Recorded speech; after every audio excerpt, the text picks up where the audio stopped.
What's going on, internet? Analytic here, aka Dreamz, and I'd like to welcome you to mine, which I call the Notorious Mass Effect podcast. I am your hip-hop and gaming news source with a little bit of R&B mixed in. Of course, before we get into episode 135, got to give you a little update. And as far as update, I mean, of course, everybody is going through it right now when it comes to Uncle Sam.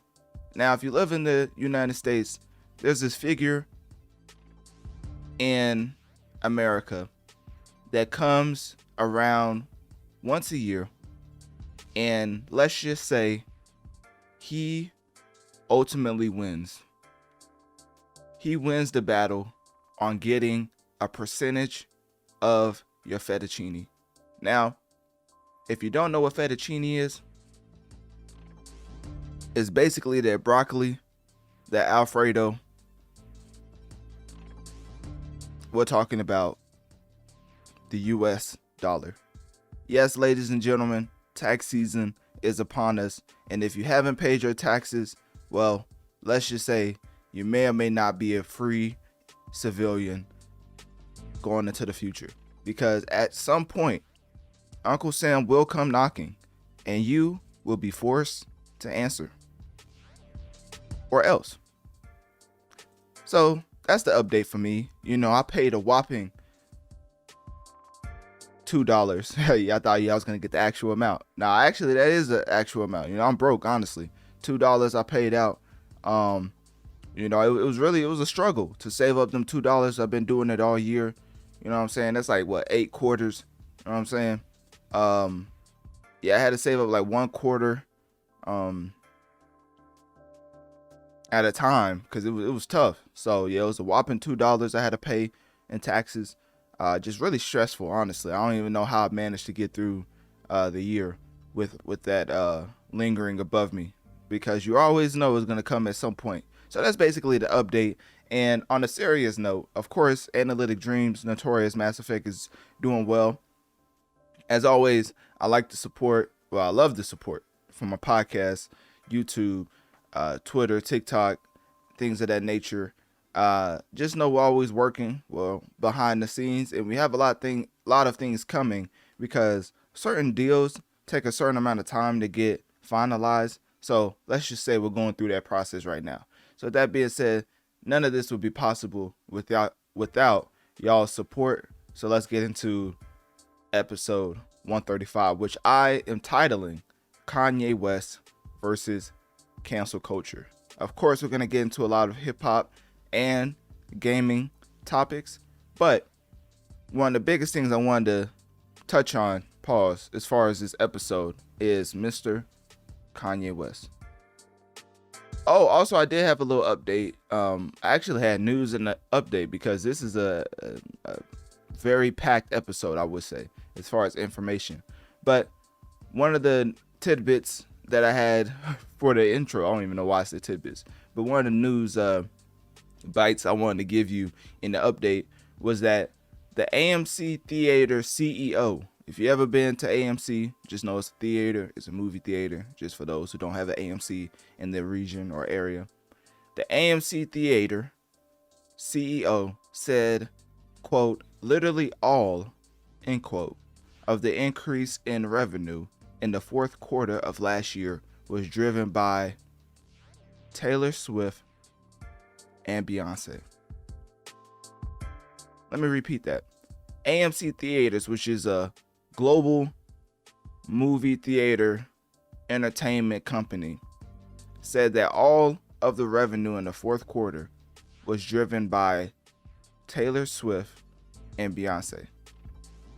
There's a reason why those two names kept coming up throughout all of 2023, because they literally had the US economy on their back. Everybody's talking about the recession, times being hard, you know, prices increasing, but not the minimum or the medium wage to be able to pay for things. I would say minimum, but I think medium is like the middle that everybody gets paid. I think so. So that wage is not increasing, but prices are. So everybody's, struggling and things of that nature.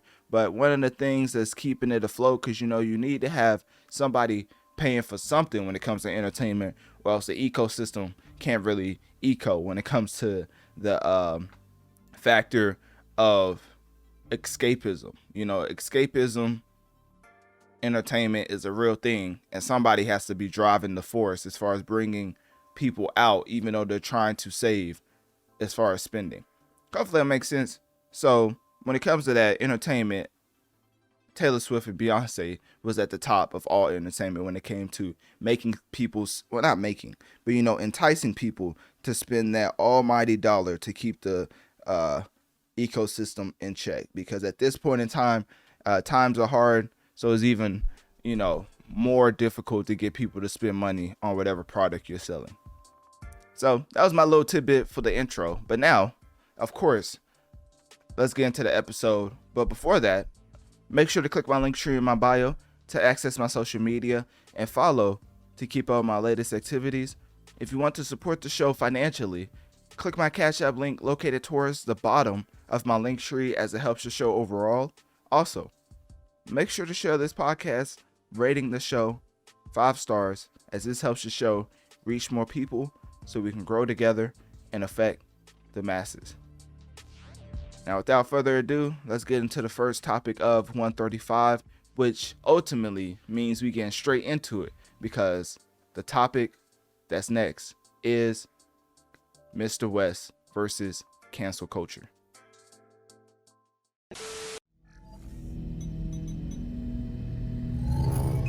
Go ahead with all that. Do you take back any of the anti-Semitic stuff you might have said? Black people can't be anti-Semitic. We are Jew. Well, You understand what I'm saying? We are Jew. I think So cool out. Until you do your facts, until you really do the facts with the fake indoctrination that y'all pull into the schools and all that, you know what I'm saying? We're not following y'all rules. I mean, just like calling death con on Jews and that sort. Like, do you take back any of that sort of more extreme stuff? You know said? what? For all the kids that love me, all the Jewish kids that love me, I'm sorry if y'all had to hear a grown-up conversation with a. All right, so when getting into Mr. West, obviously there's a lot of contracting and contradictory occurring throughout his statements. But one thing is consistent.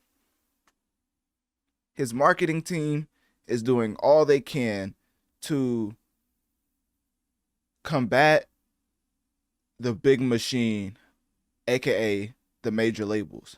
As if you don't know, Kanye West is currently independent, and he put out an album titled Vultures 1, completely under YZY, which is his own brand. Let me make sure that's correct. Yeah, YZY, which is, of course, Yeezy. Everybody knows.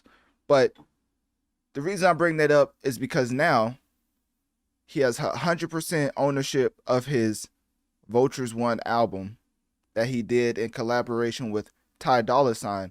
But the sample clearance, the hoops that he has to jump through as far as touring, as far as a lot of the publications that he cannot be on because of the blacklisting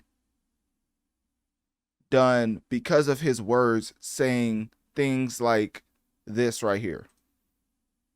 West's account over an anti-Semitic tweet that he posted on Saturday. In a since removed tweet, West said he was going DEFCON 3 on Jewish people. He added, quote, "You guys have toyed with me and tried to blackball anyone, whoever opposes your agenda."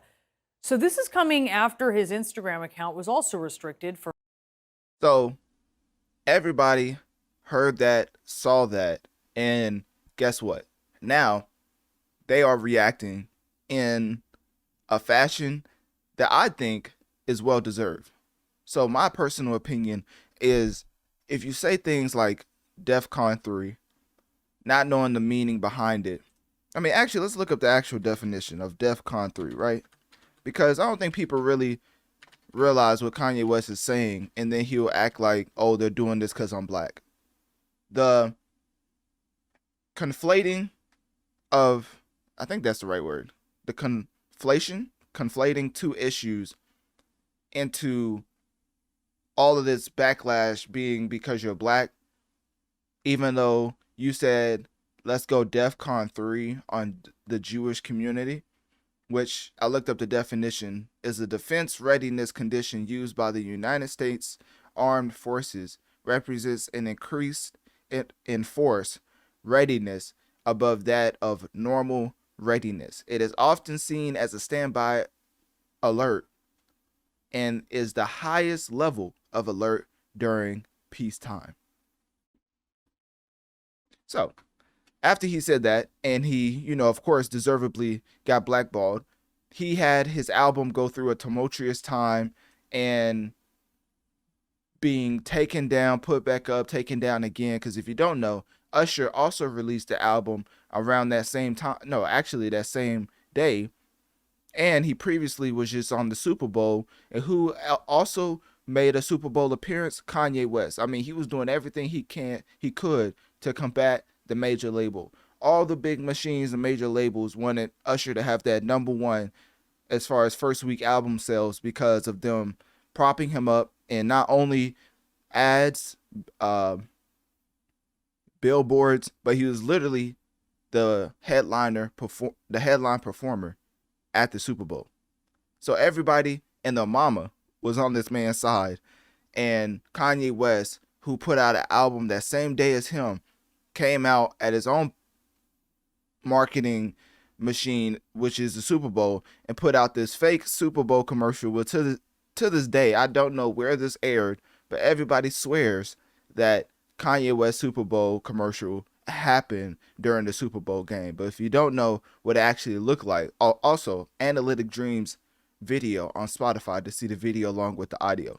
But this is what the commercial actually looked like right here.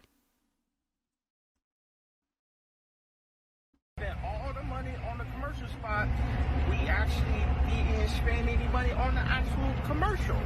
But the idea is, I want you to go to Yeezy.com, YEEZY.com, and I'm gonna write it at the bottom of the screen. And I got some shoes, and that's it. So, of course, he's meeting the pioneer as far as the Super Bowl marketing head artist at his own machine and basically putting out his own Super Bowl commercial. Because basically, if you don't know, the whole tool of being a Super Bowl performer is you don't get paid, but all type of promotion is had via eyes, and then it converts into streaming sales, which it does with every single musician. Obviously, for Usher, the album that he just put out may not get as many streams because that's not the nostalgic feel that people was going for. People was going for tracks like Burn, well, Let It Burn, I forget what it's called. But basically all the iconic tracks from Usher that was played at the Super Bowl, those get like a huge boost in streaming sales. But as far as the album that he just put out, they was also listening to that, which was impacted by the label that he was on, basically trying to get him a number one, because every musician's price as far as promotion, booking, information, all of that goes up whenever you have a number one album. So Usher, who put out an album under Mega/Gamma, I don't even know what that is. Oh, I think he said he was independent and then named like a bunch of people who's ahead of the major labels. Usher is he's definitely a veteran when it comes to marketing PR games. But Kanye West actually being independent was going against a huge machine. And so he put out the Super Bowl commercial at the same time that it was supposed to be a big push for Usher. But you have to stay with me because I have a lot of tidbits, a lot of sound bites that ties back into Kanye West versus cancel culture. If you think for 1 second that the major labels wanted Kanye West to have a number one, which as you can see right here, he ended up doing after many attempts to literally take the album off DSPs, which I don't think was a marketing ploy. I think they was actually trying to take the album down at this point. And for him to still have so many sales off of that commercial that I just showed you during quote unquote the Super Bowl, which I just think he put out on social media during the Super Bowl. I don't think it actually aired, because I can't find anybody to be like, oh yeah, that happened. I saw that while the game was going. Usually it was just like, I'll see it on social media, and that was it. So that commercial leading to obviously the sales you see right here as far as the Yeezy reports, and that's not even it. Like, you could say Kanye West is making up his own numbers or whatever, but it's even backed up by chart data, Billboard. I mean, Vultures Volume 1 reached #1 on streaming services. And during the Super Bowl, after the ad was played, and I don't know what the time length was it as far as, or the timeline as far as garnering this income, but basically 19 million in merch sales, preventing, well, they say bankruptcy, but I think every rich person says that just so they don't have to pay taxes. But what, anyways, so 19 million in merch sales based off of, well, was the result off of the Super Bowl ad. I think the marketing team for Kanye West has done a tremendous job in combating the cancel culture. That's why I'm bringing it up. The main point is Kanye West versus cancel culture is a real thing. And even though you could say, oh, Kanye West is a billionaire, so 19 million is nothing to him. First off, 19 million is a lot to anybody. I mean, I think Rihanna literally, I mean, if you look it up, Rihanna literally just did a performance for 9 million, and she never performs because it was some birthday party, I think. Let me see. Yeah, Rihanna literally came out of retirement for like some overseas performance. Yeah, 9 million to perform at a Indian business tycoon. Say, I don't even know if that's a slur or whatever. Anat Ambani's wedding. Hold up, let me bring this up so y'all can see the source, so you can look this up for yourself, right? I don't just make stuff up like this up. Rihanna literally just received 9 million, and you could argue, not even argue, I think she is a billionaire. Like, so 19 million is a lot. I mean, Rihanna's coming out of retirement for 9 million to perform. There's a lot of things that will be done for 19 million, to put that in perspective. So anyways, going back to Kanye West. So all of that was a success. Vultures reached #1. Yeezy Super Bowl ad comes into, and as a result of that Super Bowl ad, the results are 19 million in merch sales. So Kanye West is back again, basically talking about how the people have spoken, if you can't see in the top right. And he also promos Yeezy.com again. And you're probably wondering, why not just pull up his Instagram, since it's obviously from his Instagram, right? Why not just pull up the post itself? Well, if you go to his Instagram, there's literally one post, and I don't know what this is. Is this the track? Talking / once again. Oh, okay, so he's just showcasing the music video from the track with his daughter titled Talking. So that's the only post up there. So that's why I'm using this, because obviously he took it down. But one of the things that was alarming, because I have so many tidbits to get into, because Kanye West versus cancel culture is probably at this point the realest indication, and no, it's the realest depiction of what would happen in the real world if the biggest musician tried to go against music labels in a very egregious fashion. Because everybody loves to say, oh, Drake can just go independent and change up the whole music industry, which is actually true. But the relationships that you keep while going independent will help you pull a Usher, where he says he's independent, but then in the same interview, this was in Shannon Sharp's interview, basically he said he was he said he was independent, and in the same breath named like 3 or 4 people that literally runs the music industry helping him distribute his album, right? So with Kanye West burning, and I mean straight up just eviscerating all relationships that he had and his transition into becoming independent is a very distinct difference versus somebody like a Drake or a Usher going independent, because they most likely at this point in time we could probably say that they're not going to go on this tirade like Kanye West, and so they would keep their relationships, which will make them have the powerful connections that you still need to have certain promotion. Kanye West, I think, is the most organic sample size of the most organic experiment, like real lifetime experiment on what it would look like to be the biggest musician in the world, go completely independent, not have your connects that still makes you, part of the industry. So now you burned all your connects, you're completely independent, put out an album and see how it does against other major label artists. And Kanye West has shown that it is possible if you have the organic fan base that took him decades to build up.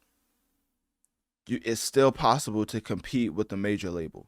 Cause I think he sold, let me see if I can find it. I think he sold around 200,000 first week. I think that was like way off. Hold up. Cause Vultures won first week sales. So, one of the more successful rap debuts because of the first #1 independent album of the decade. So, first independent artist to ever go #1 in a decade. I say all the time, independent artists can't really compete with major label artists, basically because of, one, behind the scenes games are going to be played, because instead of giving you that look on the radio, they're going to give it to somebody else who's fronting them. Even though I'm not accusing radio stations of payola, let's just say they may be incentivized to promote a certain artist that may in turn get them actual promotion from that major label whenever it comes to it down the road. Because if you have 100% creative control, what incentive does the major label have to just let your music shine and they get none of the proceeds? So they have to make it look like the only way you could become a Drake or a Jay-Z or Rihanna is to use us as a tool, which in turn gives them the one up, because they give you that advance always. But then at the end of the day, in the long term, they're going to make more over time. So with you keeping 100% profits, creative control, you're never going to compete with a major label artist. It took a Kanye West, who is literally arguably the greatest of all time when it comes to music creation, to have the first #1 album as an independent artist. Well, the first #1 in first week sales album as an independent artist. So, also, Carnival is his highest charting single in 15 years. People literally said Kanye West topping the charts is over because of him, quote unquote, being blacklisted, which technically he is blacklisted still. And Carnival, I think, I have an actual chart that I go to for this. I know all my Kanye fans is probably like loving this segment, because usually I don't get into Kanye West like this, because I don't really like, unless he's dropping music, I'm not covering this man, because he definitely has a lot of things that's just like off with him, like literally. So I'm trying to find it. I don't know why it's not pulling up, knowing I have it. Oh, okay, here we go. Okay, so we have the top 3. Okay, and then I'm trying to get into the actual list. The Billboard Hot 100 official singles. Let me see if you chart. Okay, number 9, which it peaked at number 9, I guess, and it's been on the charts for 13 weeks at this point. Is that what they said? Longest. Let me see. What was that? What was L last week? Okay, last week it was 13. I was like 13 weeks. Okay, so it peaked at number 9, and it's been on the charts for about 3 weeks. And let's just say he's surrounded by a lot of musicians on major labels. Even though I like these artists, still have to call them out. Ariana Grande's signed to a major label. Dua Lipa signed to a major label. Noah Kanan. I mean, we ain't even talking about hip hop artists at this point as far as him competing.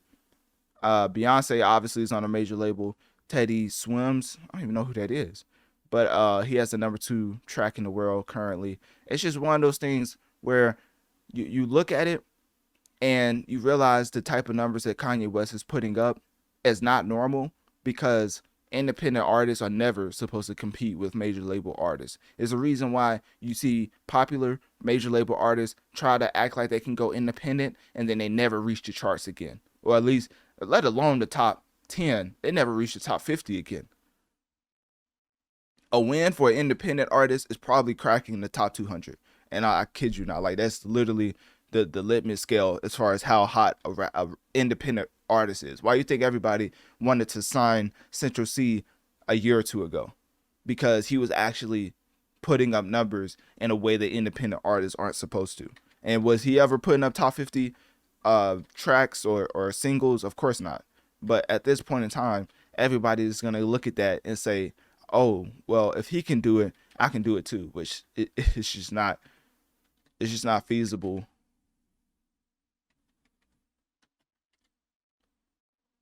Let me see. Okay, so I had another one. I have like multiple charts I look at just to cross reference. And then the overall song streams, I think this is, yeah, okay. It is number 2, has Kanye West and Ty Dolla $ign Carnival with 23 million streams. And then usually it has like how much they've made and stuff, but it doesn't have that right now. But anyways, so the overall song streams, Carnival is number 2, only to Beyonce's Texas Hold'em. So as far as the charts, obviously Kanye West is at number 9, but like I just told you, the charts are major label games, so they're playing all type of tricks and whatever tactics they can employ to lower Kanye West's status. But overall, the song is number 2 as far as streams. So, and even in the market share, others is 11%, while Universal Music Group, Universal Music Group is at 30%, Sony is at 38%, and this is all major labels care about right here, market share. Sony has 38% in the market right now. Universal Music Group has 30% of the market. Warner has 21% of the market, and then the others has 11% of the market. So that 11% is probably for all the other independent artists putting out music on distro, just all type of platforms that I forget what the other one is. Is it Empire? I forget the other one. Anyways, I don't call myself Analytic Dreamz for no reason. I really be breaking down these numbers and be trying to understand what in the world is going on. Because I feel like Dark Rivers sometimes, like, people got to see what's going on. Like, these rappers be straight up lying to you. Like, they are not out here performing like you would think they are. So, anyways, talking about performing, hopefully I don't get flagged for this on Spotify, because I'm trying to make a point that's not endorsing this individual. But we do have to bring up Adolf Hitler, because this is ridiculous. Now, I want y'all to look at this. We're going to have it side by side, just so y'all don't think I'm making this up. Let me bring this up first. Okay, so this is Kanye West's Twitter account, of course, right? Let me bring this down. Okay, this is Kanye West's Twitter account. And I'm just going to put something to the side of it. And y'all let me know if I'm tripping, right? I'm just going to put something to the side of it. Y'all let me know if I'm tripping. You know, life is not a solo project. Mm-hmm. And I believe that being the single richest black man in the world cannot secure your position in order to move people. Right. A king needs an army, and it became an army. It was like, yo, Ty is with me. He came to my party. All right, so for my people who's over at Analytic Dreamz video on Spotify to see the video along with the audio, y'all seen the comparison I just made. All I gotta say is, Y'all let me know if I'm tripping or not. But I think his marketing team purposely used this filter, used this type of um imagery to perpetuate a certain person. Let's just say that and mimic and show inspiration. Obviously you could say, oh, I mean, back in the day, all the footage looked like that. But you know what Kanye West been attached to, and you know good and dang well in 2024, there's no excuse for any footage to be looking like that. So you know what he's trying to do. So anyways, what else? There was other stuff I was trying to get to. Like when I said we was gonna get into Kanye West versus cancel culture, I was being dead serious because this is probably the biggest. Oh, here we go. Okay, I have another sound bite. This is Kanye West talking about him versus Adidas, I believe. Yeah. Not only are Oh, that's super loud. Hold up. I'll turn this down. Okay, let's try this again. not only are they putting out fake colorways that are non-approved, they're suing me. He's talking about Adidas. $250 million. Okay, and then it just plays, you know, it goes back into whatever. But anyways, so Kanye West basically said Adidas is suing him for $200 and some million. So I lost my train of thought. Oh yeah, okay. So the Jewish thing is the biggest reason why Kanye West is going through all this. It's not because he's black. It's not because he's like, oh, empowering independent artists. It's none of that. It's because he's literally going against the Jewish community as a whole, to the point where I think people forgot about this too. I think I had to search this one up. But Kanye West apologizes, and he did it in a very distinct way. Like, it wasn't like I don't think it was a real apology, because the way he put this up. Yeah, here we go. This is from shout out to Say Cheese. This is from Say Cheese right here. So as you can see, Kanye West apologizes to the Jewish community, saying, and this is all the way back in December. So this is way before he even started to I'm not gonna say market his album, but this is way before that album came. He apologized to the Jewish community, saying, I deeply regret any pain I may have caused. Now, why in the world is he using this font? Look, somebody, I'm glad fans are starting to see through this, because somebody at the bottom says, trying to make sure he has that support, being he trying to put out some music. I get it. See, I love that fans are more educated nowadays on the industry side of things, because he not just coming out because he's sorry for saying DEFCON 3. He's sorry that he got caught and got punished. He's sorry that he's lost millions upon millions with that comment. He's not sorry about the pain that he caused. He is regretful and sorry because of the pain that it's caused him. So, anyways, shout out to Say Cheese for that. That's probably one of my favorite hip hop platforms, besides like academics, of course. But anyways, what else? So Kanye West versus cancel culture is still going to this day. I don't think it's ever going to stop, because the imagery that he uses, the things that he says regarding the Jewish community, it's a real deeper conversation to be had, because even though he faces all these challenges, like talking about the long partnership with Adidas, independent releases, you know, stuff being used as a tactic against him as far as like people in the industry, no, not even people, machines at this point in the industry having lifelong experience, because these major labels never go away. It just replaces the head, right? So this corporation that's going to be around for forever is using these 100+ years of experience to go against this man, and he's still having somewhat a financial success when it comes to his independent release and his merch sales. So I would say ultimately Kanye West versus cancel culture is one of the more iconic depictions we've ever had as what would happen to a very popular artist going against machines and going against everything that would be considered safe. So him going out on the limb, saying all these things about the Jewish community, very offensive comments, I might add, makes the whole Kanye West versus cancel culture culminate into a very unconventional approach and a lot of self-promotion.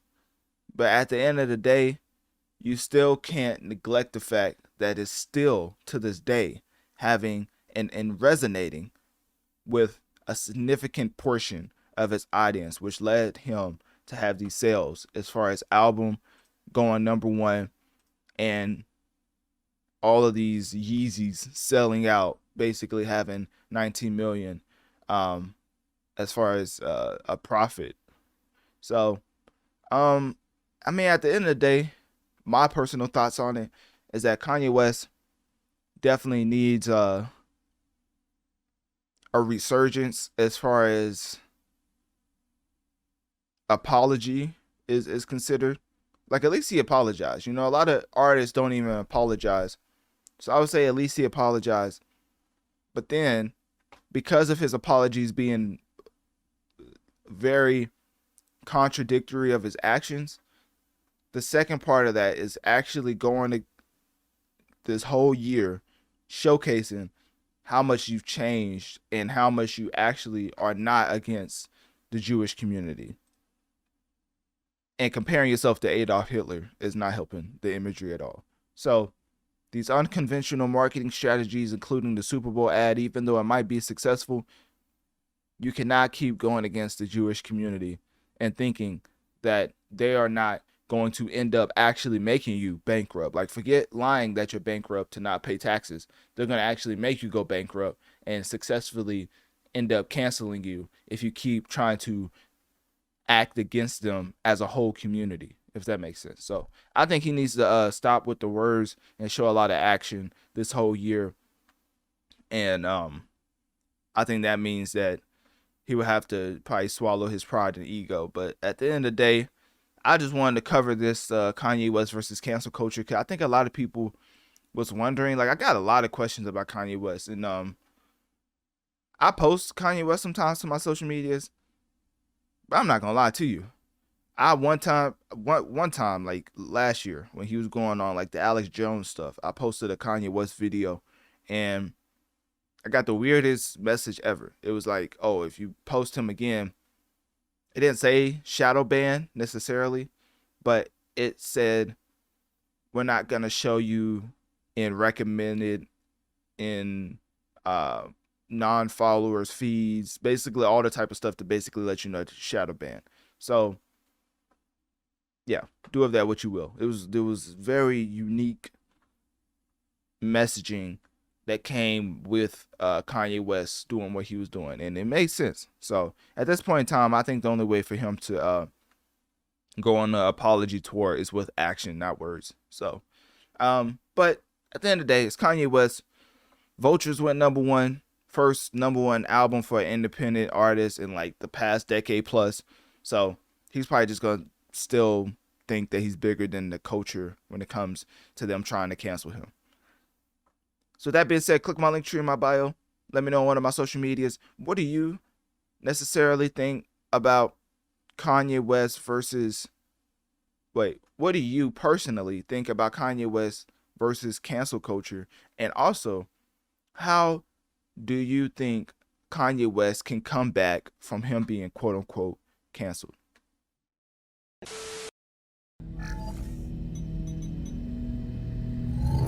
So currently, everybody's figuring out that drama is the main tool in the toolbox that pushes hip hop. And I mean, look no further than Megan Thee Stallion's new single Hiss, where she's talking all over. Is more of like a biography, an audiobook, something not similar to a bona fide hit. Let's just say that. Talking at the beginning, middle, end of the track, but it has debuted at #1 on the Billboard Hot 100. And obviously, she becomes the third female rapper ever alongside the Queen, Onika Mirage, and Lauryn Hill to achieve this feat.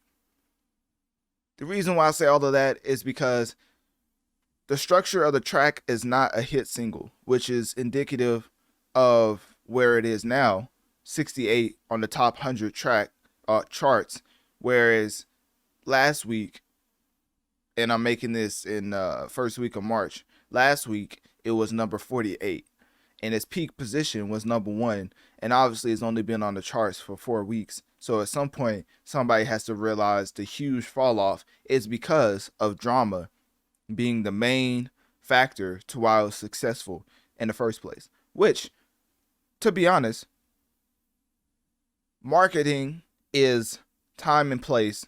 And if Megan Thee Stallion was able to become the third female rapper to ever have a solo number 1 track, then I guess by any means necessary, that feat was accomplished. So anyways, he has also topped the hot R&B and hip hop songs and hot rap song charts, of course. I mean, if you top 1 overall, then, you know, the specific genre charts, you're also number 1. But, of course, the feud with Onika came and went because Nicki put out Bigfoot, and Megan Thee Stallion didn't really respond because technically her successful track was the response, because even after all of the shenanigans that Nicki was doing as far as going on a whole 7-day tirade talking about Megan tweeted out she basically congratulated her fan base for getting her track overall to number 1, saying, quote, "Thank you, thank you, thank you!" Exclamation point. Hold up. First off, this is like a Grammy speech right here. For all the artists in the world, I think a number 1 should be put in the same, if not even a higher category than a Grammy. Because to have the number 1 track in the world means at one point in time, all these musicians, all these tracks that came out, yours was the one the masses was playing the most. So I think that's even more rewarding than an actual Grammy. Like if I was an artist and they was like, "Oh, do you want a Grammy or a number 1?" I'm choosing that number 1 time and time again. So anyways, she said, "Thank you, thank you, thank you!" Exclamation point. Thank you, God. Thank you, Mama Holly. Holy? Is it Holly? Holy? She put 2 L's. I don't even know if it's a name or if it's Holy. Maybe she was trying to. Anyways, Analytic Dreamz video on Spotify to see the video along with the audio. She went on to say, "Thank you, everyone." Yeah, I think it was Holy. Okay, because she's just using extra letters. "Thank you, everyone that took the time out of their week to go hard and make this happen. I love you. I appreciate you. I'm so grateful," with a lot of emojis. Like his is number 1. 3 exclamation points. Thank you for running it up, hotties. Let's keep going hard and staying positive. That's the key. That's the key point right there. Love y'all.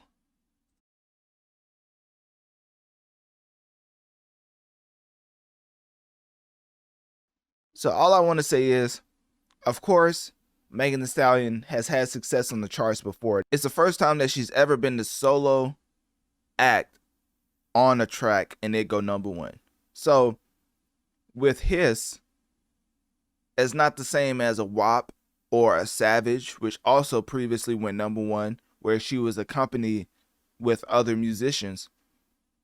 This is the first time that she was the solo reason for the track going number 1. Now, obviously, she's on a major label, you know, managed by Roc Nation, things of that nature. But who isn't? Like in a game of fabricating or making numbers look bigger than they actually are, Megan Thee Stallion was just a player in the game. Like, you know how they say, don't hate the player, hate the game? It's not like everybody else isn't playing the same game that Megan Thee Stallion is. So for her to go number 1 is a huge accomplishment, and also just highlights the fact that to be one of the biggest musicians in the world, you have to at some point and captivate the masses. I mean, I think that goes without saying. But for Megan Thee Stallion to captivate the masses in the midst of a humongous beef with one of the biggest hip hop creators ever, I don't think people realize the amount of influence and power the people who are against Megan Thee Stallion have. I mean, Drake just the other day was putting out a post with Tory Lanez saying "free him," which for those who don't know means free him, but you know, he just didn't care enough to actually type out the letters. So anyways, Nicki criticizing Megan, Drake criticizing Megan, all publications seems to be going in a negative direction when it comes to Megan.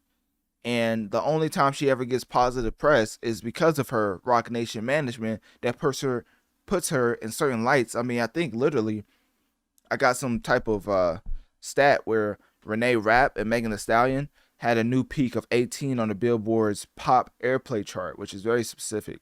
So I don't know if that's actually on the charts or they just said pop airplay charts. You know, sometimes they like to put them ESPN stats just to make them seem higher than it is.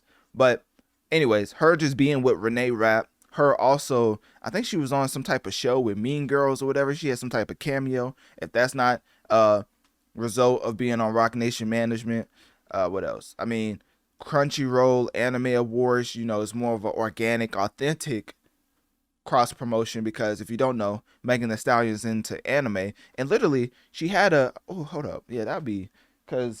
was interesting, because I think Megan Thee Stallion's anime, her like for anime should be explored, like they are currently doing. So her management is like really good at marketing her, I would say. Megan anime. Let's see if I can just pull it up, because she was at the Anime Awards in here we go. Hopefully this isn't too loud. Hold on, give me 1 second. It definitely got Okay, cool. That's only 45 seconds. I'm trying to see. Was it the full interview? I think it was only 45 seconds. Okay, cool. It definitely got to. All right, so this is Megan Thee Stallion. It definitely got to be. Also, I know y'all keep hearing that soundbite. Analytic Dreamz video on Spotify to see the video along with the audio. But anyways, this is Megan Thee Stallion answering some type of question during the anime conference. I'm gonna see if I can pull it up even more for you. Hold up. There we go. Okay. It definitely got to be a little. It has to. The anime come on, I want to see the city getting towed up. Like the city needs to be destroyed. Like on the first go, I need to understand why you're mad. What is the character development story? What are we going through? Take me on that ride with you. Off the top, I'm picking people from JoJo's Bizarre Adventure because they got all the stuff. Oh, okay. So they have the questions on the screen you can read, and then she's answering it like that. So that's the style of interview they're doing. And they just got all the swag. So I'm gonna pick Jotaro Kujo, and I'm gonna pick Bujarati because my boy be moving. So basically, she just answered for the people who's not watching, which anime character would she like to dance with. So this is like, I don't know, it's interesting to me because there's only one of you in the world, so I try to be anybody else. So I love how she gets into her anime infatuation, and it just comes across as organic. I actually believe her when she says she like really enjoys anime. I believe that she goes on whole what they call binge or whatever and watch different anime shows, and she's just showcasing her favorites right here. A comfort anime that I put on when I'm having a bad day. I definitely can throw on Inuyasha or Yu Yu Hakusho. I definitely will fall asleep to Yu Yu Hakusho like that. Yes, Yu Yu Hakusho is my comfort anime. Gojo. Because Gojo could do anything. So yeah. Okay, so she's basically talking about anime character that she would have back her up in a freestyle. So that's basically it. You get what I'm trying to say, right? So basically, the management, which is Roc Nation, is doing a tremendous job with Megan Thee Stallion. I mean, I think she was just on Big Mouth not too long ago. She's on a track with Renee Rapp, which I don't even know if that helps her, but anyways. A whole ad thing for Nike. I know she's doing something for Nike. I saw somewhere she was on Mean Girls, and then right here she's on the the anime awards or convention or whatever. What's it called? The Crunchyroll Anime Awards. So she's in Tokyo right now. Basically, the promotion is top tier when it comes. I mean, that was probably her. I ain't gonna lie, that was probably her wanting to go to that. But all the other stuff, I think Roc Nation is doing a tremendous job when it comes to Megan Thee Stallion, because obviously they're trying to make her the next Nicki Minaj, and I think Roc Nation knows what they're doing by advising her and walking her through. I wouldn't be surprised if Jay-Z himself called Megan Thee Stallion and told her how she should go about this beef with Nicki Minaj, because a rap lyrical spar with one of the greatest ever is not a light thing to just be like, oh, I mean, she got through that. Like, no, she actually came up with that beef and didn't leave scarred, nothing. Like, we talk about Nicki in this high regard when it comes to lyrical mastery, but the lyrics didn't seem to do anything when it came to Megan. In all actuality, it actually implemented it uplifted and, you know, boosted her sales for his even more, which is, to bring it full circle, why it debuted at number 1 on the Billboard Hot 100, making her the 3rd female rapper ever, alongside Nicki and Lauryn Hill, to achieve this feat.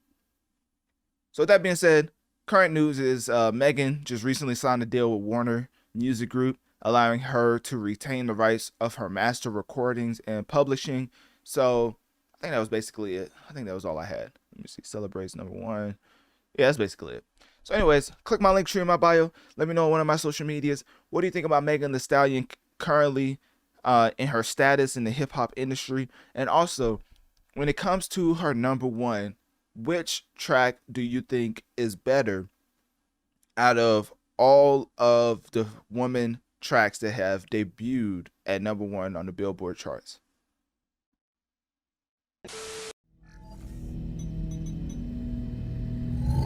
Now, Atlanta, what are y'all doing to my algorithm? Because one of the things about algorithms is that it takes a liking to whatever you look up. So now I got all this freaky stuff, no pun intended, all over my algorithms simply because I'm a student of hip hop. Now, what am I specifically talking about? Of course, we got to get into the documentary that's coming out on Hulu titled Freaknik, The Wildest Party Never Told. Now, let's get into some backstory with Freaknik, right? Because I was flabbergasted on what it actually meant. Obviously, this happened in the 1990s, so I wasn't even born yet. But had a lot of people talking about this, saying that your mama was probably at Freaknik, your auntie was probably at Freaknik. I mean, y'all finna see some of the wildest stuff at Freaknik. Now, this documentary is on Hulu, so I don't think it'll get too wild, right? But apparently, this was at a small park picnic conceived by Spelman and Morris Brown students near the Atlanta University Center in 1983. So this is when it was created, 1983. And then quickly transformed into one of the biggest events of the year by the time the 1990s rolled around. And basically, the whole event was for local students to have something fun that couldn't afford to return home during spring break. That is what it originally started off as. Now, of course, what a lot of people would probably say is, you know, whenever you make an invention, there's no telling how that invention is going to evolve. And boy, did Freaknik evolve into something. It started to attract students from other campuses, non-students, and celebrities, and grew to have 200,000 attendees annually. Let's just pray to Lord Jesus that your mama or auntie was not one of them. So anyways, the event obviously was documented. This was back in the day where, I don't know why, people thought that because of the advancement of technology not being at a certain place, they wouldn't have any film. But this was in the 90s. It wasn't like people was talking like this event happened back in the 60s or 70s where they really couldn't get no footage. But this happened back in the 90s where cameras was definitely already invented and being improved upon. So there's some stuff that we could see in this documentary that people thought would never be captured for the public to witness. So anyways, the director of this documentary, P. Frank Williams, emphasized that Freaknik is at its heart a music documentary. I swear you can't make this stuff up. I mean, obviously it could be because, you know, at some point, a lot of heinous things happen at Freaknik, not to make this too serious, but can't really show that unless you want to get sued, right? So saying that it's a music documentary makes sense, especially all of the features on here, which I think I just showed the feature list. Only reason I'm playing this, because I was going to go through the album, but they play like, I forget what it was called, but basically they played a track that I'm not trying to get copyrighted on. So, let me see. Executive produced. They show the executive producers. Oh, here we go. Okay, so as you see right here, dang, they went through that quick. They wasn't trying to give them no shine. All right, here we go. So we have Jermaine Dupri, Uncle Luke, 21 Savage, and these are just like the documentary features. You know, it's not like the main people. Little John, Jalen Rose, what he got to say about it? All right, Killer Mike, Too Short, Eric Sermon, and CeeLo Green. Those are just some of the notable features of this documentary. Because with P. Frank Williams, he is declaring that this is a music documentary, and said that he's exploring key players like Luke and Dupree, and is going to dive into the cultural impact. Boy, did it have a cultural impact. The eventual downfall, attributing to factors like violence, overcrowding, city planning, and concerns surrounding the 1996 Olympics. I don't know what that has to do with it, but I guess we'll see in the documentary. The biggest thing is probably the release date.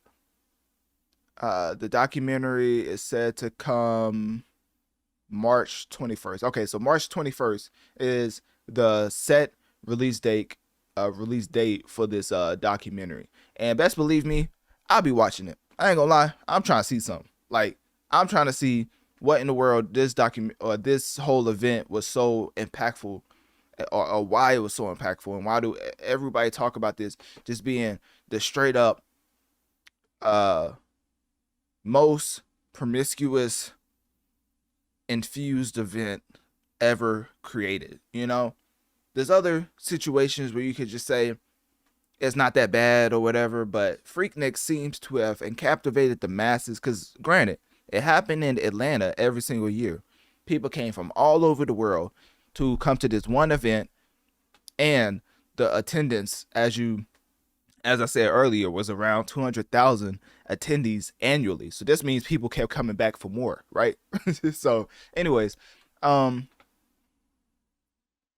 that's basically it. I mean, they say that Freaknik is going to go beyond the parties. So I think they're not going to try to focus too much on the, you know, promiscuous nature of maybe your mom or auntie. They're probably going to get more into the Black empowerment, culture, realization. What else? Probably the darker sides of Freaknik, including police brutality and violence. Man, forget all that. Let's get into the jokes. So anyways, people on the internet had a blast with this announcement, basically saying that, let's see if I can find this. Somebody said, pausing the footage of the Hulu documentary to show your homeboy what his mama and auntie were doing in spring 95. Yeah, I thought I was joking. Everybody's saying somebody's mama and auntie is going to get exposed. Could be yours. Anyways, let's keep going. So, somebody else said, thank God we used to do all our dirt before social media and digital cameras. Woo, couldn't be us. And then Hulu making a Freaknik 94 documentary, and then shows the Usher meme. Watch this. Now, if you want to see this, of course, Analytic Dreamz video on Spotify for the video along with the audio. That's just ridiculous. And then one final comment that I just thought was hilarious was, let's see, pull this up. I see Hulu is going to have a documentary about Freaknik.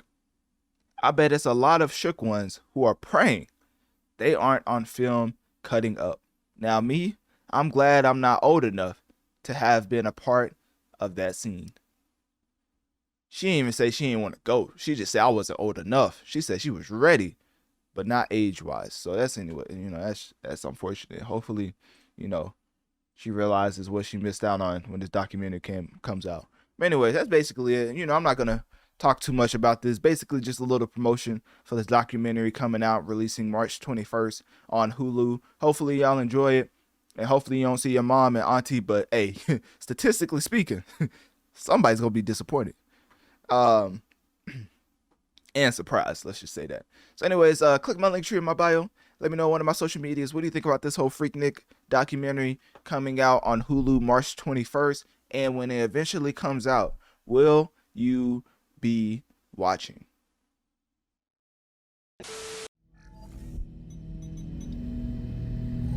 It is time for me to give my review of Kanye West and Ty Dolla $ign's album, Vultures 1. Now, of course, before I give my review, I have to start with the facts, which is sales. Now, Vultures 1 debuted with 148,000 equivalent album units moved in the first week of release.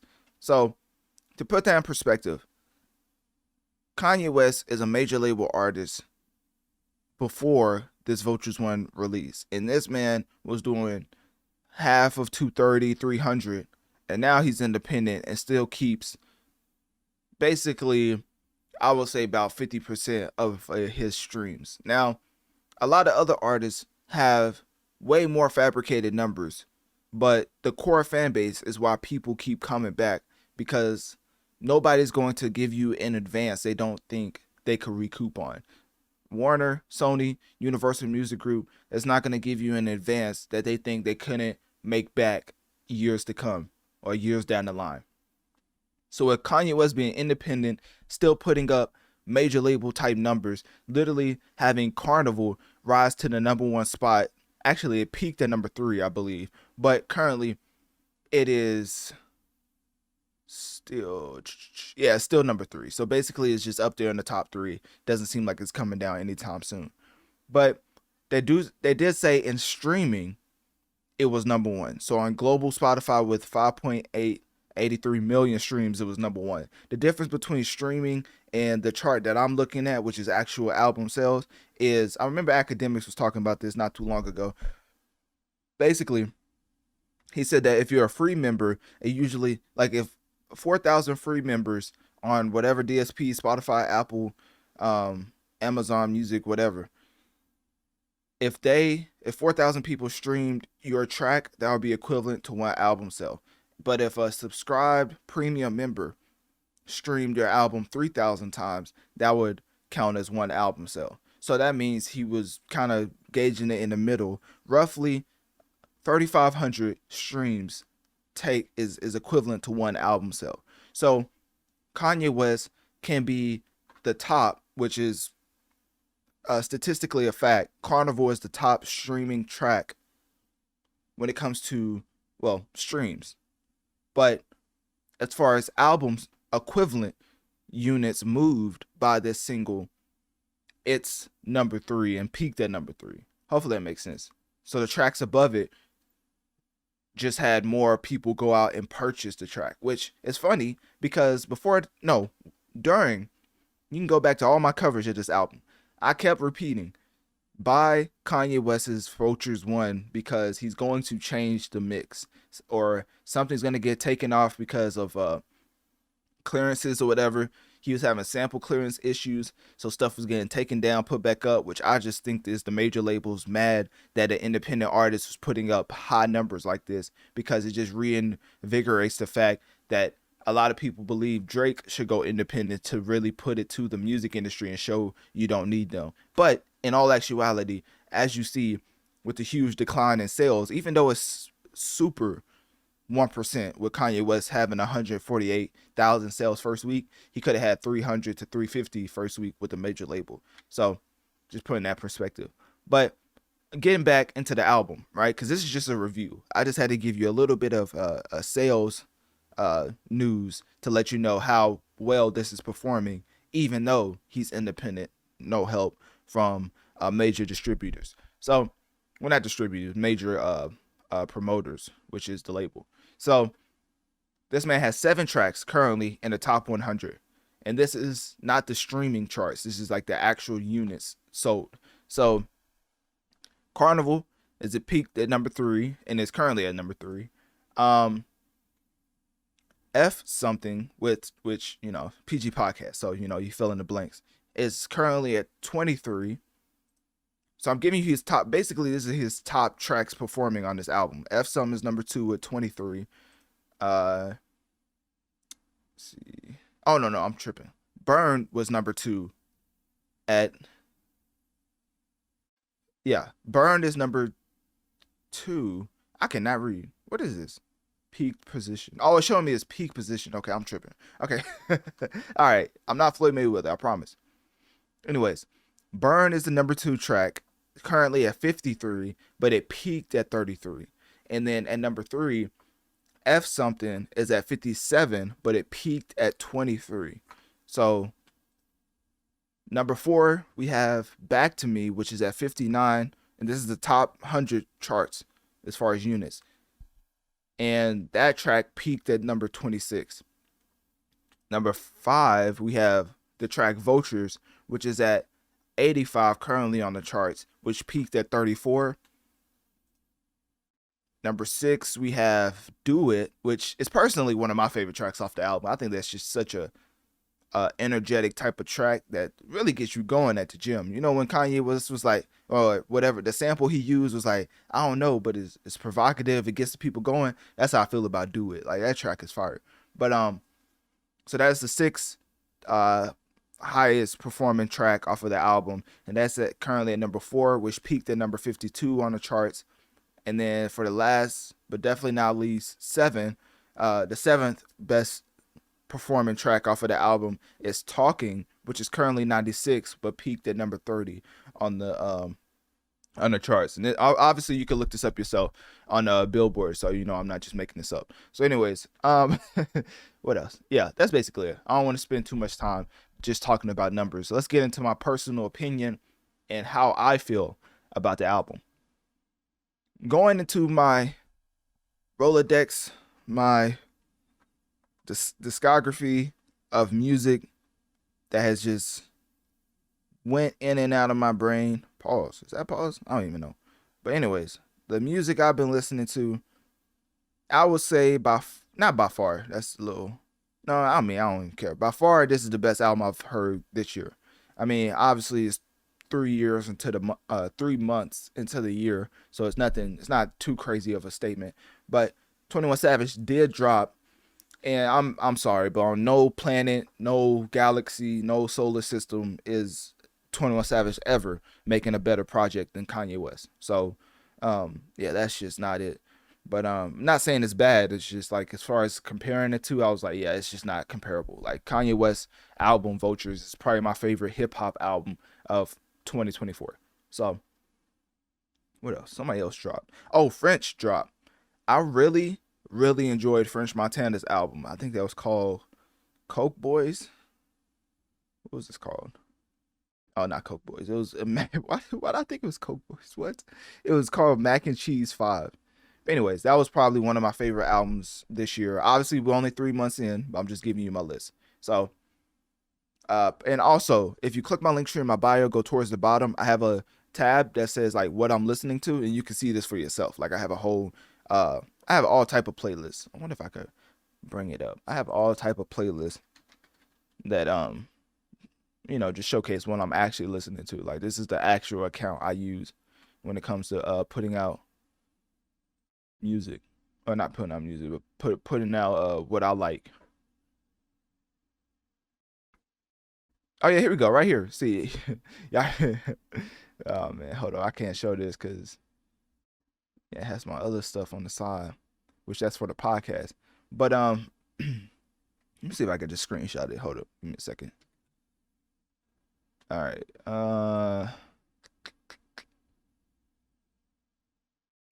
Yeah. Okay. Cool. I think that works. Yeah, I do have stuff for the pod I can't really show, but I mean, if you go to the tab in my link tree then you can see my public playlist, if that makes sense. But anyways, I screenshot it, so here we go right here. So as you can see, like I wasn't joking. Do It is literally my top track for the month of February. So what else? But yeah, as you can see, I've been listening to French Montana. Like, this is actually my account that I use to listen to music. So if you go to my link tree all the way down to like what I listen to, I'm gonna have playlists like Fresh Fire, as you see right here. My top 10 tracks of last year, top 5 albums of last year, top 5 albums of 2020. Basically a whole, just, it's literally like a archive of music that I've enjoyed for the past years. Like, I actually keep lists of music I like, which, you know, it just makes it easier for me to go back and see what I like from whatever or whichever year. So anyways, so as you can see, I've been listening to Kanye West, and of course Drake. Like, the only track that Drake is even a part of, and it's in my top 5. I swear, that's crazy. But anyways, let's get into my personal opinion of the album. Now, of course, like always, I usually go track by track. But as far as this album, I'm not gonna lie to you, I have 3 particular tracks that I just think is heads and shoulders above the rest. And for that, I will go track by track, but to compare it to a body of work, how do I put this? It doesn't seem like a concept album. It seems like an album meant for performance.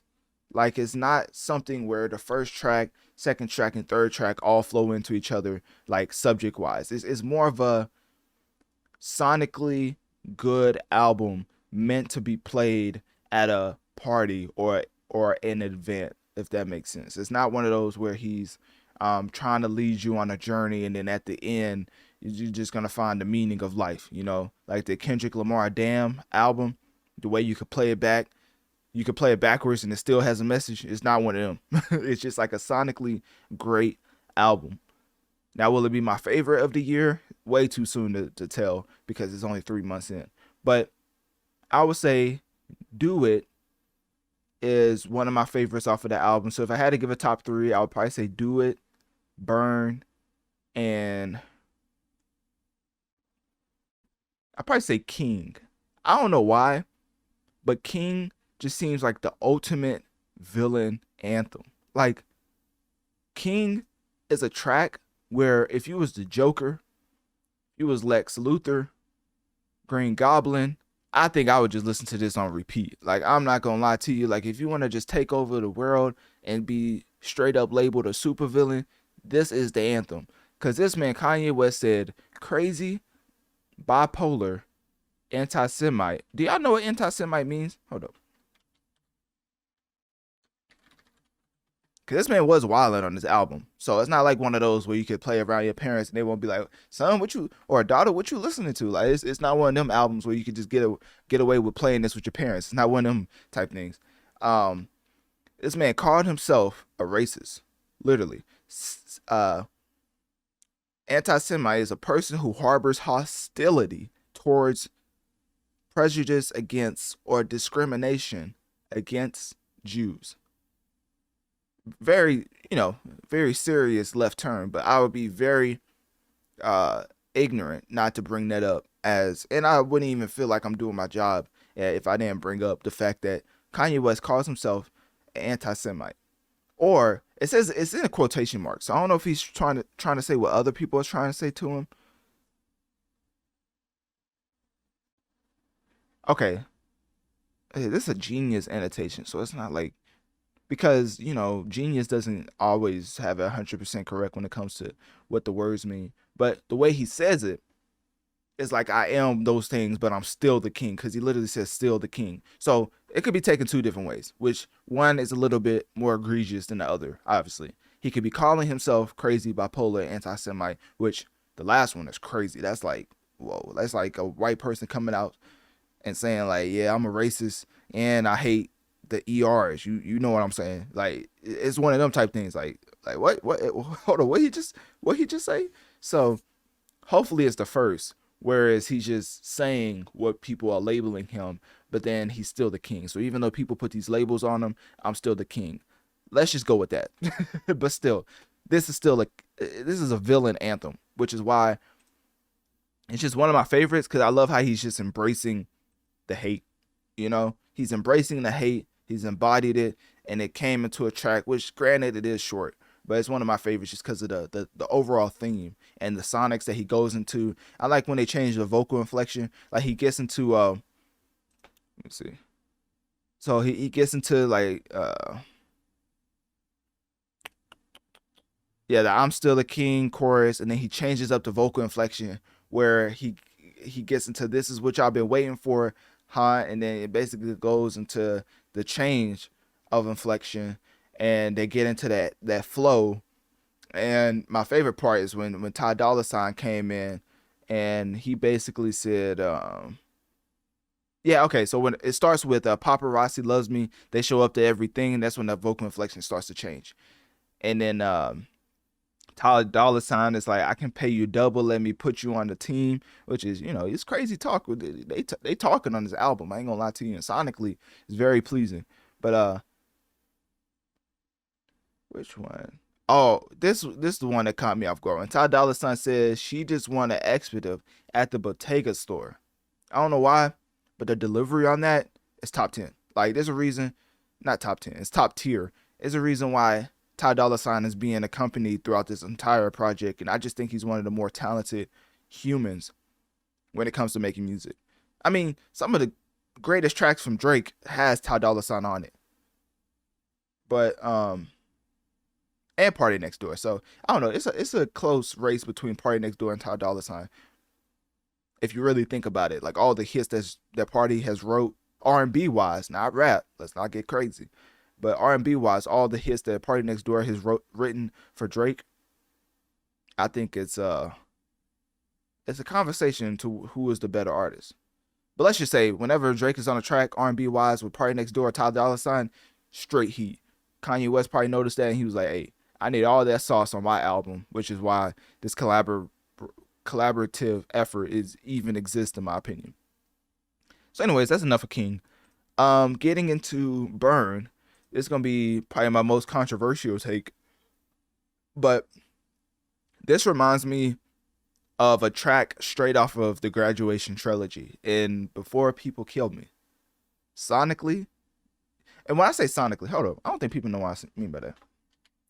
Because, you know, they can say quality-wise, whatever, but basically, I'm just talking about how it sounds. Like, sonically, it's just, basically, the definition of it is it refers to the way that something refers to something in a way that relates to sound. So that's it. That's not nothing more intricate, you know, nothing too advanced for you. It's just sound. That's it. So when I say sonically, if you go to a Graduation track and it come back to Burn, it's very, very similar in the way that Kanye's rapping. I don't know if he found the stems for how he had the settings, for how he had the vocal set, but it's a very similar sound when it comes to this track Burn, which is why it's one of my favorites. Cause I was like, oh, he really is rapping like he's back on Graduation, and that's probably the greatest trilogy run in hip hop history. I ain't gonna lie to you.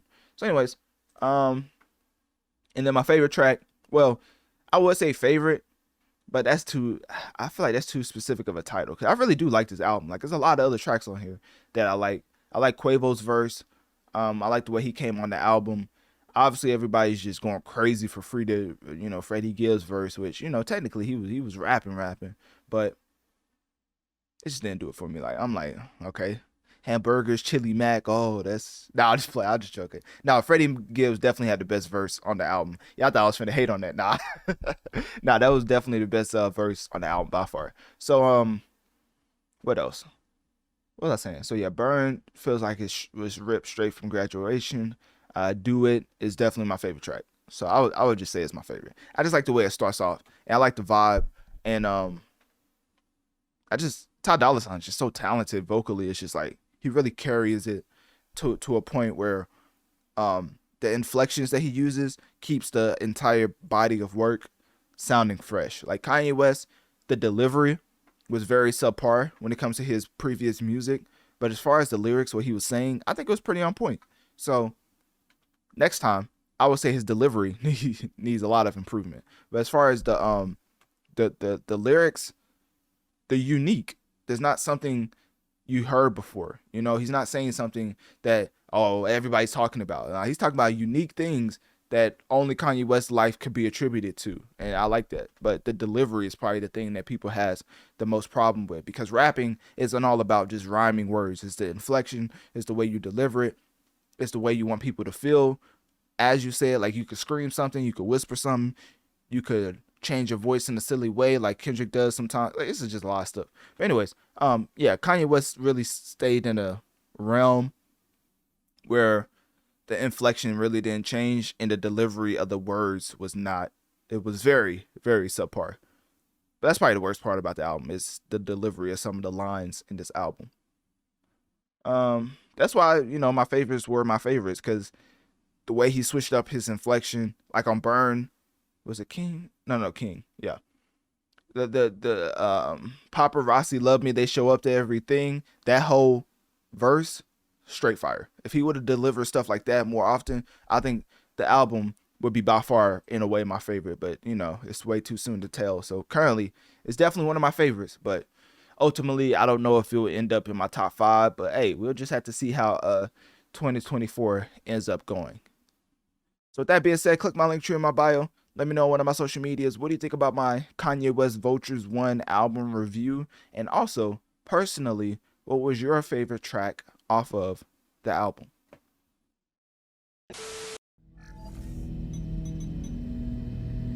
Now, when getting into Xbox, everybody knows that it's no secret Xbox has been having a lot of alleged claims made when it comes to the future strategy involving putting out their games, and especially hardware. As I was at Best Buy, I believe. Yeah. I was at Best Buy, you know, looking for a certain tool to use, as far as, I think it was like it was like HDMI, something like that. It was like a converter or whatever. But anyways, I say all that to say, I was about to check out and I heard somebody say, yeah, man, I heard that Xbox not making no more consoles. And not even like I heard, they said it like a matter of fact. Like, yeah, man, I want to get that because, you know, Xbox, they're not making any more consoles. So once I heard that, you know, obviously me, you know, I'm to myself. So I was like, dang, that's crazy. People really thinking what is rumored is true. Like, they're going around thinking it's true. So whenever Phil Spencer, Matt Booty, his last name's Booty, my fault, I gotta be mature, and other key figures of Xbox came out to have an entire podcast to touch on hardware updates, community growth, Xbox Game Pass, business strategies, etc., etc., I thought to myself, this is perfect timing, because people out here are just straight up lying, just fabricating the so-called truth, right? Because they look at this and they say Xbox is finished if they're not going to make any more consoles, and basically the overall exclusive model is going out the window because they're putting all their games on PlayStation, or really just all platforms, well, except for Nintendo, because you already know how that goes. But Phil Spencer came out to confirm some of the rumors, but obviously not the big ones, which was just flat out lies at this point. They literally said, well, let's just go through it, right? Xbox acknowledged that their initial plan with the market and marquee exclusives is changing a little bit, and they pinpointed the way it would change, as 4 exclusive games will be ported to rival platforms, focusing on smaller scope titles or those benefiting from larger community engagement. So a lot of people saying all the games was coming to PlayStation or just cross-platform, but that's not true. Only a select number, and to be more specific, they listed Hi-Fi Rush, Pentiment, Sea of Thieves, and Grounded as those titles to be pushed to the PlayStation platform as well. And then they kind of gave some insight involving around why they're doing this, as The strategic marketing strategy being implemented is basically exploring more titles and emphasizing the importance of adapting to gaming habits, meaning that loyalty to a particular brand is becoming less significant. In translation, putting games out on one platform inherently is going to lower sales. So they are going to change the traditional concept of exclusivity by having a service-based ecosystem accessible on multiple platforms. And then he went on to say, and this is Phil Spencer, so this is not like no hearsay. For the people over at Analytic Dreamz video, you will see the podcast I'm referring to right here. I mean, it says updates on Xbox Business, official Xbox podcast. You can go listen to yourself. I just have it up so you can see what I'm basically concisely breaking down, but it's a longer 22-minute video if you want to watch the entire thing. But in short, Xbox announced that the Xbox Game Pass with 34 million subscribers will remain exclusive to Xbox consoles, because a lot of people was once again fabricating their so-called truth by saying that it will be on Nintendo Switch. But of course, Phil Spencer came out and said that's not true, and Xbox Game Pass will continue to be available for Xbox gamers, and ensuring that subscribers will receive new titles without extra cost. So along with that, they also announced the inclusion of Activision Blizzard on Game Pass, starting with Diablo 4, which is coming out March 28th, and the rollout for other Activision Blizzard games will follow, although of course it's unclear if they will be one-day Game Pass titles or first-day Game Pass titles. So as far as the multi-platform rumors going around, Xbox did say that they're going to be putting some titles on other platforms, but basically not all of them, right? And then as far as the major flagship titles such as Starfield, Halo, it's definitely not coming to multi-platform, simply for the fact that Xbox wants to use certain titles for multi-platform, but not their flagships, if that makes sense. And that put an end to all of the speculation from gamers talking about certain exclusives being ported to non-Microsoft systems, because that was the biggest deal.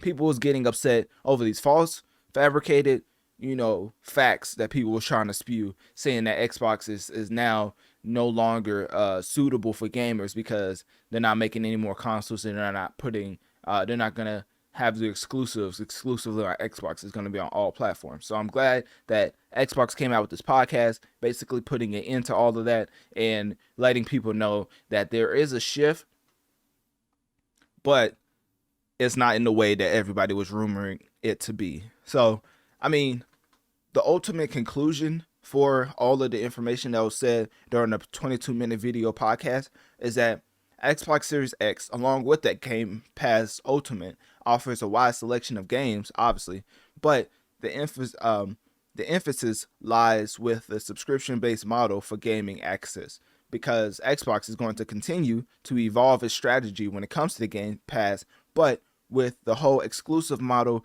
not being as profitable for certain smaller titles, such as the ones I named earlier, which is, if I can find it, Hi-Fi Rush, Pentiment, Sea of Thieves, Grounded, those type of titles. Xbox came out and said they feel like it will have a better community-driven accessibility being multi-platform. But it doesn't mean that all titles are going to be on non-Microsoft platforms. So obviously, it's an ever-changing landscape when it comes to the gaming industry. And my personal thoughts on it is Xbox obviously is losing the console war to PS5. But as a gamer, I don't really put too much credence into hardware.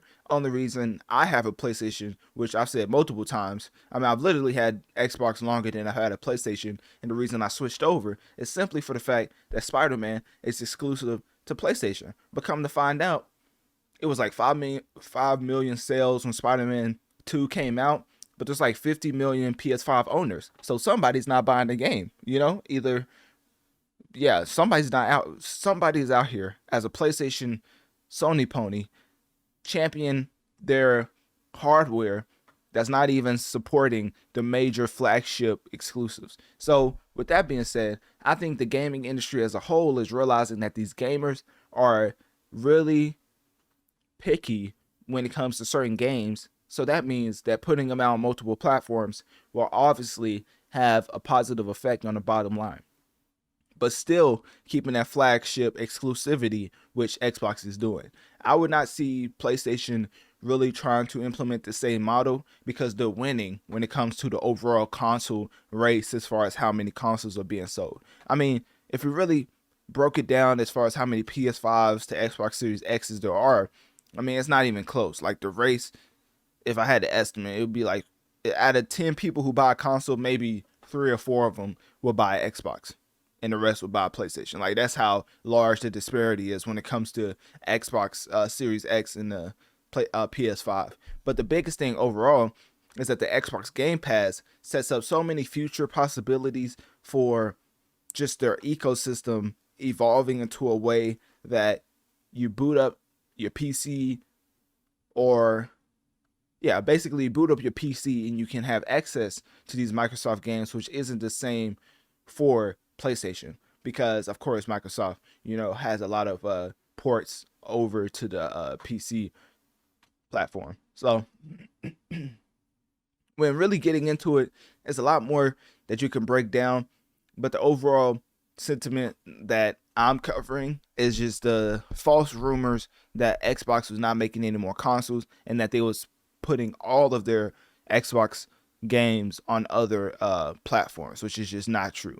So as I said, with Analytic Dreamz video on Spotify, you can see the video along with the audio. So you can watch this whole 22-minute video if you want to. Basically, I just broke it down in a more concise fashion, just so you know the overall message that they was trying to convey. But basically, with that being said, click my link tree in my bio. Let me know on one of my social medias. What do you think about the whole Xbox Series X versus PlayStation 5? And ultimately, do you think the way the Xbox is going with their shift in exclusive game strategy is going to end up being more profitable in the long run or not?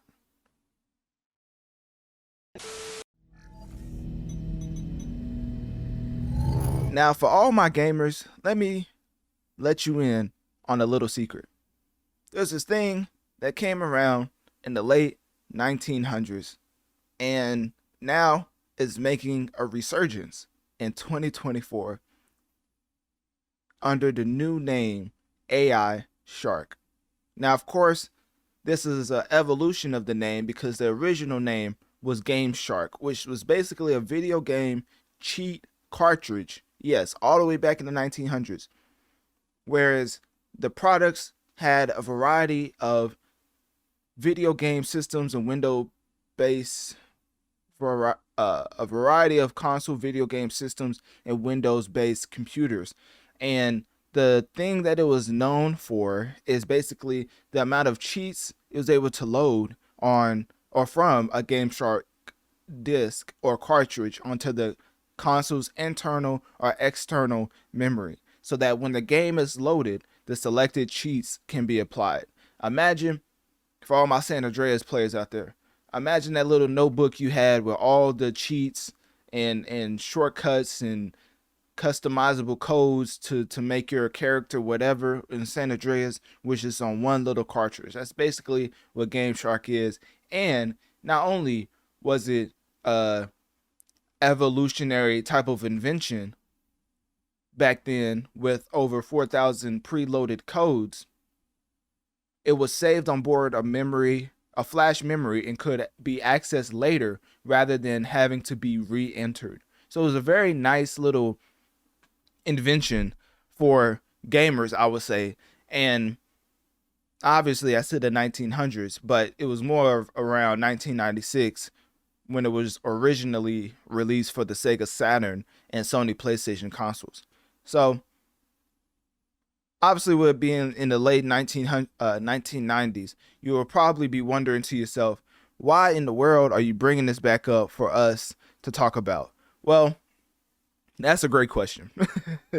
As I started off with, AI Shark is a new evolution of Game Shark, which basically is to focus on providing AI-driven assistance to players in the form of personalized hints rather than traditional cheats. So that's the biggest difference. And what they call this is a software titled XGPT, which, you know, for all my chat GPT people out there, you already know what that means.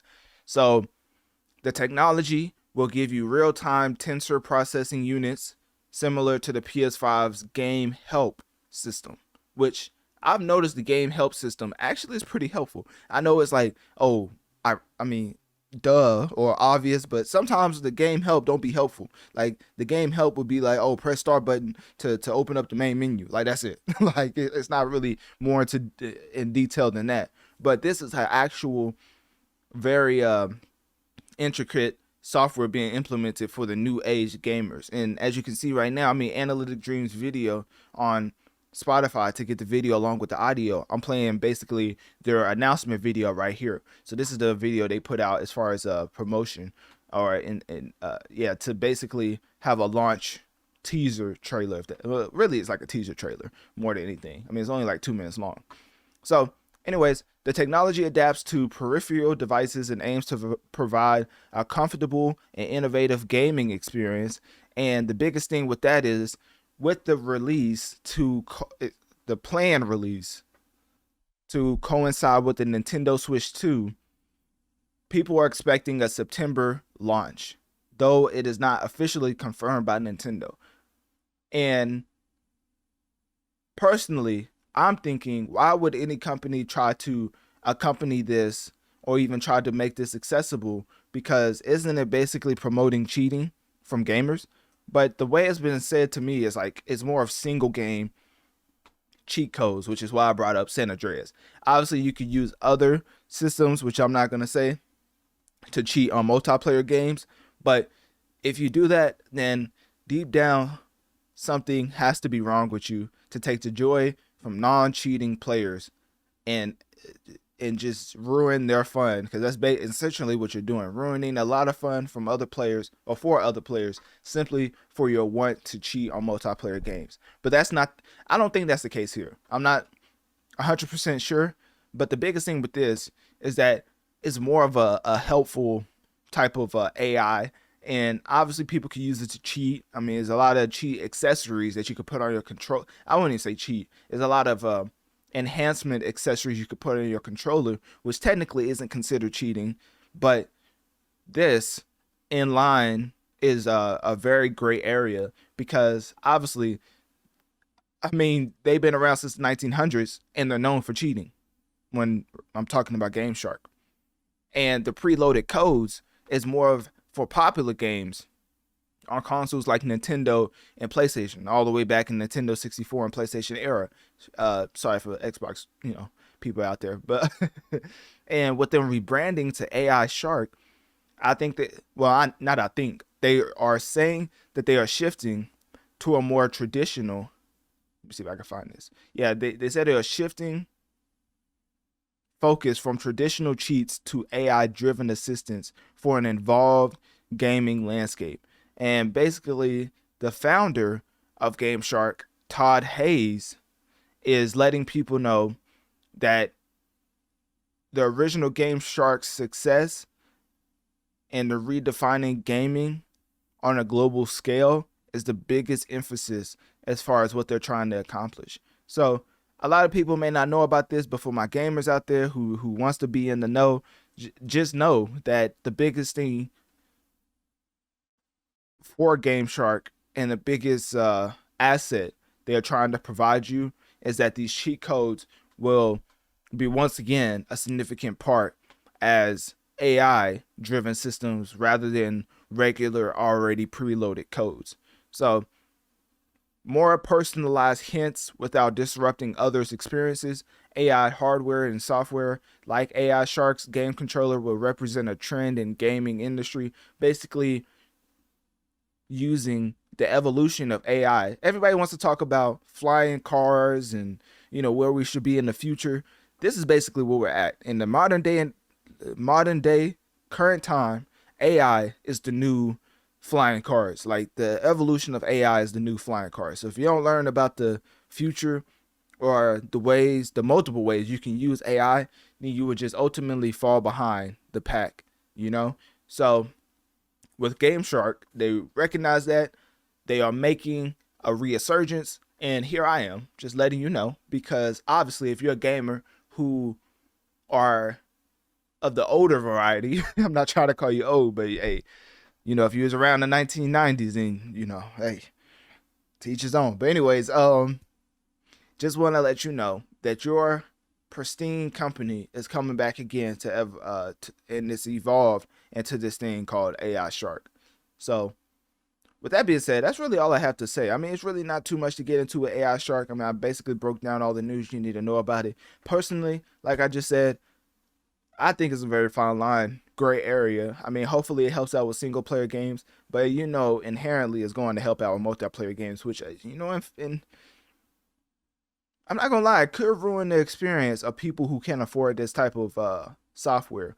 But at the end of the day, they do say that the way that you beat the competition, you know, is by I'm not gonna say it's like pay to play, but you know, you just try to do anything necessary to win, and this is just one of those things that could really push you to the next level.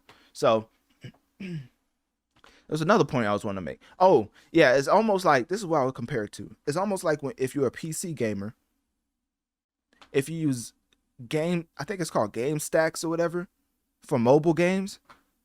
I think that's the biggest thing that I would compare this to. It's like a tool, but it's not necessarily cheating. You're just using a tool that's more superior than other people. I think cheating is like aimbot, you know, aim assist and all that other stuff. But, you know, if you're using a PC, then technically you have a better system for aiming, but it's not aiming for you, if that makes sense. I don't know. But, you know, I'd be interested to see what my real hardcore gamers out there think about this new software, because I do think this will probably change up a lot of scenes when it comes to competitive play and just gaming as a whole. So with that being said, click my link tree in my bio. Let me know on one of my social medias. What do you think about Game Shark, a company way back in the late 1900s, making a resurgence in 2021 under the new name AI Shark? And as a gamer, do you feel like this is cheating or no?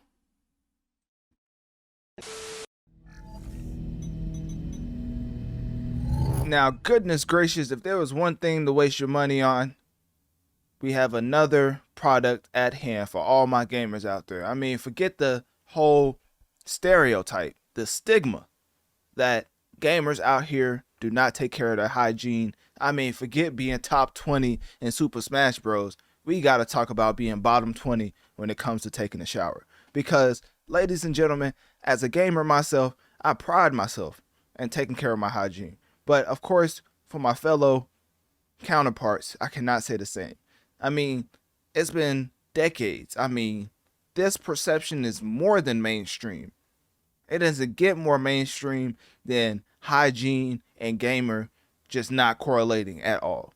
Literally, the way that people look at gamers is that we take gaming so serious that we don't even think of the possibility of what soap and water does in the longevity of our human form.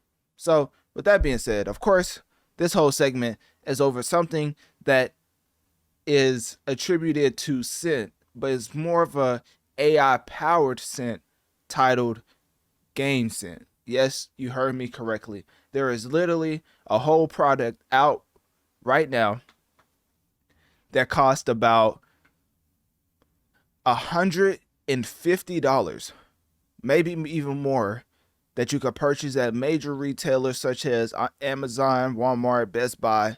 And this is a GameScent kit that includes 6 scent cartridges. Now, for the people over at Analytic Dreamz video on Spotify, to get the video along with the audio, you will see exactly what I'm talking about, as they had a whole teaser trailer that kind of showcases what the use is of this product. Basically, right now, all the scent options is 1, gunfire, explosion, racing, clean air. I mean, imagine now taking a shower so often that you need a scent for clean air because you don't even know what that could possibly smell like anymore in your natural habitat. Then for the last two, we have ocean and forest. So the sixth sense is gunfire, explosion, racing, clean air, ocean, and forest. And apparently there's even DLC options when it comes to this product, as the upcoming sense is blood. What in the Doja Cat? Sports arena, that's kind of fire, and fresh cut grass. I don't know if y'all smelled fresh cut grass before, but if that's the scent that y'all are willing to engage in, indulge, simply for the fact that it comes in the form of a product while you're gaming, then I'm not gonna lie, I'm gonna need y'all to click my link tree in my bio, go all the way down to the bottom, and definitely support this with a little donation to my Cash App, because obviously y'all got money to blow. I mean, $150 just to smell some fresh grass. I mean, it don't get any worse than that. I mean, at this point, if this product sells well, which, you know, I'm not trying to kill the credibility of whoever the company is putting out this GameScent AI powered scent or whatever, but I just want to tell y'all that it's going to have very significant damage to our reputation if we are out here paying $150 for clean air. Literally, the reason why people look at games the way they do is simply because the way we don't touch grass. Now there's an option to where you can buy a scent that gives you the smell of fresh cut grass. I mean, at this point, we might as well just wrap it up because we ain't never beaten the allegations. But in all seriousness, this device, let me stop the video right quick. Let me show you. I brought up the little picture it has. So this is the box it comes in. Once again, Analytic Dreamz video on Spotify to get the video along with the audio. But this is what the box looks like. This is what the product looks like. And then this is just the different angles for the box. You can pause it if you want to, just if you want to read it. But you can buy this now for $150 if that's something that, you know, you got the funds for. And yeah, those are the 6 different scents. Obviously, there's 3 more that's coming. I don't know when, but they say there's upcoming scents. And so that's what it looks like. It's AI powered, so they just go off randomly by detecting, you know, where you are in your game. Here is just the stuff that comes with it. Okay, so yeah, that's basically it. So that's the entire box and then a product. So basically, what do I think about this, right? Well, it's not doing anything for our stigma that we just don't take care of our hygiene. Obviously, it's one of those things where it's not to be taken too seriously. I mean, it's just literally an AI system basically corresponding to scents in real time as far as the game you're playing. And it's supposed to create a multi-sensory gaming experience. I kid you not, that's crazy. So anyways, I already told you where you could get it: Amazon, Walmart, Best Buy. Obviously, this is not an ad because I'm not advocating for this. I mean, if you got to buy clean air and fresh cut grass, maybe you actually just need to go outside. Like, you know, this is a real thing in society. It's where you go outside, you experience nature, you get positive benefits from nature, and then you go back indoors and then you just do it again. This whole mantra where we can just stay inside and play a game 24/7 and never go outside and touch grass or experience air. I mean, obviously in, you know, Detroit, you know, it's probably hard to get clean air anyway because, you know, hey, y'all places like, I mean, imagine just gun smoke going off 24/7. That's about as Detroit as you can get, or Chicago. Pick your poison. So anyways, getting back into the product, it's aiming to create more exciting and memorable gaming experiences by associating scents with in-game actions, leveraging AI to analyze scenes and release fitting scents instantly. Acknowledged as a unique accessory, especially effective when used with VR headsets. I mean, imagine putting on a VR headset to experience some fresh air. So anyways, as far as the market availability, is very expensive, I would say. And as you can see, it comes with like an app or whatever.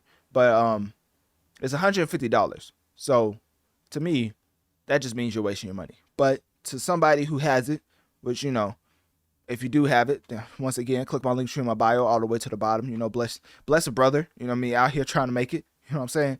You know, podcast doing well, but, you know, an extra dollar wouldn't hurt. You know what I'm saying? So anyways, yeah, that's basically what I wanted to do. I just wanted to cover this for all my fellow gamers out there, that to let y'all know that they literally release AI powered scent via GameScent to let you know what fresh cut grass. Well, okay, that's the upcoming one, so that's not included in that original thing. But the clean air smells like. They literally have something to let you know what clean air smells like, and that's them doing God's work, because obviously clean and gamer has no association whatsoever. So with that being said, click my link tree in my bio. Let me know on one of my social medias. If you're a gamer, when's the last time you took a shower? And if it's been more than 2 days, please let me know why in the world do you and soap not get along no more.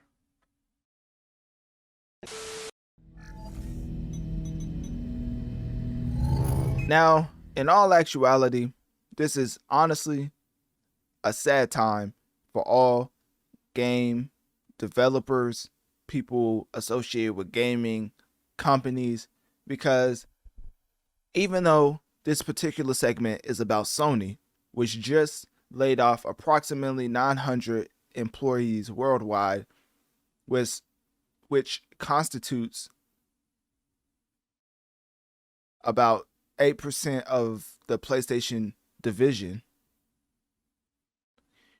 The decision for these layoffs is not one that only Sony is making. Obviously, throughout this year in general, like literally, we're only 3 months into the year. Studios like Bossa Studios, Unity Software, who laid off about 1,800 people, cutting nearly 25% of its staff. Twitch just laid off 500 employees. Playtika, they laid off 400 employees. Discord laid off around 17% of the company's total staff. Microsoft laid off 1,900 employees across Xbox and Activision. I mean, Microsoft's is the most egregious. If y'all know Microsoft's net worth, I mean, compare all these studios, maybe, no, not even Epic. Let me not be disrespectful. Microsoft is the big dog as far as longevity and the money is garnered. So for them to be laying off people, that's kind of insane. I mean, didn't they just sign like a huge deal with Activision, or it was some type of deal? I forget what it's called. It was around $1 billion. Maybe it was Activision who signed a deal with Microsoft and they laid off. So Activision laid off people. But, you know, of course, it's through Microsoft as well. So so now that makes sense. 'Cause I'm like Microsoft. But Microsoft is attached to Activision, so of course they laid off 1,900 employees themselves. So anyways, and then Epic Games, who laid off about 830 people. This is simply because of the economic conditions, and not to sound like Jaden Smith, but the global state of the economy is and has to be talked about at this point in time, because of course people are going to look at the gaming industry making record-breaking profits as far as last year, but the thing that you're not realizing is that the development costs are also breaking records when it comes to the past. So when you get into increasing development costs and then factor that with unpredictability when it comes to gaming, now the whole industry is facing the harsh reality that not everybody is going to have a Fortnite to keep them afloat. So now with these increasing in development costs making everything look realer than life, and the unpredictability of game sales, I think personally, after doing a lot of research, of course, that is the main reason for a lot of these layoffs. They just bit more off than they could chew and realized they had to make this up, or make this back, recoup somehow. And this is the easiest way, by cutting some of the workforce. So, of course, people are going to say it's corporate greed, but if you really follow the gaming industry, you will know that this has been a trend as far as the graphics getting better and better and better.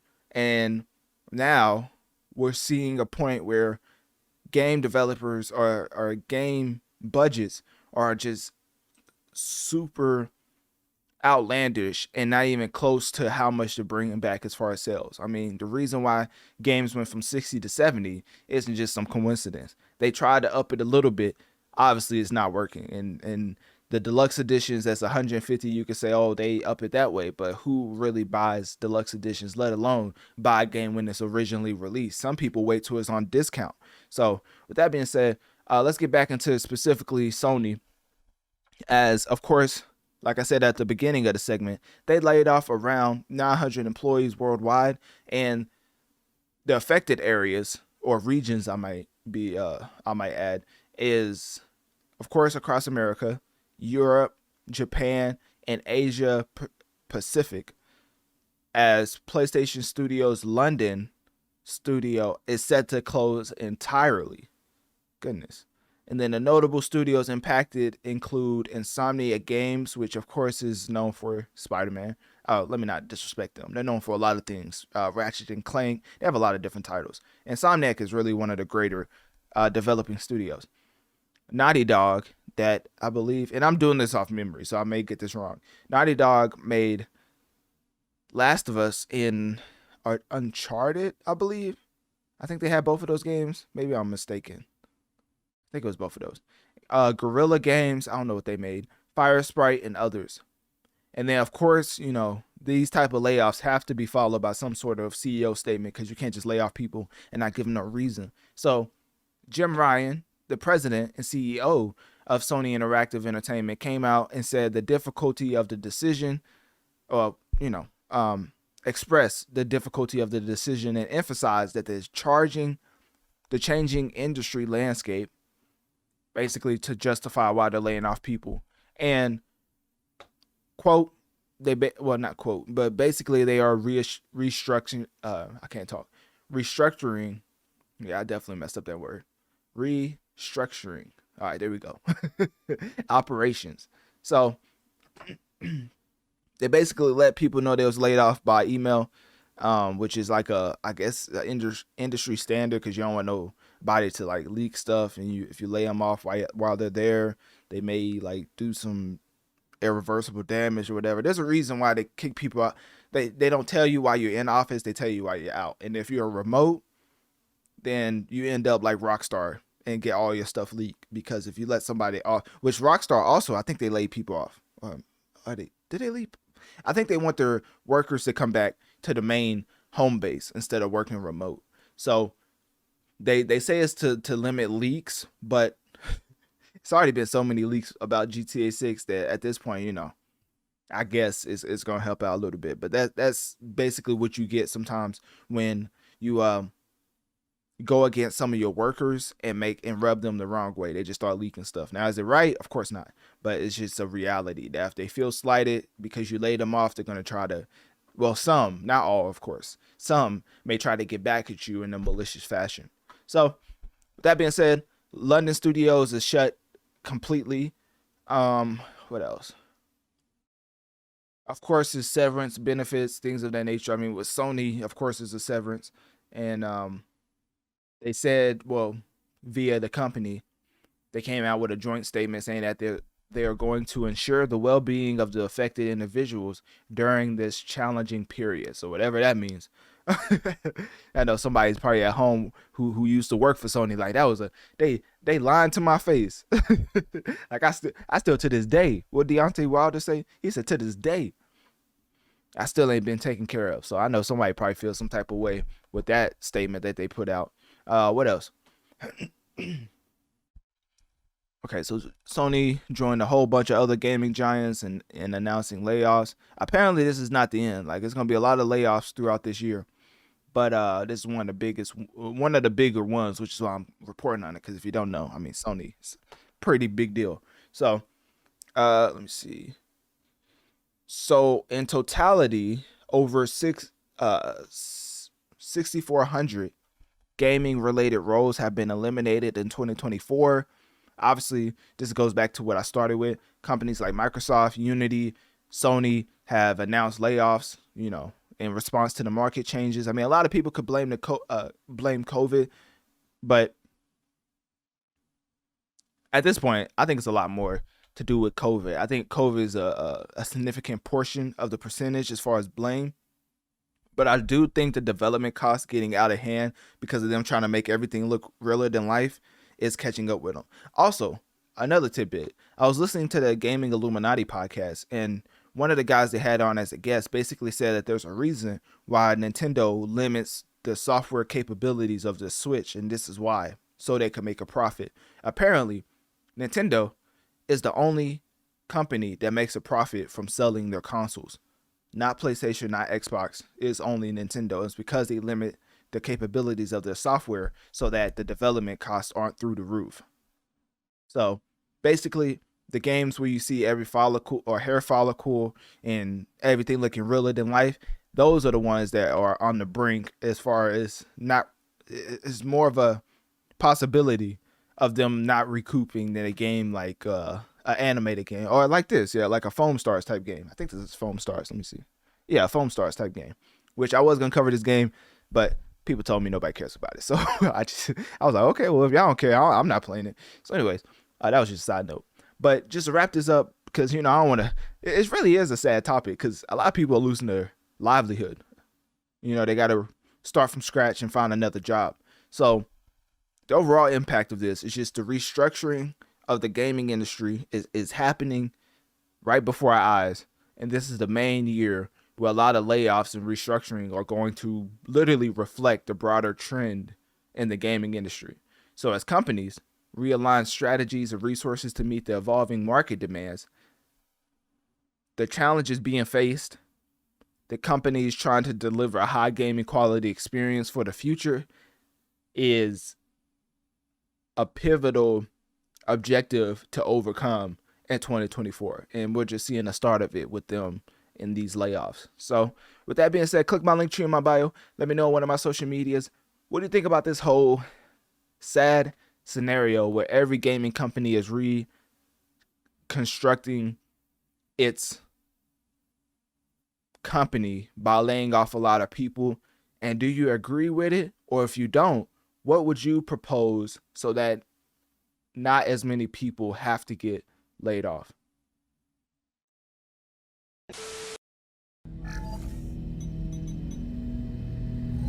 Before we get into the Pokemon trading card game Pocket announcement, because the game that we all know and love, which is the Pokemon card game that transitioned into the video game, is now having a combination of both, as there's a new virtual card collecting game via Pokemon trading card game Pocket. Now, of course, before we get into that news, unlike people at Nintendo, I am able to bring up their competitor, which is the one and only Power World. Y'all just know, or y'all just knew, I wasn't going to go a whole episode without bringing up the most impactful game launch ever besides, what was it, Dota? No, besides PUBG. I think PUBG was the top of all time. But anyways, so why am I bringing them up? Well, currently, and I had to look this up because, I don't like to do fake news around here. So I looked it up, and PUBG obviously had the biggest all-time peak with 3.2, but Power World that came out this year had 2.1, which obviously put it at the top 5, maybe top 2. So it was the second most impactful launch ever. But currently, there's 200,000 players concurrently playing the game.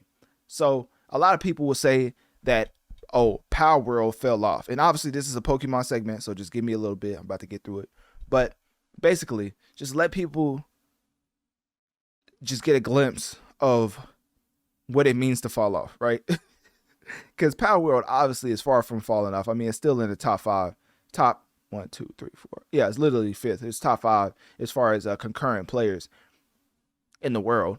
But as of February 22nd, it already has 15 million units and 10 million. Well, it's made 15 million on PC via Steam and it's made 10 million on Xbox. Sorry, PlayStation players, I guess y'all ain't got no games and I'm talking about myself. So anyways, with that being said, they've done all they needed to do as far as having a successful game. Right now, they are just keeping the longevity of it, as 200,000 concurrent players is more than enough to keep a sustainable ecosystem. So with that being said, obviously it didn't fall off. It just had a record-breaking peak, already made all the money in the world and then some. So now it's just having a steady cash flow that's just not at the peak that it once was at. So anyways, before my Pokemon fanatics get irate at me, let's get back into the reason why I'm even making this segment. So with the virtual card collecting game, a lot of people started to compare this to an NFT type of ploy by Pokemon. But in response, because this was a big concern by the public, everybody was saying, oh, this is an NFT. Like, why are they doing this? They already know that NFTs are fake. Why are they trying to dabble into that market? So it got such traction that the Pokemon company came out, well, representative from the Pokemon company clarified to Polygon, it was an article that, well, not article, it's a company, that they have, quote, not developed or approved, end quote, any Pokemon NFTs. Basically, to dispel the rumor that everybody thought this was a ploy to get into the NFT market. So obviously, they came out and denied it, and they said that any Pokemon related NFTs in the marketplace are deemed unofficial and not affiliated with the Pokemon company. So basically, it's just a game, right? Coming in 2024, as you see right here. You know, shout out to Analytic Dreamz video on Spotify to see the video along with the audio version. But as far as an overview, the Pokemon trading game Pocket is more of a collaborative effort by Pokemon company and DNA. It's like DENA, so not like, you know, not to be confused with DNA. But anyways, developers of Pokemon Masters EX. And basically this game is to emphasize digital card collecting, introducing immersive cards that offer a unique experience of leaping into the card's illustration. So something about the monetization part of it is not, or has not been disclosed yet, but this game is confirmed to be free to play, or free to start, which is interesting.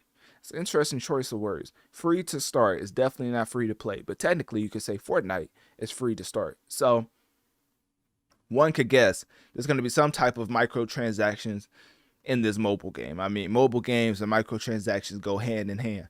Honestly, I think if it wasn't for microtransactions, mobile games wouldn't even be popular. So anyways, allowing players to open 2 booster packs daily at no cost. So it's like, that was to expound upon the free to start. But it's set to launch 2024 on iOS, Android. Oh yeah, for iOS and Android. What else? There's some other things about the game. I mean, personally, I don't play mobile games. I'm not gonna lie to you. If I'm out and about, the last thing, like, I could only, because, you know, time is valuable. I ain't gonna lie. Playing a mobile game to me would mean that I'm somewhere where I'm waiting. But I usually am not somewhere waiting too often. Like, usually I'm going to a place for a specific purpose and I come back. Like, I'm not just going somewhere just to hang out. You know what I mean? So, I don't know. A card game via mobile is interesting because obviously Marvel Snap is technically a card game, I think. And that's doing tremendous.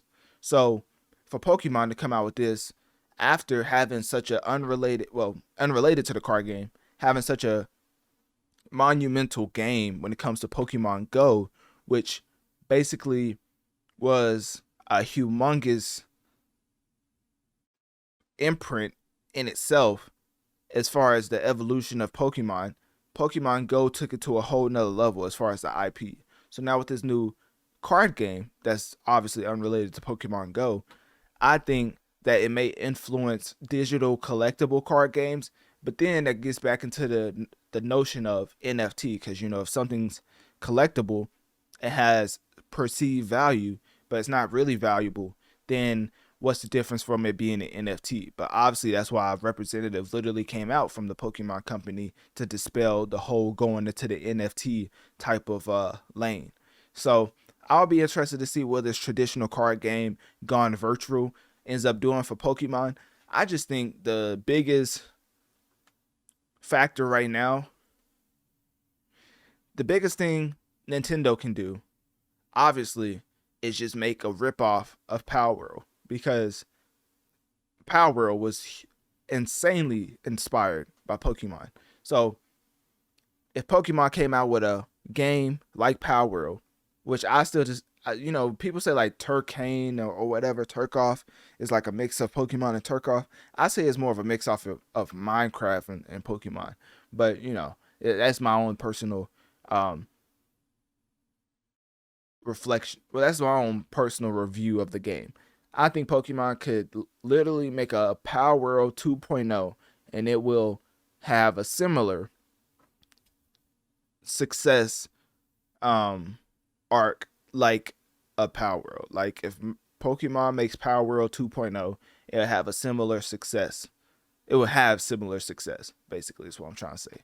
So, anyways, it's just a Pokemon virtual card game at the end of the day, but I just wanted to let all the gamers out there who play mobile games to know that Pokemon is coming out with a new rendition of the IP via a new virtual card collecting game. So that being said, click my link tree in my bio. Let me know on one of my social medias. What do you think about the Pokemon IP going more in a virtual card collecting game type lane?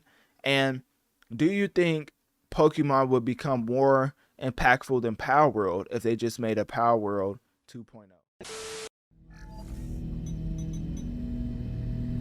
Now, before we get into the details of the Disney and Epic Games collaboration, of course, we have to start with the teaser trailer, which basically depicts what the future holds as far as this whole new project is concerned.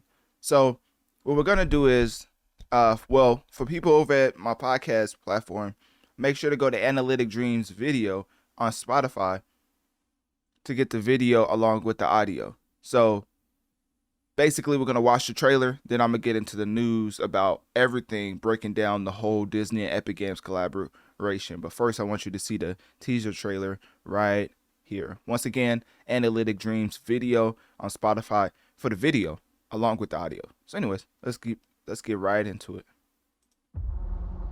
Discover a place Oh, you gotta love the narration. where magic is epic. This seems like such a spoof, but this is actually from the actual account, like Fortnite. It's not a spoof. It's like a real thing that they put out. And the reason I'm saying it like that is because this narration makes it seem so much like a parody, but it's actually not. Like, this is real life. So anyways, let's keep going. Is epic.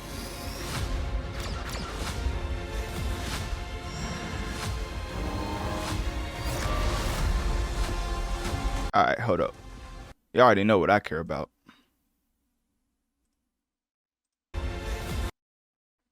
I love how they say Marvel and only show X-Men characters.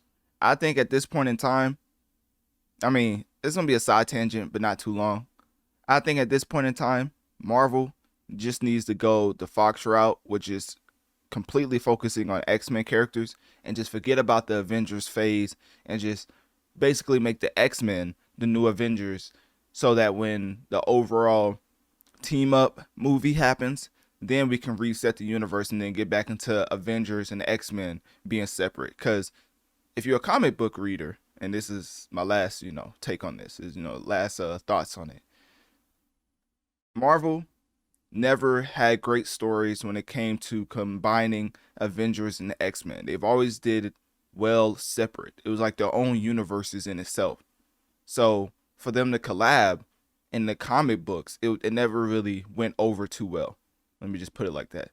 So I think that they should obviously focus on X-Men characters, which they technically are doing with Deadpool and X-Men and X-Men, the 1990 series or whatever. But anyways, that's just my little 2 cents on that. So I think they're going in the right direction, completely focusing on X-Men, which makes it funny that only X-Men characters are in this trailer.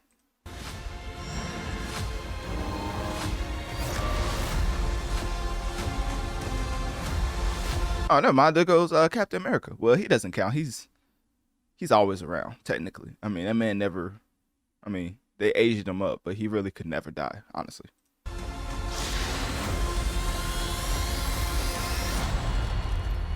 And that is the depiction everybody's talking about right here. Hold on, I don't know how much of a clear look we're gonna get. Okay, that was basically it. Let me see. So right here is what everybody's talking about.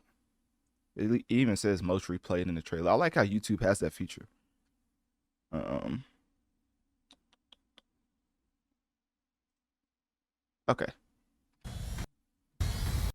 All right. So basically, obviously you see in the top left, ESPN, Marvel, Lucasfilm, which, you know, it's the Disney brands. And I mean, all of this is the Disney brands, but that's just more of the sports division, superheroes, Star Wars division. Obviously in the middle, I'm not too familiar with all of the IPs. I do know next to the centerpiece, that's the inside. I don't even know how to say it. I never watched the movie, but the in and out, the inside and outside, whatever that movie is, the popular movie, that's the tower for it. And basically, they're not making like a complete replica of Disney World out of Orlando, of course, because with video game technology, well, with video game imagery, you could do way more. So I think it would be just a much more expansive version of Disney World, just obviously for the video game ecosystem. I mean, imagine having I don't want to compare that. Imagine having an open world where you're walking around in a more glorified Disney World, if that makes sense. Like everything you look at is Disney owned, and it reminds you of Disney World, but just 10 times better, because now it's animated to the point where they can take more liberties when it comes to creativity. So I just think this is a more enhanced version of Disney World that you're going to be experienced in a video game format. So I think that's pretty cool, honestly. But anyways, let's finish the teaser trailer.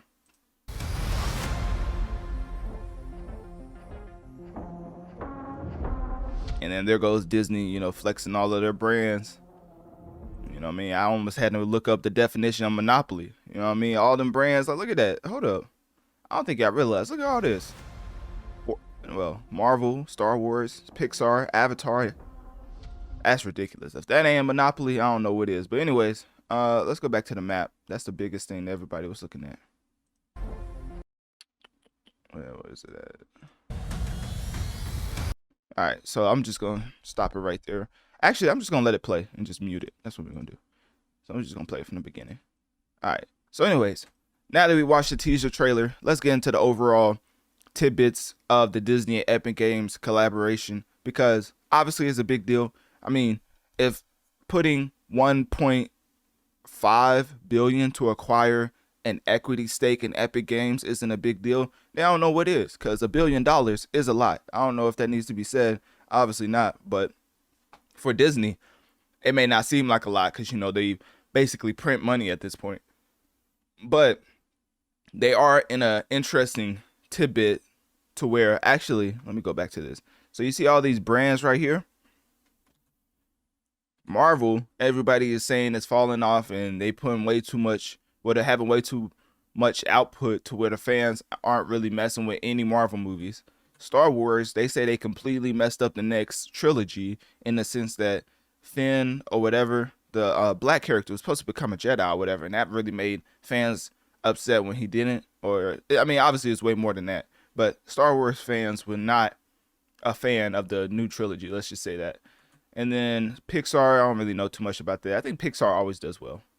Avatar, I think the last movie did well, so those two brands are doing well. So anyways, but Star Wars, Marvel is one of those where it definitely could use some help when it comes to just creativity and trying to find more engaging a more engaging audience, because a lot of people are just falling off of keeping up with Marvel and Star Wars simply for the fact that they just believe that Disney's just out here just putting out cash grabs under the new IP that they've acquired. So with them putting stake into Epic is more of a collaboration to create a Fortnite connected environment where they've already had a huge track record in making video games using other people's IP and making them more intriguing to the masses. I mean, how many times have you heard a little kid refer to a popular character that's been around since the 90s or 80s as a Fortnite character?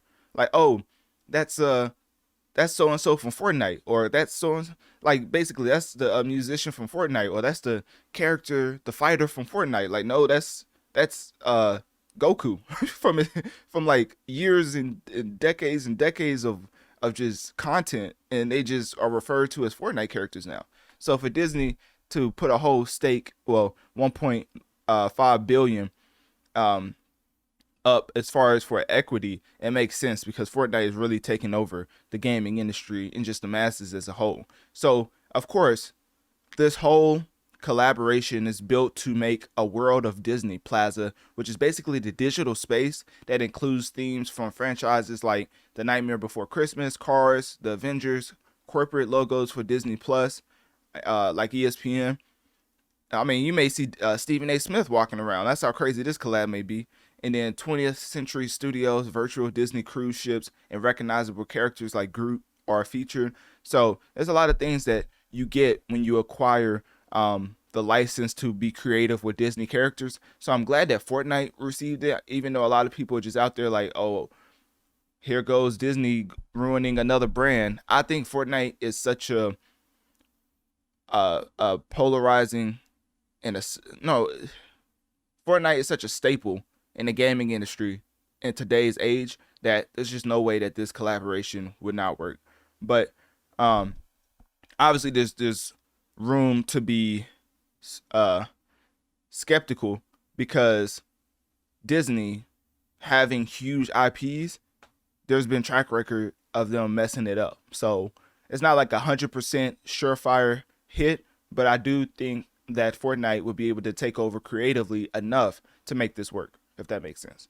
So of course they imply that they're going to have a social, virtual tourism aspect, allowing users to hang out with friends and engage in various activities. Once again, going back to the whole Disney World for a video game. I really like the concept that they are going with, as if they make this VR, like forget video games for a second. If they make this VR to where you can just walk around the whole entire Disney World as a character and you're experiencing other characters in real life, this could end up being the new, really Fortnite. I mean, Fortnite is already big in itself, so it's only competing against itself. This could be the new height or the new peak that Fortnite sets for itself as far as standards, because the possibilities are endless, which is why a lot of people are skeptical, because, you know, there's also possibilities to mess it up. But let's just try to be positive and hope that Epic Games and Disney will figure out this Disney World idea. So anyways, obviously, I'm not going to keep beating a dead horse, but it's going to be a theme park style, all-encompassing entertainment experience. The partnership will be a multi-year project aiming to combine Disney stories with Fortnite's open world and turf. I can't say that. And ecosystem. What else? That's basically it. I mean, Disney, Pixar, Marvel, Star Wars, Avatar. I'm trying to see anything I missed. That's basically it. I mean, a lot of people not even talking about this collab, which makes me very very hesitant to say it's gonna be like just the biggest thing since sliced bread. But to me personally, I think this is gonna be insanely popular. Like, forget GTA. I could see this having like a huge decade plus run, as far as, because they do say it's multi-year project, but obviously you can have extensions based on performance, right? So I think if they make this Disney World in the way that I think they're going to make it, they could literally make this the biggest game ever. I mean, you see this right here for people over at Analytic Dreamz video. I think this depiction is something to where you're going to be exploring this for the next 10 to 20 years to come. And obviously they're going to keep building upon it because there's just so much rich IP for Disney that you would want to just explore every crevice. It's almost like a Cyberpunk or a Final Fantasy. It's like a world in itself with so many characters that it just, you want to keep exploring. So I don't really see the downside of this, and I think this is going to be a big deal when it eventually comes into fruition. But obviously at the end of the day, this is just one big investment by Disney in terms to collaborate with Epic Games to hopefully make a groundbreaking entry into the gaming and metaverse space. So only time will tell if this ends up being a successful investment or not. But one thing I will say is that it would definitely offer Disney fans, and not even Disney fans, but video game fans and people who want to, basically video game fans, a unique experience. And for VR people, a virtual experience with their favorite Disney franchises. So with that being said, click my link tree in my bio. Let me know on one of my social medias. What do you think about Disney's investment in the Epic Games? $1.5 billion investment into Epic Games. And also, at the end of the day, do you think that this whole collaboration will end up making this one of the biggest games of all time?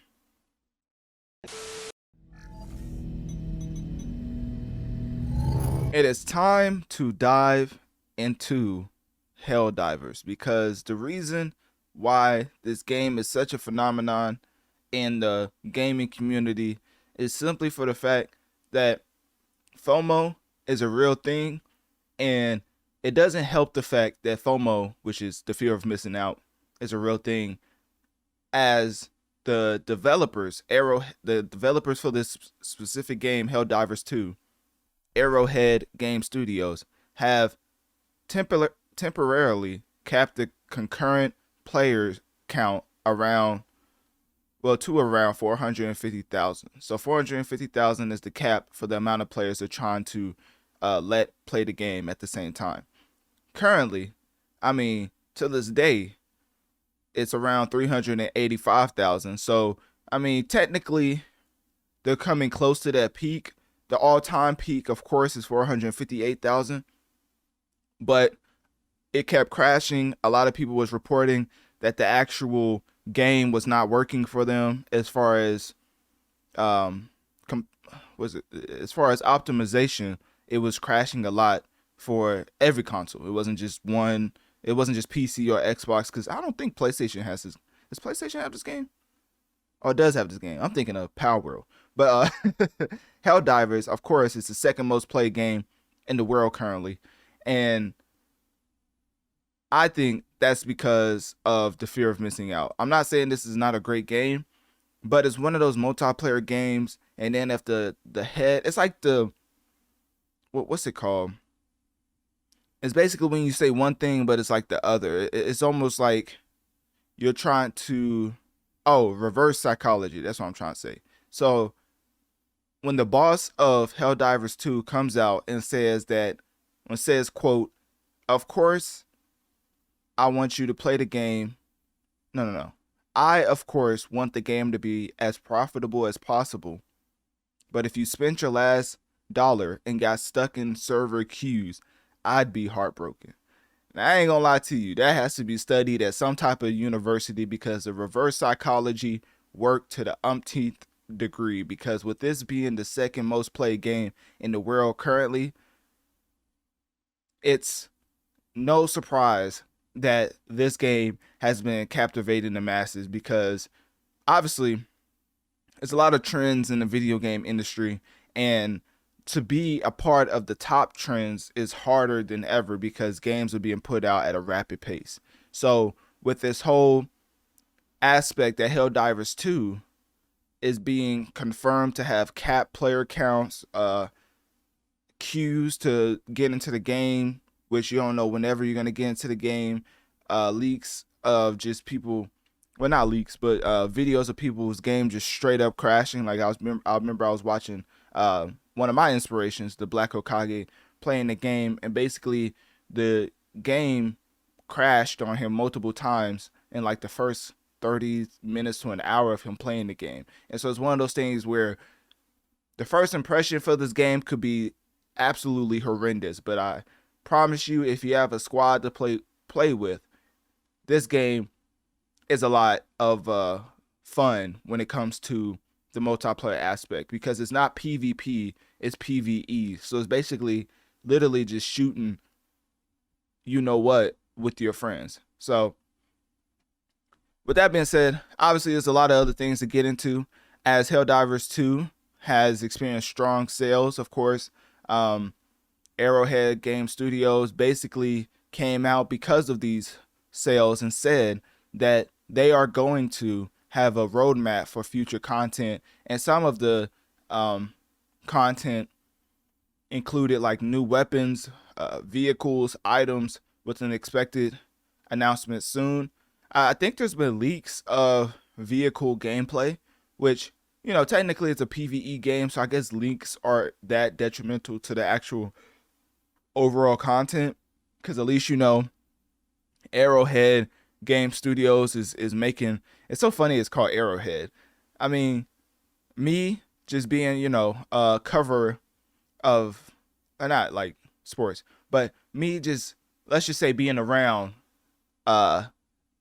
actual Arrowhead and Kansas City Chiefs. It's so funny that both Arrowhead companies got a tremendous dub in the same year, you know, because this is actually one of the more surprising feats from a video game to have this amount of concurrent players basically just simply being a PvE game. But anyways, let me get back on track.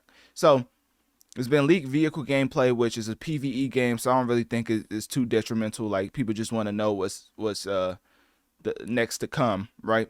So some of the things as far as the game, obviously I can't get too much into, because I haven't played the game myself, which I've thought about playing it, but to be honest, I think it's one of those type of games where you have to play with the squad, and that means matching up, you know, calendars, schedules, and, you know, at this point in time, very hectic when it comes to schedules and keeping that, you know, in a line. Because if you know anything about the, let's just say, college life, it's very sporadic in your availability. So anyways, at some point I do want to get my hands on this game and try it out myself. But there's something else I was wanting to get into. Oh, okay. So the all-time peak for this game, I think I already said that, 458,000. Current player count is around 385,000. I think it could be higher, the all-time peak, because they capped it at 450,000, and the all-time was 458,000. So they capped it for a reason, obviously. And they said they later raised it to 700,000, I think. But they said due to server instability, the cap was reduced. So basically, it's still at 400. Why they say that? Anyways, so yeah, I think if the cap was raised, I think the all-time peak would be higher than it is currently. But on the flip side, well, in the result of that, the game would just crash for everybody. So it's a good thing that they capped it to what they capped it to. So what else? So yeah, it's the second most popular game right now, only behind Counter-Strike 2. Counter-Strike 2, you know, I don't know what it is about that game. I don't know if I've ever covered Counter-Strike, but like that keeps a strong player count, like consistently. Like the all-time peak as far as the concurrent is like close. Like it's like they almost are gonna break the record every single day, the way their players just stay on the game. Anyways, what else? Anything else? That was basically it. I don't want to like talk too much about Helldivers, because I don't really have too much to say about the game. I mean, it's a good game. PvE, if you just want to have fun with your friends. I would not recommend playing this by yourself at all. So that's one thing I do want to say. Definitely have to have a squad, at least 2 to 3 people. But yeah, that's basically it.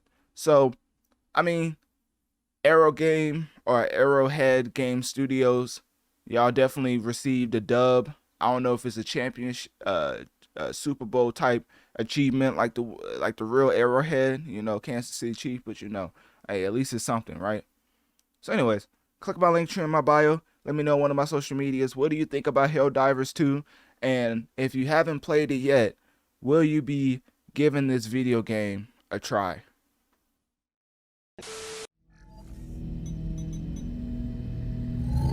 It is time to get into one of the most important video games, one of the best video games. I mean, talking about the creation of Double R, and it's not a Rolls Royce. In the game of role playing, in the game of fantasy, From Software, directed by, I can't even say that, Miyazaki? Yeah, I definitely messed up all that. But basically written by George R.R. Martin. I think that the ultimate conclusion you can come to by the creation of Elden Ring is that it's one of the best video games of all time. Just simply put. And as a result of that, it ended up winning 2022's Game of the Year from several publications. I mean, all type of publications came out and gave it Game of the Year back in 2022, and deservedly so, because it was no game that was even competing in the realm of Elden Ring. Also won Best Game Direction, Best Art Direction, Best Role-Playing Game. Okay, you get the point, right? Enough of that. So, anyways, with it being 2 years old, and after From Software put out the video game last year, which it was Armored Core, I believe. That was a From Software creation. So after putting that game out, which that was phenomenal in itself, they are back again with a new game. Well, not a new game. A new extension of their previous masterpiece, which they are calling Shadow of the Erdtree. Yes, Elden Ring is getting DLC titled Shadow of the Erdtree. And basically, the whole speculation around this DLC is more of a continuation of the previous lore, of course, but the Mesmer's relationship with characters Michaela and Melina has provided added anticipation for the DLC's release. So I think Melina's brother supposed to be in this or whatever. I don't know everything about the speculation, but as far as the underground scene, it's going to be a lot of exploration of that. So it's going to be like a multi-level map. But you know, just covering speculation. And then of course, players are going to have to defeat Star Courage, Radon, and Moog, Lord of Blood, and interact with the Withered Arm and Mogan's Palace. Man, what type of nerd talk is this? But anyway, speaking of nerd talk, I have the actual trailer pulled up right now, so make sure to come over to Analytic Dreamz video on Spotify to see the video along with the audio, as we're going to get into this video game trailer, and basically you're going to be able to see all of the nerd talk in 4K. Actually not 4K, more like 1080p, but you get the point. You know what I'm saying? You finna see it in real time. So anyways, without further ado, this is the Shadow of Erdtree trailer. And what else? Oh yeah, before I forget, it'll probably say at the end of this trailer, but I do want to say this earlier. It's set to release on June 21st, 2024 for PlayStation 4, PlayStation 5, Xbox One, Xbox Series X, and PC via Steam, of course. So yeah, that's basically it. So let's get into the trailer, official gameplay review. Hopefully it's not too loud. I don't think it's too loud. Here we go.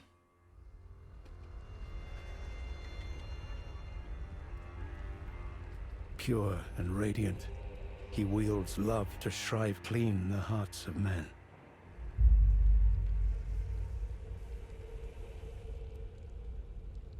There is nothing more terrifying.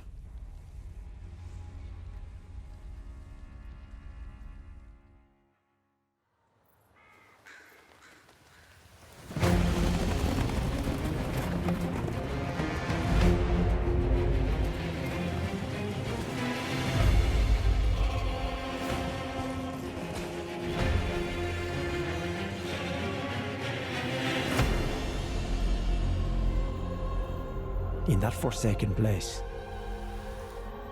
blood must spill. Blood of your fellows. They are truly faithful.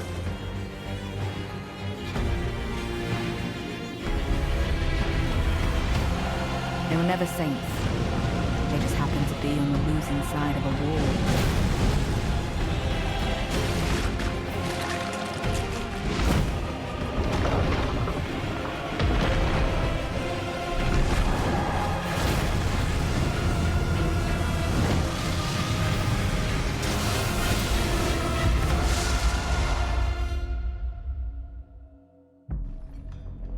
Mother.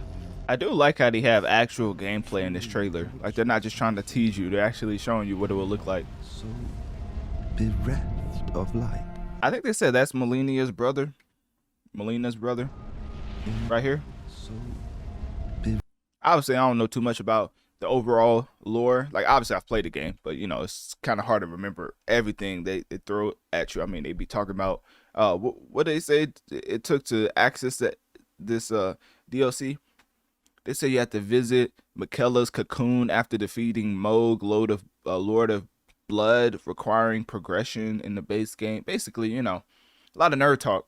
So, forgive me if I don't remember everything, but I do think that this is Melina's brother. bereft of light.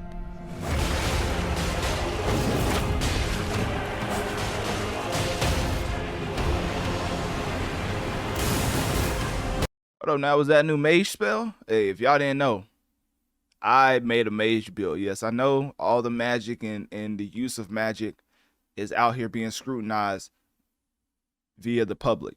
But all I gotta say is, y'all blood builds is way worse. That's all I gotta say. You know, was it the bleed builds or whatever? The way you cut somebody and they over time lose like half of their health, where you could just run around after you cut them. I don't want to hear nothing about my mage build.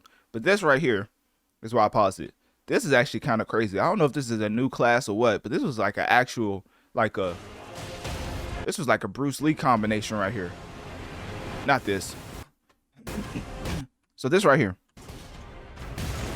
Like, what in the world was that? That man gave him a whole Bruce Lee combination.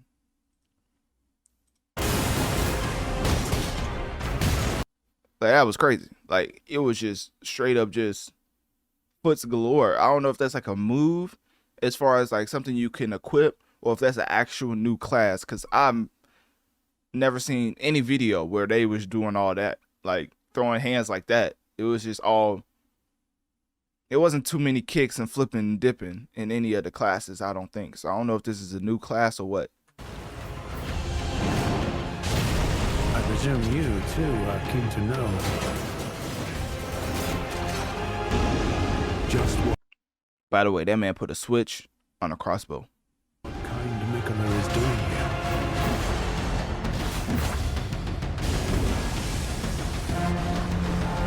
The only thing I would say about these fantasy games is like your imagination has no limits, because you could literally make anything make sense in these fantasy world type games.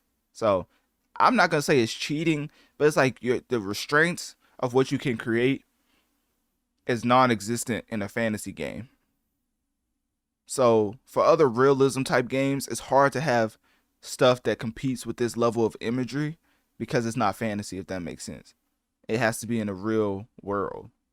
So I don't know. I'm not trying to make a cop out for people who make real type or realistic type games as far as, you know, the visual aspect is concerned. But all I gotta say is, you know, it's a lot of liberties being taken when you make a fantasy game that you can't really do when you make a game based in reality.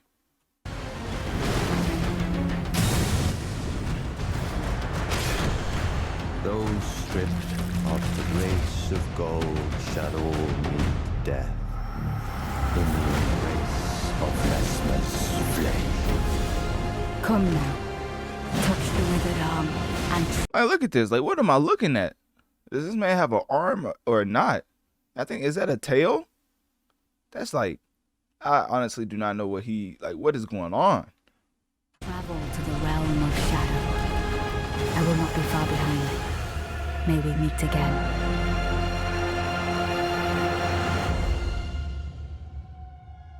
Mm-mm-mm. A little end credit scene or whatever.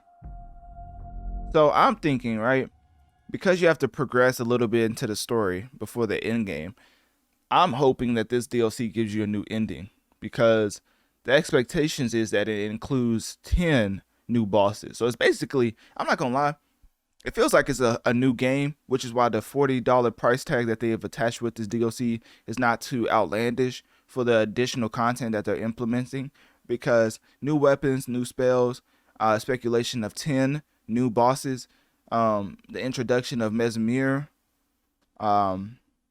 and other demigods, like it just seems like a whole new game, and it seems like it should end off with a new ending, if that makes sense. Like it should give you a new option as far as an ending, simply because of what this DLC can end up doing. Because I haven't beaten the game, and I hope it's one of them cyberpunk things where I've waited for the DLC to come out and I'm able to get a whole new ending. Because for those who don't know, I actually did end up beating Cyberpunk, and I had the Phantom Liberty ending, and I really enjoyed that ending. When I ended up, you always go back and watch the other endings on YouTube or whatever, and I like the ending I had. So I'm hoping this is the same case where if you waited for the DLC, you can get the DLC ending. Not saying that it's automatically going to be better, just saying it's an option if you want it.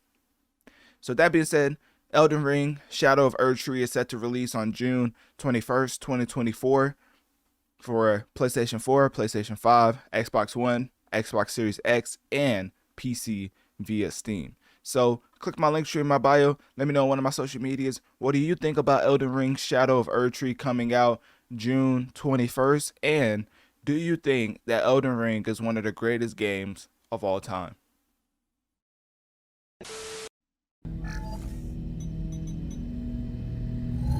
Now, y'all gonna have to forgive me, Xbox players, because of my experience in the gaming industry. I will say, I've never been the biggest fan of Final Fantasy, not because of quality-wise. I just personally never had an interest in getting into the franchise. So, the reason why I say y'all gonna have to forgive me is because I literally looked this game up trying to see its numbers, statistics, things of that nature to compare it to the other games in the industry currently. And guess what I found out? I don't know why I didn't already know this, because I've seen it many times, but I guess it just went, it just went over my head basically. But Final Fantasy is only available on PlayStation. So when I went to go look at the top sales as far as Steam, Xbox, and PlayStation, I was like, dang, PlayStation players, they really like this game. It's really apparent that only PlayStation players really love this game. Come to find out, that's the only platform that is on, which, currently you would think that would be obvious, but I totally forgot. So anyways, after spending a total 2 minutes on strictly my ignorance, let's get into the overview of this segment, which is basically the review roundup of Final Fantasy VII Rebirth, because of course it's received widespread acclaim from critics simply for the fact that it is a remaster, but the difference between this and other remasters is that the gameplay, the core gameplay mechanics is vastly different. Whereas Final Fantasy, a Resident Evil game, which is remade, could be the exact same with updated graphics.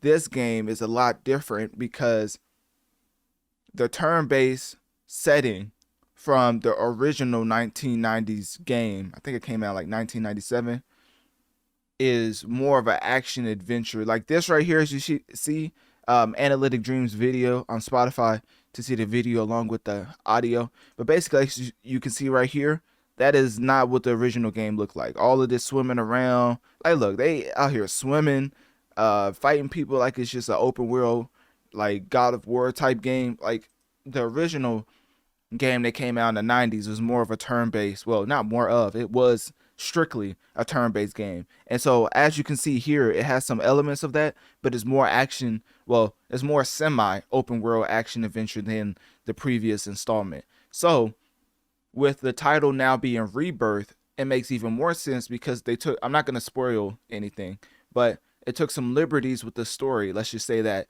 to make it fresh and new for people who have already played this story all the way back in the 90s. So for both fans, the newcomer and the long-standing Final Fantasy fans, they will probably enjoy this game a lot more, as the Rebirth title is a real thing. It's not just a word they use just for publicity. They're actually taking some liberties with the original storyline and changing it up a little bit. So anyways, as far as the game, right? Final Fantasy VII Rebirth, only out on PS5. So, all that analytics and stuff that I was looking for as far as Steam and Xbox, it just was non-existent, because I totally just didn't cross my mind that it was a PlayStation exclusive. So of course, the developers are Square Enix. This game came out February 29th, and currently the price point is at $70. So the biggest thing is that the director, Naki Hamaguchi, I don't know if I said that right, I probably didn't. But anyways, the director came out and said he's working on updates, including enhancements to the 60 frames per second performance mode and addressing facial lighting issues, and basically said that the game also, it was something else he said. The VGC, Jordan, is that an article? Being another, I don't know. Yeah. Okay. It's the review roundup. Okay. I forgot the overall point of the segment. I forgot. I'm about to get into reviews in the segment. But anyways, so yeah, the director said that his main focus is basically enhancing the 60 frames per second performance mode. What else? There was something else I wanted to get into before the review roundup.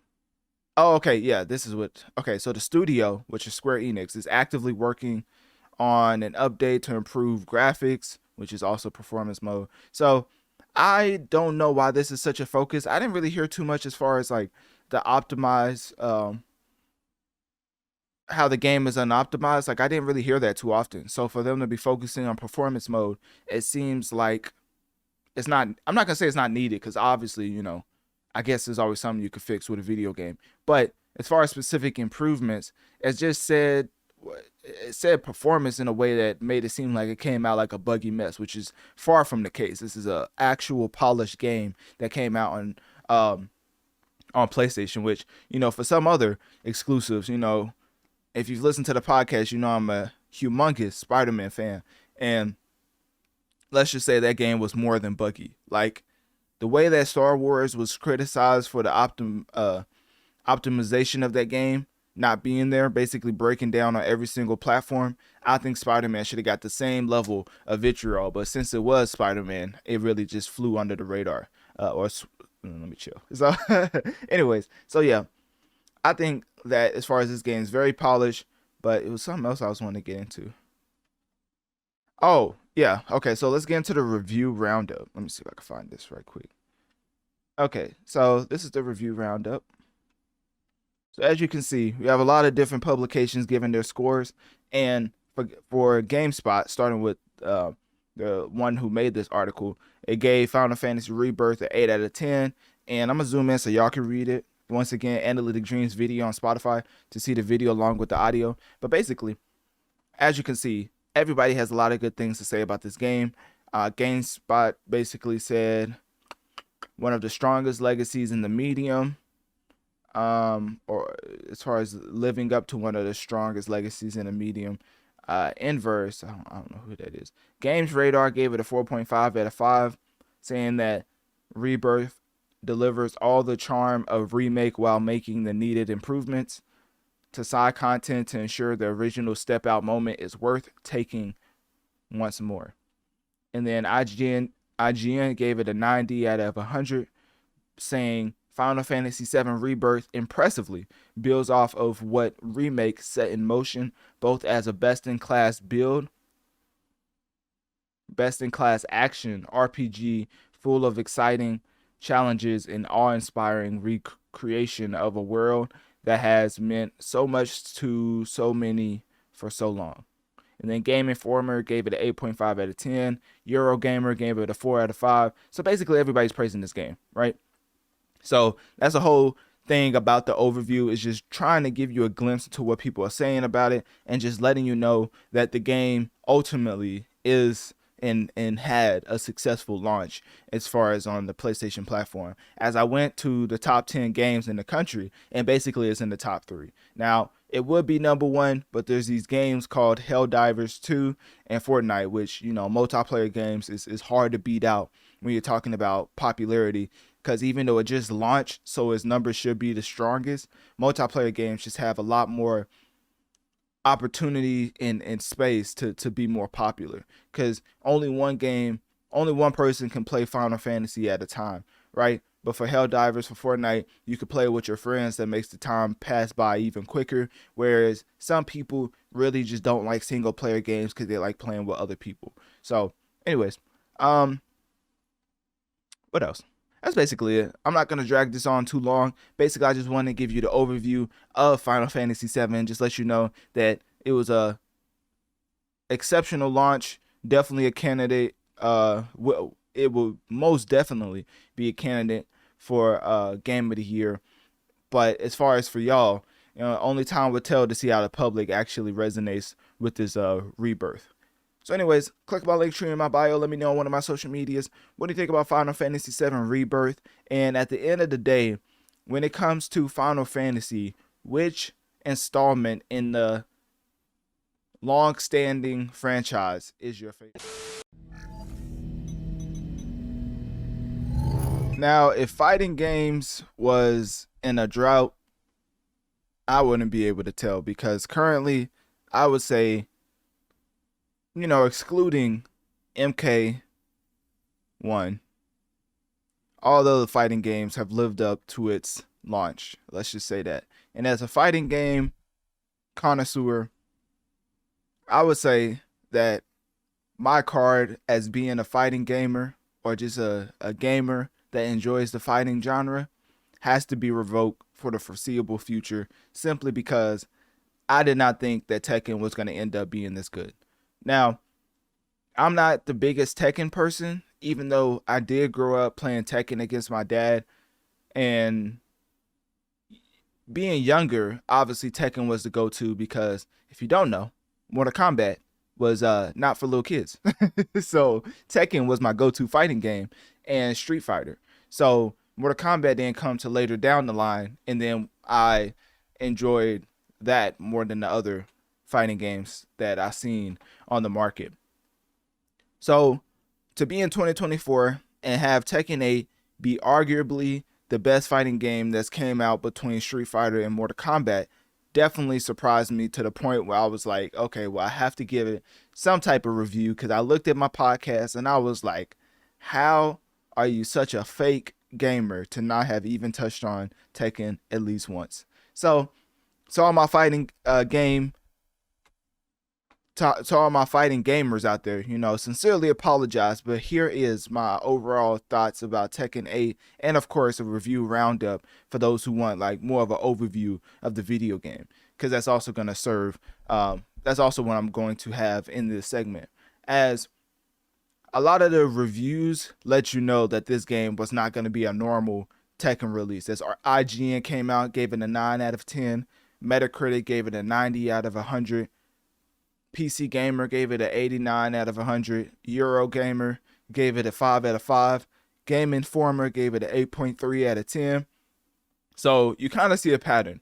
All of these critics came out and basically said that the game is a very well-made experience as far as the Tekken community. And I think the biggest thing with the reviews being positive is that it's more of a powerhouse in the series, in the sense that it may be one of the greatest Tekken games ever made. And to me, when I was hearing that, I was like, there's no way. But then they talked about all the stuff in the game. Like, there's a thing called the AI Ghost, where literally you play the game a certain amount of, after playing the game a certain amount, there's a whole copy of your playstyle, and you can literally play yourself, and it will fight like you. And before you dismiss it and be like, oh, that just sounds like a gimmick, I've seen it, I've watched it from current streamers that I enjoy watching, and literally it does mistakes that they've made in the past, and it does the strings that they usually do in a match. So it really mimics your playstyle, and it uses AI. And you already know the evolution of AI has led to a lot of advancements as far as what used to be harder to come across. So now with the whole AI ghost and you fighting yourself, that's probably one of the biggest things I've seen as far as the evolution in the gaming industry. Well, the fighting game industry, because there's this other thing where you can literally, like you're in the league, like you're in the National Basketball Association, you can watch film on yourself and pause and literally start the match from that point and correct your mistake. So let's say you fought a person online and then you go back and watch film, you can start from that specific point and fight again, and the AI will help walk you through what mistakes you made to come on top for next time. So it's just a lot of details that makes the game, and you kind of see it on the screen right now. It's more of like the tutorial mode, so it's not like the exact replication, but and also Analytic Dreamz video to see the video along with the audio. But basically, the way that this is structured, the way that they put so much detail into the online mode, because once again, I would say that being able to have private lobbies where you're fighting with your friends, that's one of the biggest things in a fighting game that should be had at launch. I'm looking exactly at you, NetherRealm, in Mortal Kombat 1, rushing out an online mode that didn't even have private lobbies. And I know a lot of people may say King of the Hill, but as we all know, King of the Hill is not the same as just having a regular private lobby with your friends. So anyways, some of the other things we got into as far as Tekken 8 is, there's patch notes as far as platforms. There is crossplay. The game is on PS5, Xbox Series X and S, PC via Steam, full cross-play support across PlayStation, Xbox, and PC platforms. And the game's story mode consists of like 15 chapters taking approximately 2 hours to beat. That's crazy. That story mode is super short. But yeah, there's a single player mode that allows instant activation of certain attacks and techniques. Blocking mechanics explained. Oh, they're just talking about like regular need to know stuff. And then release information. It came out. Okay, so it came out January 26, 2024. I've already said the platforms it's available on. What else? The base roster features 32 characters. Goodness. With Eddie Gordo confirmed as the first DLC character. I think Eddie's the one that be dancing around, right? That's interesting. He wasn't in the base game. But also, another thing. I don't know if it's just me, but wasn't there an old man that was literally the main antagonist of Tekken? Where's he at? That's how you know I ain't been playing Tekken for a minute. Because I'm like, what in the, like, isn't he like the main figurehead? That's like not having Scorpion in the game, right? Or am I tripping? So anyways, Kyle, remember, there was like an old dude who used to whoop up on the Sons or whatever. And he's not even in this game at all. So I must be missing something. But maybe he's coming later. Like, you know how Street Fighter is doing with Akuma, which to this day, Akuma is still not in Street Fighter. But he's supposed to be coming at some point. But the old guy for Tekken, maybe they're doing the same marketing strategy and putting him in later. So anyways, there's paid items, microtransactions coming. A lot of fans of Tekken have expressed disinterest in microtransactions, but it's more cosmetic. So I mean, if you don't like it, then don't buy it. What else? There's free and paid items in the Tekken shop. Anti-cheat measures, like always. Let me see what else. Yeah, so that's basically it. Oh, there was an update. So there was a patch that happened not too long ago that includes character customization features and addresses cheating and multiplayer, and various bug fixes, balance changes across specific characters, and general moves and modes. So, you know, the usual when it comes to patch notes and fighting games. Yeah, that's basically it.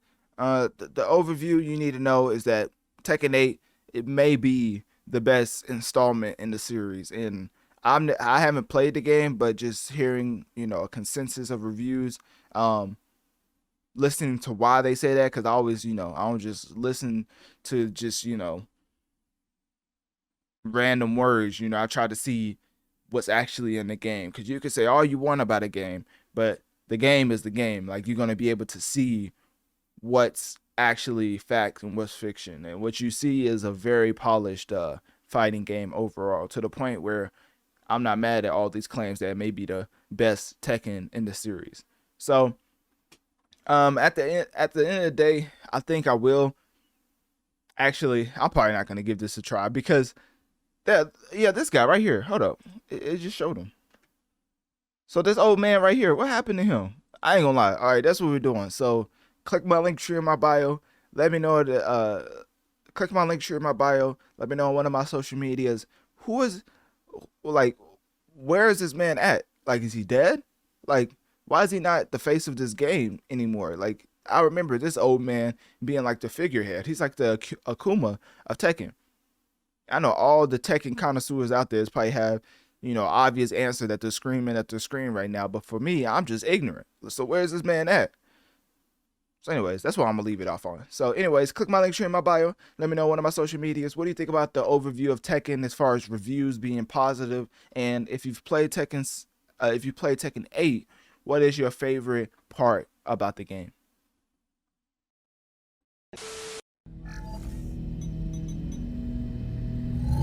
Now, being a cover of hip hop and gaming, it's always great that whenever I get into the beef section of the episode, that I can implement a little gaming into my topics. Because let me tell you something, usually the beef in hip hop versus the beef in gaming, it's a little different as far as cultures.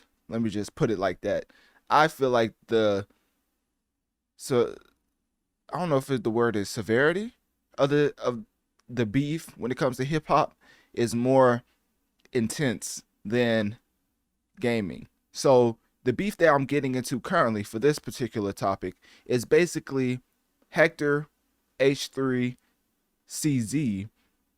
Rodriguez, CEO of Optic Gaming, and retired player Seth Scump are suing Activision Blizzard over alleged monopolistic practices related to the Call of Duty esports league. So, of course, when you hear that, you're probably like, what in the world does this have to do with me? Because this is just basically the esports industry and the future of esports, which I'm not even a part of. But for the people who are a part of them, a part of that community, I just want to let you know that I got you covered, because we're going to break down everything involved as far as this lawsuit. So basically, they're seeking $680 million in damages. You see how quick that turned? Now people are interested. Like, how much are they wanting? Yeah, $680 million in damages. So basically, safe to say that they're coming for the bag. Basically, these guys are claiming Activision Blizzard's literally quote. So this is a quote: unlawful 100% monopoly, end quote, forced ruinous, how do you even say that, partnerships on teams. So basically, the unlawful 100% monopoly forced ruinous partnerships on teams. And Activision Blizzard apparently has transformed the competitive Call of Duty scene by introducing the Call of Duty League, CDL, all the way back in 2019.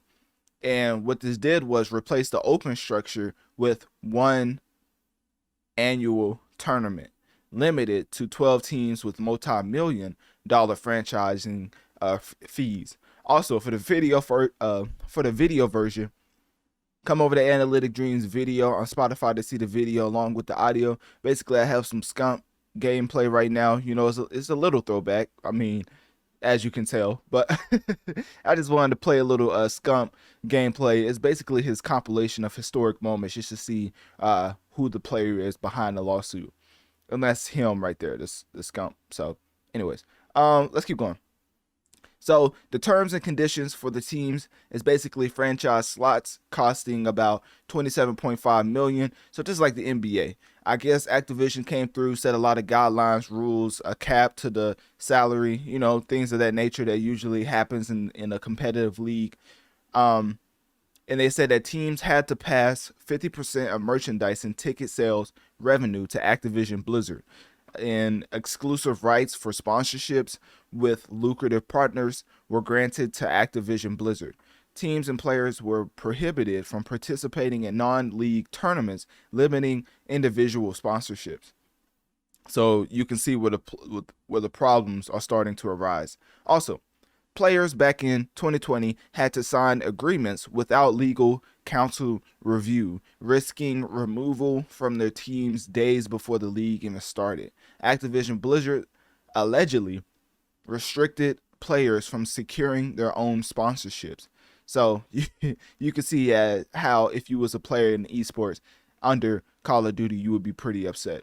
So anyways, so the current negotiations with the team owners was basically Microsoft coming through and negotiating changes to provide team owners with a greater share of revenue, and the owners are seeking a larger cut of virtual merchandise sales and fewer sponsorship restrictions.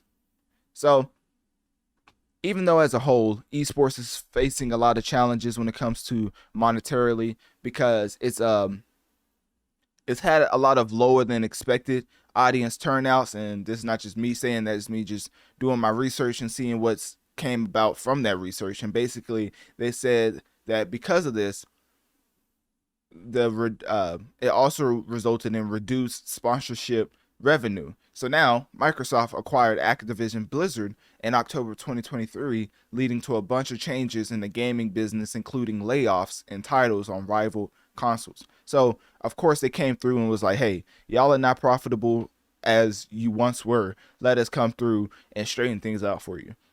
And herein lies the problem. So now Activision literally had to come out themselves as a company, and because of facing this lawsuit from Rodriguez from that's his nickname, H3CZ, the CEO of Optic Gaming, and then retired player Seth Scump, now they're starting to gain more validity as far as support from the player base. So now Activision had to come out themselves and basically give their response.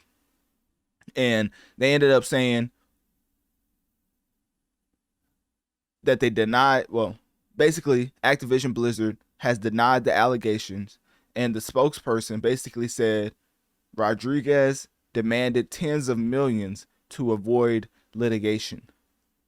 And so the impact, if you're wondering, the overall impact of this whole lawsuit is that Activision Blizzard definitely outsourced a new version of Overwatch League to ESL, Faceit Group, and let me see. Yeah, so Call of Duty team owners reportedly face fewer frustrations than Overwatch owners.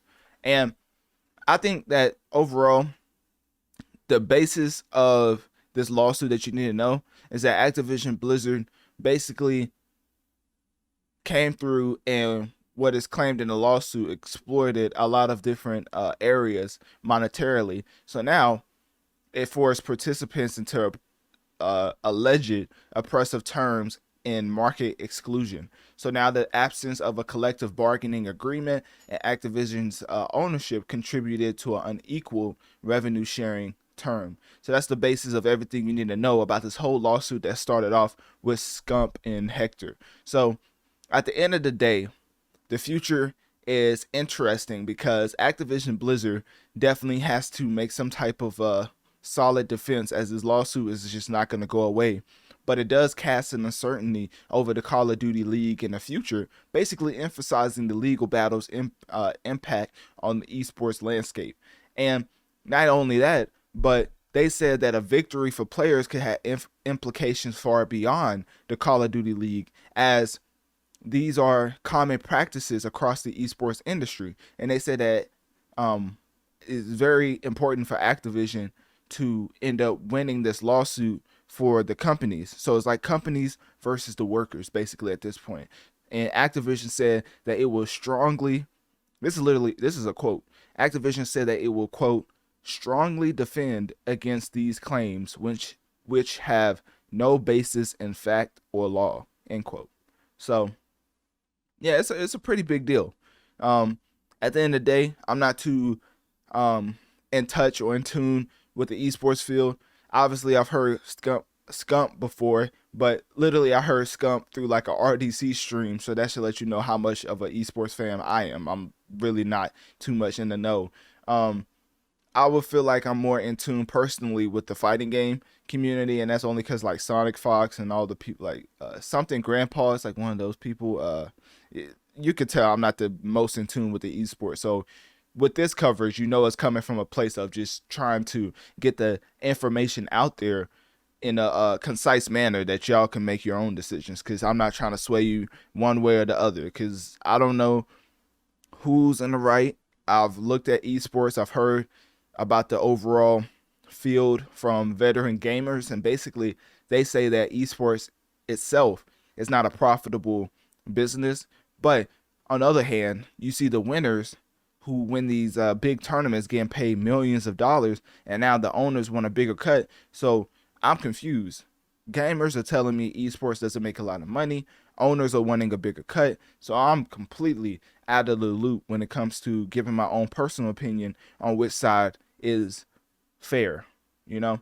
So despite these exploitation or these player exploitation claims, I would say that the people who are making this lawsuit against Activision Blizzard, hopefully they have their ducks in a row, which is a, you know, little old metaphor.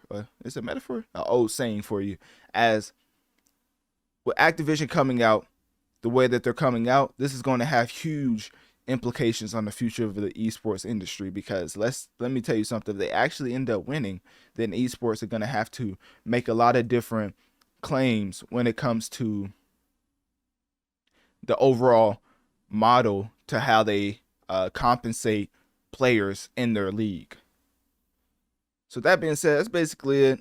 Yeah, so Optic Gaming, to conclude, Optic Gaming is basically giving a lawsuit against Activision revealing that allegedly the Call of Duty League's unfair revenue split, and they hope for more equitable esports model. So if you don't get anything out of this segment, that's what I'm gonna leave you with, because that's the basis of this entire argument. So with that being said, click my link tree in my bio. Let me know on one of my social medias. What do you think about Optic Gaming versus Activision Blizzard? And at the end of the day, for my esports gamers out there, which side are you on? Do you believe Activision Blizzard is in the right, or are you siding with Optic Gaming and the players as far as the overall esports model is concerned?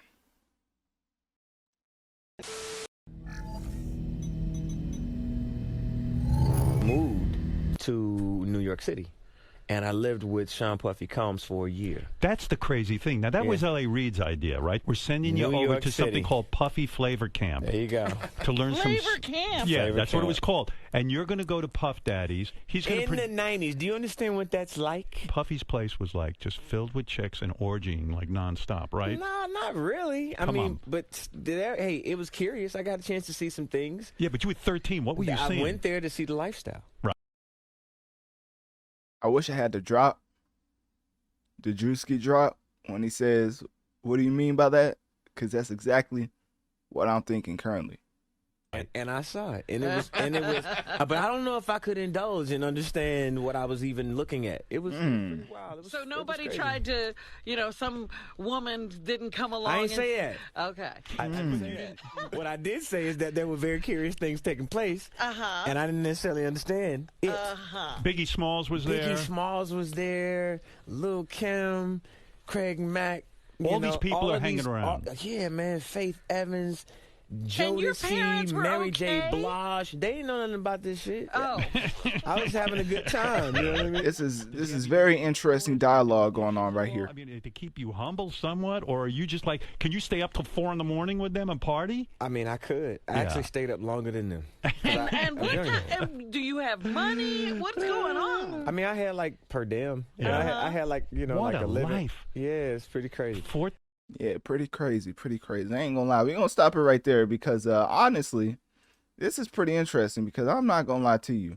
There's a lot of things in society that we've been covering nonstop, but there's one thing that keeps consistently being brought up.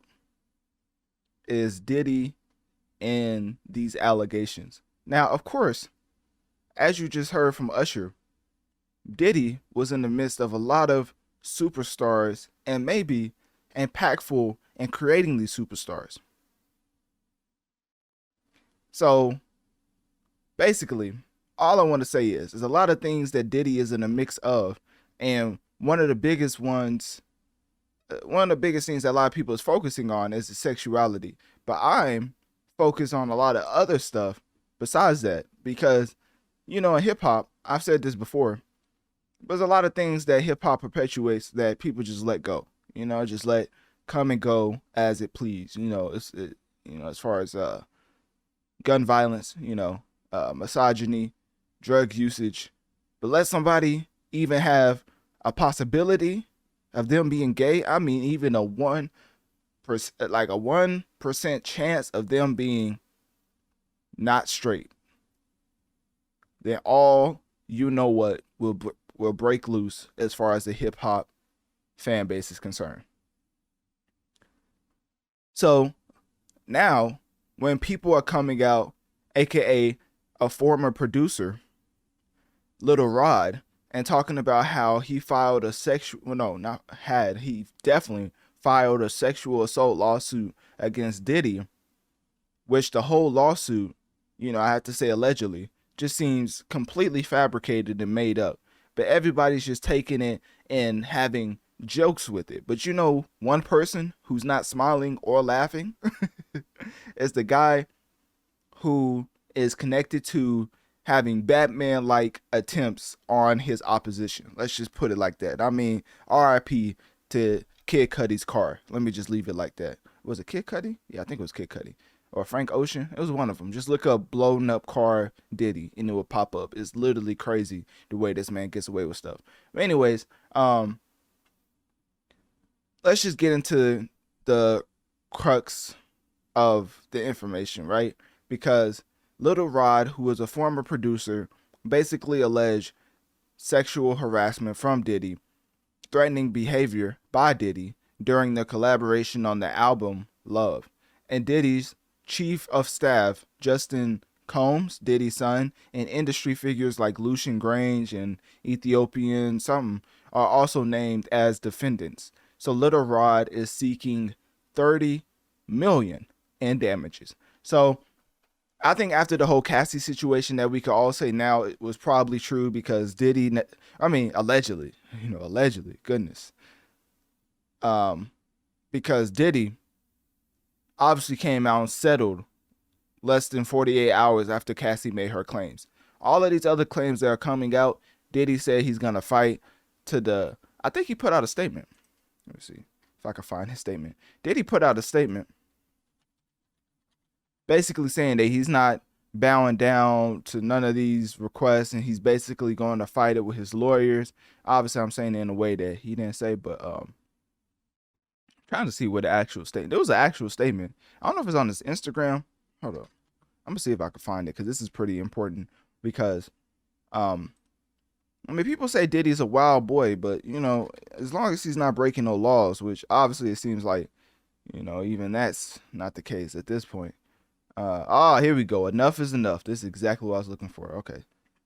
Bring this over right quick. Oh, also, I think I forgot to say, Analytic Dreamz video on Spotify to see the video along with the audio. But anyways, Diddy had enough. Literally. He said, quote, "Enough is enough." And this is from the official Diddy Instagram account. This man said, "For the last couple of weeks, I have sat silently and watched people try to assassinate my character, destroy my reputation and my legacy. Sickening allegations have been made against me by individuals looking for a quick payday. Let me be absolutely clear. I did not do any of the awful things being alleged. I will fight for my name, my family, and for the truth. Signed, Sean Diddy Combs." If that's not a Avengers level speech right there, I don't know what is, because this man's basically saying everybody who's coming after him, best believe he's not going down, pause, the way he did for Cassie. So anyways, let's get into the situation with this. And this claim by Little Rod seems false and even more fabricated by the day. People are coming out claiming, and you know, people are not really on Diddy's side right now, but even with this lawsuit, people started coming out like, okay, now, like, y'all tripping now. Like, basically they're coming out be like, nah, he's definitely just making up stuff. Is not factual. Like, they saying that Little Rod's lawsuit is literally just made up for the attempt on getting a bag, like all these other people trying to sue Diddy are doing. So, not to say all of them are fake, but they said that this one specifically, like, a lot of people came out, because, you know, at this point in time, who's really speaking up for Diddy? People are just not trying to speak against Diddy. It's like a difference. So anyways, people came out and was like, nah, Little Rod's making up stuff. And Diddy's attorney, Sean Hawley, literally came out and denied the allegations. I mean, of course she's going to deny. Imagine a lawyer coming out like, nah, he did that. Like, that's crazy. I told him, stop wilding, and you know he didn't. So, like, imagine your lawyer coming out saying that. But anyways, Diddy's attorney, Sean Hawley, basically came out and denied the allegations, calling Little Rod a liar and stating they have indisputable proof against the claims. One of the facts that they put out to dispute the claims, like publicly, not in the court of law, but publicly, was one of the ladies that he said was underage in the lawsuit basically came out herself. And she was like 30 or 40. I don't want to be disrespectful, but she was older to the point where she said the event that he was talking about happened at a certain date to where she was like 35. She would have been like 25, something like that. I don't know. Basically, she cleared it up herself. But so, and the timelines matched up. So that was already one little incident where he was just blatantly lying, because the timelines matched up and everything. It wasn't like you could say, oh, she's covering for him, but people did the research, looked up her age, the date that the lawsuit claimed it happened. It was like, oh, she's just factually overaged at that point, and the lawsuit says she's underage. So that was one lie already exposed during the lawsuit. But what else?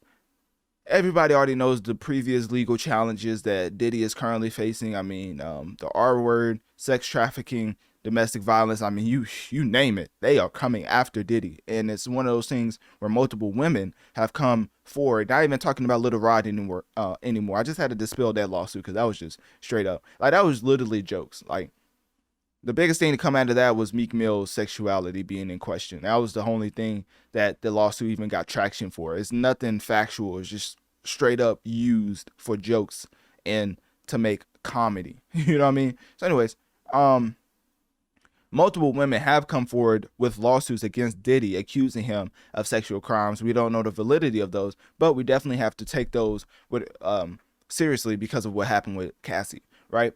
So the Little Rod lawsuit is, I'm not going to say completely fabricated, but at this point, it just seems like it's like 99.9% fabricated. Like, a lot of people are coming out in the defense of Diddy in that specific lawsuit, not the other ones, that specific lawsuit.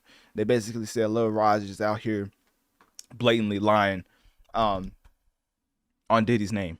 So anyways, and basically the attorney for Little Rod is the same person who was no, it's talking about Diddy's attorney.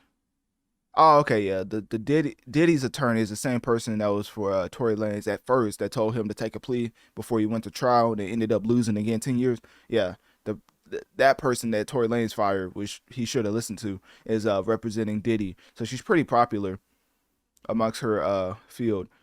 What else? That's basically it. I'm not gonna beat a dead horse too much, because this is really insane. Like, the amount of people coming after Diddy, like he's not the most powerful man in hip hop. Obviously, if somebody's powerful, doesn't mean you shouldn't try to speak up against them. But making fabricated lies to the point where it can get pointed out in public as being that, and the person you're talking about in a lawsuit coming out and basically dispelling the claims you're making, it's not a good look.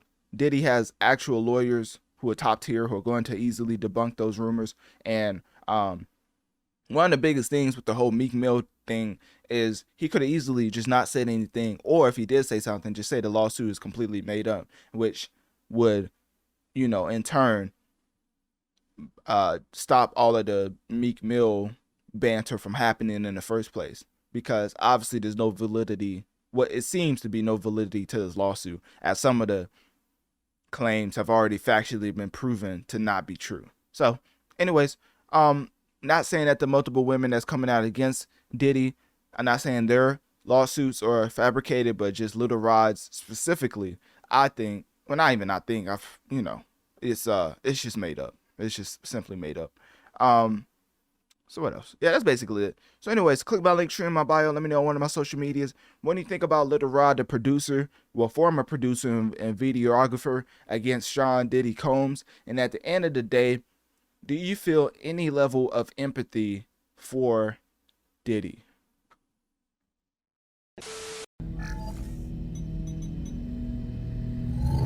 Look, Mr. Combs informed Mr. Jones that he had engaged in sexual intercourse with rapper. 5, that's redacted. Look, 5, he's a Philadelphia rapper who dated Nicki Minaj. Now, ladies and gentlemen, let me tell you something. Now, you gotta love covering hip hop and definitely being appealing to the masses when it comes to covering hip hop, because then you get to just shine a light and just extrapolate some of the actual ideology when it comes to hip hop, right? Now, of course, this is not going to be no lecture, but let me just let y'all in on something. There's a lot of things that's wrong with hip hop, and one of the things that's being highlighted is not even close to the other wrongdoings and the thing that hip hop perpetuates the most. Obviously, I'm going to sound like a hypocrite because I love listening to hip hop, but I would be ignorant to not point it out, because if we're not talking about violence and crime being a bad thing, I mean, everybody's saying free Young Thug, which, hey, allegedly he may be innocent, but it's not looking too good, right? Then that's just the top example. There's so many others I could give, but let's just stick with the topic at hand. Misogyny, materialism. I mean, even talking about our own, talking about killing, spinning the block, came in the something, but he left on a stretcher, spin the block twice like there ain't nowhere to park. The glorification of drug use, literally. RIP to Juice WRLD. Whole video of him talking about how Future was the reason he was on drugs, and Nicki Minaj said herself that Future doesn't even use the drugs that he's rapping about. So once again, RIP to Juice WRLD, and here we are talking about somebody's sexual preference. Now, if I was mistaken, I thought the year was 2024 where this type of stuff was not tolerated. Obviously, me personally, I'm the type of guy to let people enjoy what they want. Obviously, I say all the time that I'm a straight male, but it's one of those things that I say because I don't want nobody to think any other way. But if they do think of any other way, that is okay, because it just wouldn't be true, because I've already said it, right? But I would not go so as far to say that these people who are gay are beneath people who aren't gay, right? Because when you get into that type of rhetoric, it's very belittling to people who have a certain preference that's not yours, and it's not even a crime. Like, is it a crime to like the same sex as you? Once again, I've said I'm a straight male, but for others, is it a crime for them to like people who are the same sex as them, right? So I find it beyond interesting that out of all the things that hip hop perpetuates when it comes to violence and crime, drug usage, misogyny, materialism, negative rhetoric towards the black community, talking about killing them 24/7. I mean, just look at the whole Chicago and Florida scene. The thing we focus on the most as black people is somebody being gay. Not the illegal activity that's going on with the use of, with the attempt of taking people off the planet. Forget all that. I mean, who hasn't bumped TK, right? He said, like, I did the race, or I'm the race or whatever. He said, forget the case. I was trying to do the race or something like that. I don't know. It was something crazy. Fast forward, he's doing life, but everybody's still bumping TK. There's just no humanity when it comes to that side of things. But let's just focus on the sexual preference of other people. So anyways, of course, we're getting into Meek Mill, as a lot of people are stuck on the fact that he is facing allegations of him being gay and just involving himself in sexual, intimate moments with Diddy, allegedly. Because, of course, this is the clip that I just played at the beginning of the segment that had the whole Twitter in a frenzy. I mean, you would have thought Meek Mill was just the worst person on the planet the way they was coming at him for his sexual preference. At this point, I think Meek Mill just has the worst PR team possible, because he tried to spin this and use this as press for his new album, his new EP that obviously I'm going to promote because I like to focus on music. And since he released music alongside this, notice I didn't even cover this before that. He has a whole EP out now, and I'm not going to lie to you. His PR team needs to be fired. Why is the first track off his EP titled Came From the Bottom?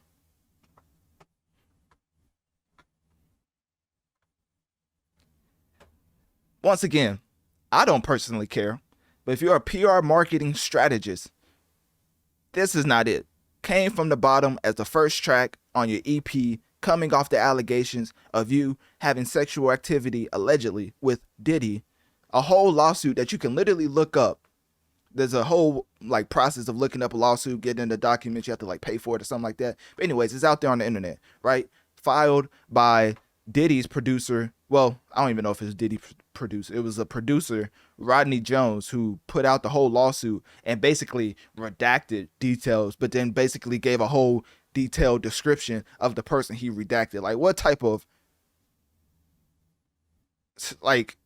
where in society are we where we say we're going to take something out and then specifically give a detail of what we just took out? Like, isn't that contradictory to what the previous redacted is for? Anyways, Meek Mill, of course, went back and forth with DJ Academics, who I have no problem saying is one of my biggest inspirations when it comes to covering hip hop, just because I like the passion and the info that he comes with. Because if there's one thing about DJ Academics you can't say, is that he's just straight up lying. There's a lot of things that you can call this man, and Academics may, the shoe may fit his foot, which is a weird, but anyways, y'all get what I'm saying.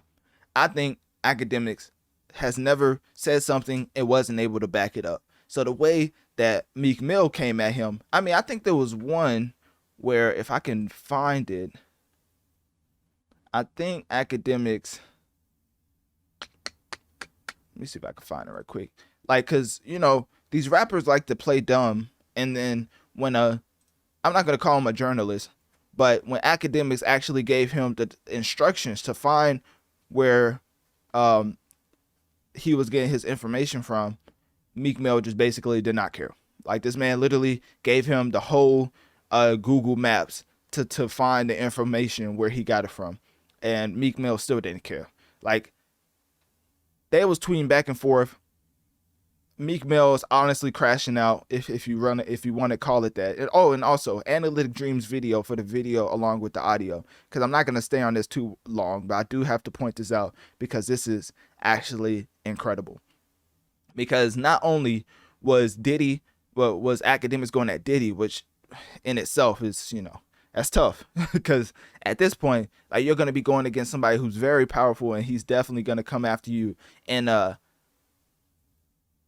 certain way that you probably wouldn't expect. Let me just put it like that.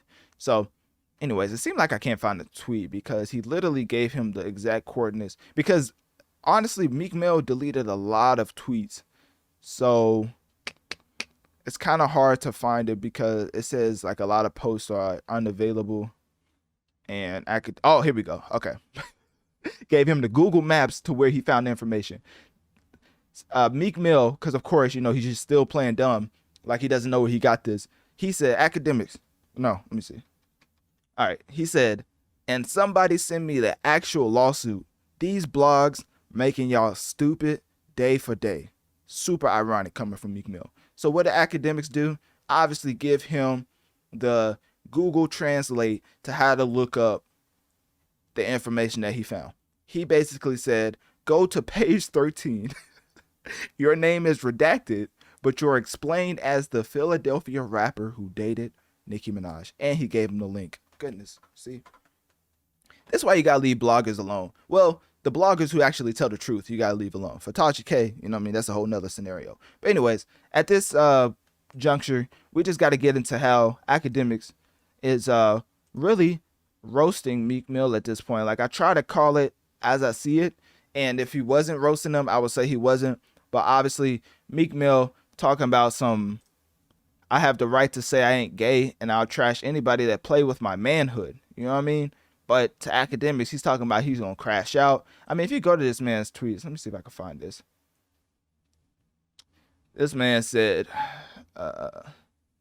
okay, so he's promoting his EP, which he should be doing, obviously. He's talking about heathenism, which we're going to get to in a second, but I just want to cover this first. He said, the governor called me and checked me. I took it down after I explained to him, that's the guy that powered the biggest rap beefs that killed some of my friends playing undercover. And then he linked his music. The world we live in. I ain't going to lie to you. But anyways, it don't even stop there.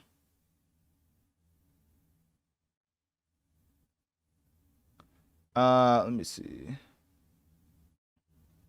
There's another part. The tweet from Meek Mill that was most concerning should be coming up soon. I like how he's promoting his EP. He definitely needs to keep doing that, because this is a whole rollout, if you ask me.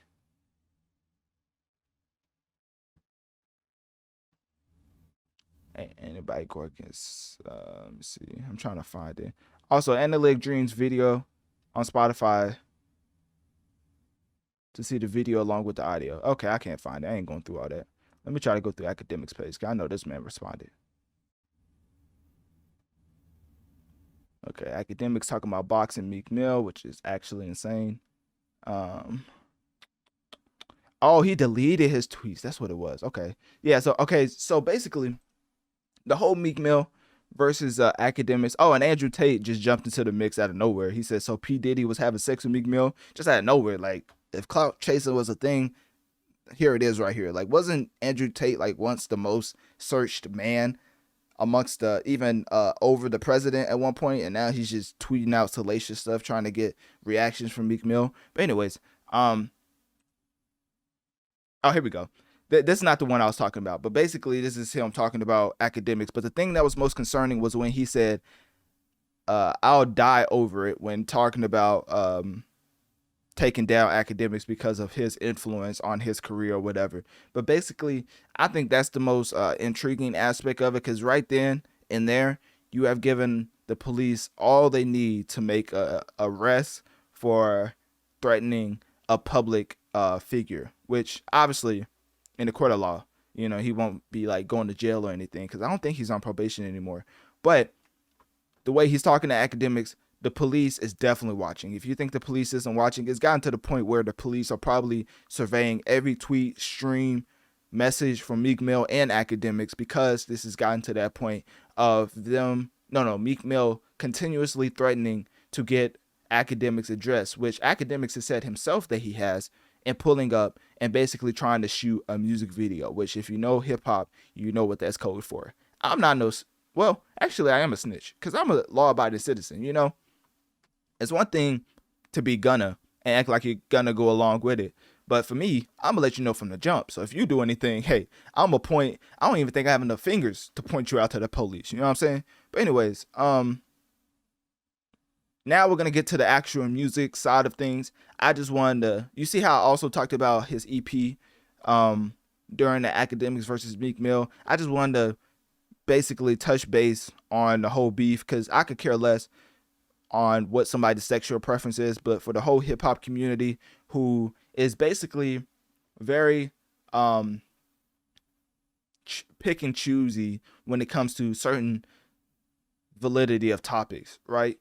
it reminds me of the whole Drake thing when he said free Tory Lanez, but the whole Israel and was it Pakistan situation. He doesn't want to talk about that, but he'll talk about free Tory Lanez and free Young Thug all day long. So it's a whole pick and choosy type situation. Obviously, these are celebrity figures. They're not people you should look up to morally, obviously, because we don't know they're behind closed doors. But somebody has to point this out. Somebody has to say it in a concise way. So that's why I made this segment, just to detail, not the whole overview of Meek Mill versus academics, but just try to give y'all like a little overview of why this is literally trending for like 2-3 days straight. So at the end of the day, we're going to get into the EP talk. And for Meek Mill, the only advice I could give him is the first track off of this EP came from the bottom. I ain't gonna lie, my brother, your marketing team, just fire them all. So anyways, click my link tree in my bio. Let me know on one of my social medias. What do you think about Meek Mill versus academics? What do you think about Meek Mill and his and the allegations being made toward him? And as far as whose side you're on, are you on DJ Academic's side or Meek Mill?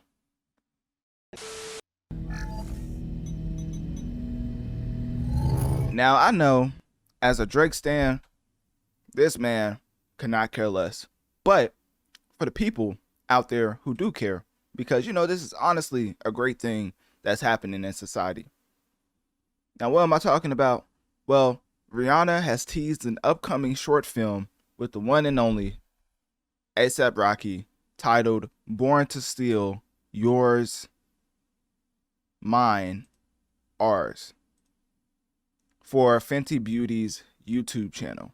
So this short film will star A$AP Rocky, Rihanna's partner, of course, and, you know, A$AP is the father of their 2 children. So at this point in time, safe to say that they're pretty connected.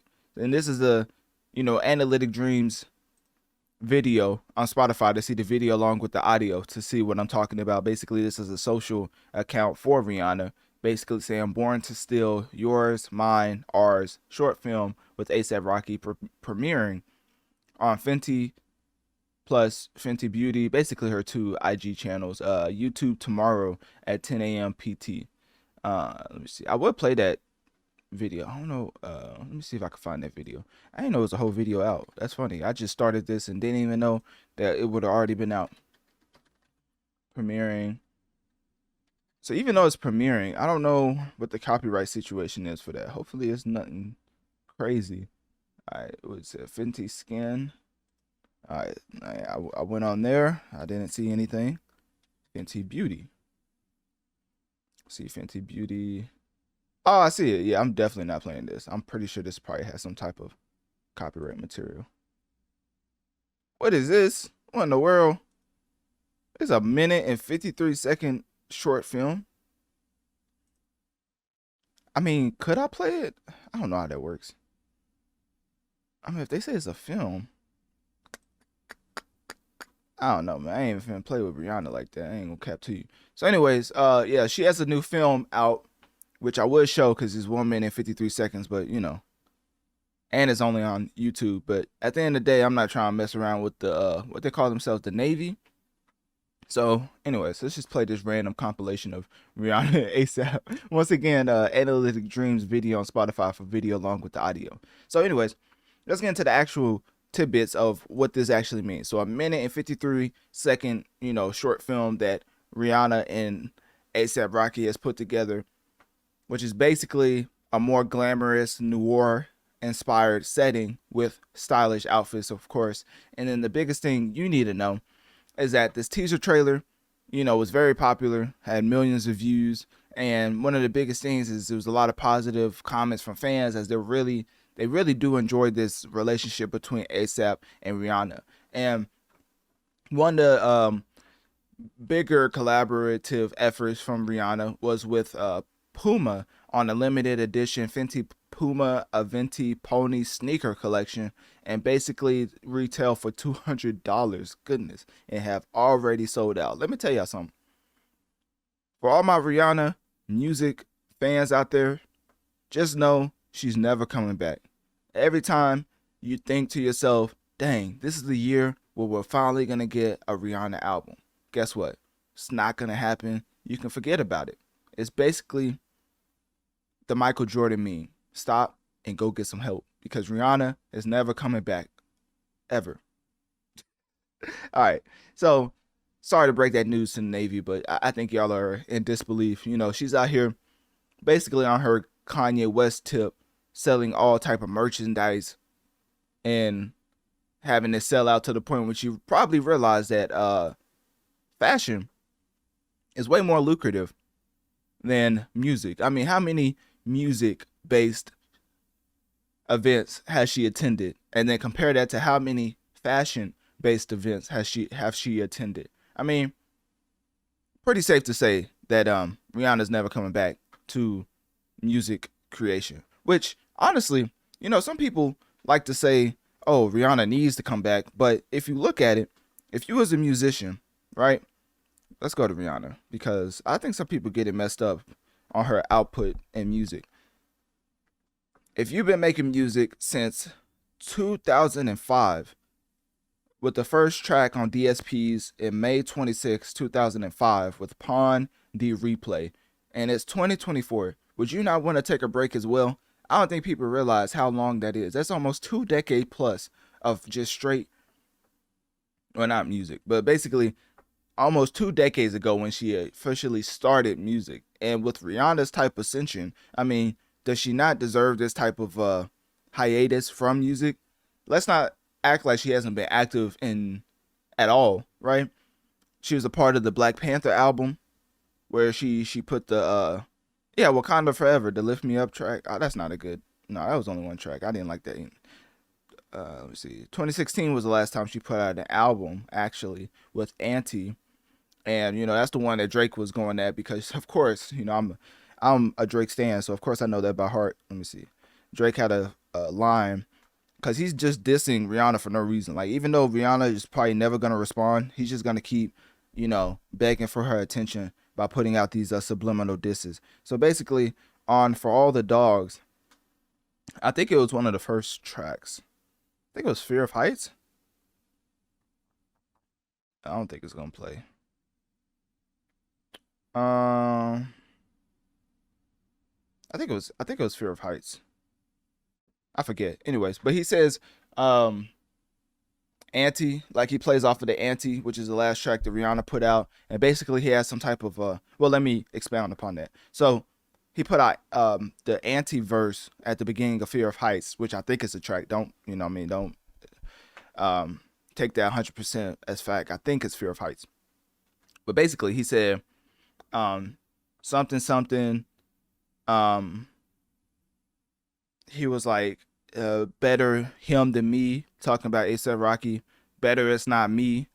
And then he said some Auntie, because I had it with you. Auntie like a family picture. Auntie like your daddy's sister, something like that. But anyways, basically he was going at Rihanna, right? I say all that to say that is why I started this segment off by saying that Drake could probably care less about this news. But I may take that back, because my other statement is Drake was on tour, is on tour, and basically said he's going to stop performing work. Who is attached to that track? Rihanna. Why would he play the track in the first place? Just to say that, to take another slight dig at Rihanna. I don't know if he actually cares, or if he's just playing into the mantra that he's just heartbroken over Rihanna's relationship with A$AP. A part of me believes it's just fake, but then another part of me, you know, the subject matter on For All the Dogs makes me feel like he actually does still care about Rihanna, you know, basically having a whole family with A$AP. I mean, I think he said publicly that having a kid with Rihanna was like, you know, the golden pathway or whatever. So anyways, yeah, Rihanna, A$AP, you know, they had a nice little 1 minute and 53-second film. What else? I wanted to get into the short film. Is basically described as cute, heartwarming, seductive, and creative synergy. Fans appreciated the intimate and promotional nature of the clip. Yeah, that's basically it. What else? Rihanna and A$AP. Social media reaction, short film description. Yeah, that's basically it. It's not too much to get into. I mean, obviously, A$AP Rocky puts out music, but nobody wants to listen to it. And Rihanna's like the complete opposite. Everybody wants to listen to it, but she's just not putting out music. So it's a very interesting dynamic between the anticipation of music between Rihanna and A$AP. So, with that being said, click my link tree in my bio. Let me know on one of my social medias. What do you think about Rihanna and A$AP's short film, Born to Steal, Yours, Mine, Ours, out on the Fenty Beauty YouTube channel currently? And at the end of the day, what is your biggest takeaway from Drake's multiple subliminal disses at Rihanna? And what is your favorite part about the A$AP and Rihanna relationship?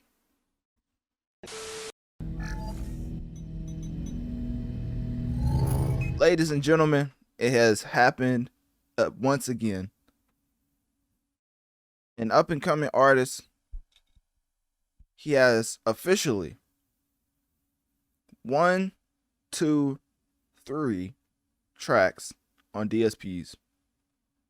And the track that blew up came out December 15th, 2023.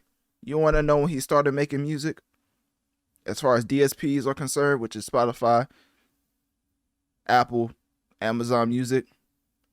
First track was June 27th, 2023. First hit came in December 15th, like I just said. Third track that came out was March 1st, 2024. So this man turned around. I don't know if he saw the streams, wasn't streaming like the second act. But now there's a remix with the GOAT.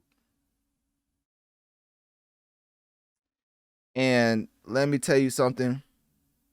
It's his track now. I looked it up. This man, 4Bats, is literally an independent artist. I went to the bottom of the credits. I was like, surely somebody has picked this up by now, right? Some type of distribution deal to try to get it to the masses. It literally just says 4Bats. And then to make it even worse, I went to the credits because I was like, there's just no way that this man is just completely independent. Because if you don't know, 4Bats actually charted with this track. As an independent artist, to chart in the Hot 100, strictly independent, I mean, that's just insane.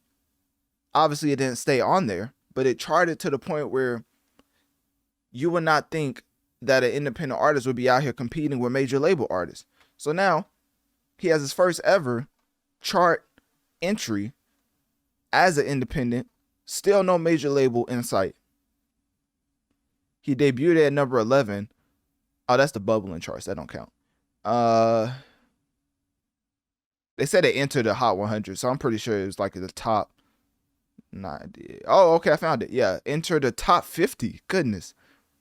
For the first time ever at 44 with 568,000 streams on January 16th, 2024.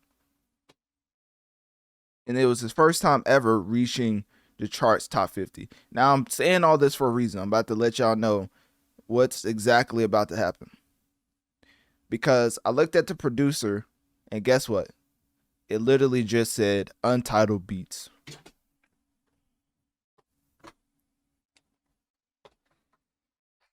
So now, here comes the greatest musician ever, giving you a remix that you think is going to catapult your career into new heights.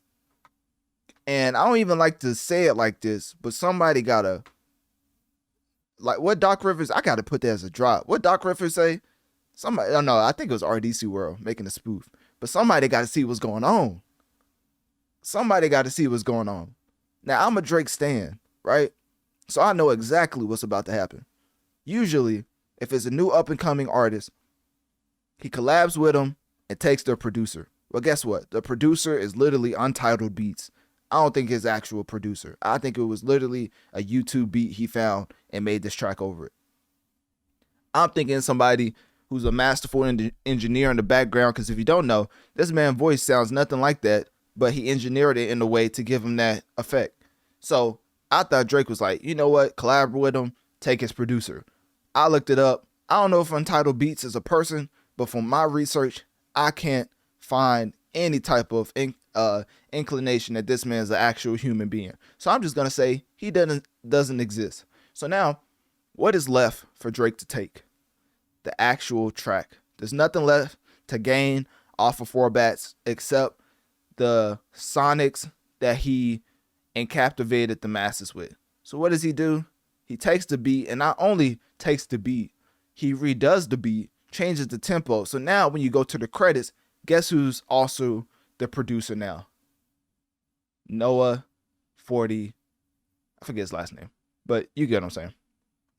So 40, which is Drake's producer, is now credited for the producer on that track. Drake, who's the remix, who remixed the track, is now going to completely boost this man's sales, which, you know, is definitely a positive. But he only has 3 tracks out. He's an independent. Do you really think he knows the ins and outs of what Drake knows as far as the music industry? So I think what's probably going to happen is Drake's going to take this. It's going to be his track now. Like, it's just his track now. Sort of like he did Block Boy JB. Exactly like he did Block Boy JB. And unfortunately, Four Bats is probably going to fall to the wayside and never reach the height that this track remix is going to reach. So everybody's going to be saying to him, your biggest hit was with Drake. It's happened time and time again. I hate to say it like this because I'm a huge Drake stan. I'm not even mad at Drake. You know, at this point, it's worked for so long. Why not keep doing it? You know what I mean? Just take advantage of them, honestly. Like, just, hey, forget their longevity. Hop on a hit track, make it yours, and now it just seems like they never had a hit without you. You know what I mean? Hey, the cycle continues, right? What Nipsey say? The marathon continues. I mean, just forget artist integrity at this point. Just rip it. I mean, he's been ripping whole accents. He's been ripping whole cultures off. I mean, might as well just take this man's career. You know what I'm saying? Just forget him. so Four Bats, you know, he's just out here thinking he's getting the opportunity of the lifetime, when in all actuality, he's just Block Boy JB 2.0. That's probably the harshest way I could have put that, but, you know, I try to, that's probably the nicest way I could have put that, because I could have been way more harsh, but I try to give it in a way that's, like, constructive, and it still is just sad. It's just sad what's about to happen to this man's career. So anyways, what else I want to get into? Oh, I also covered the actual, I actually listened to the track.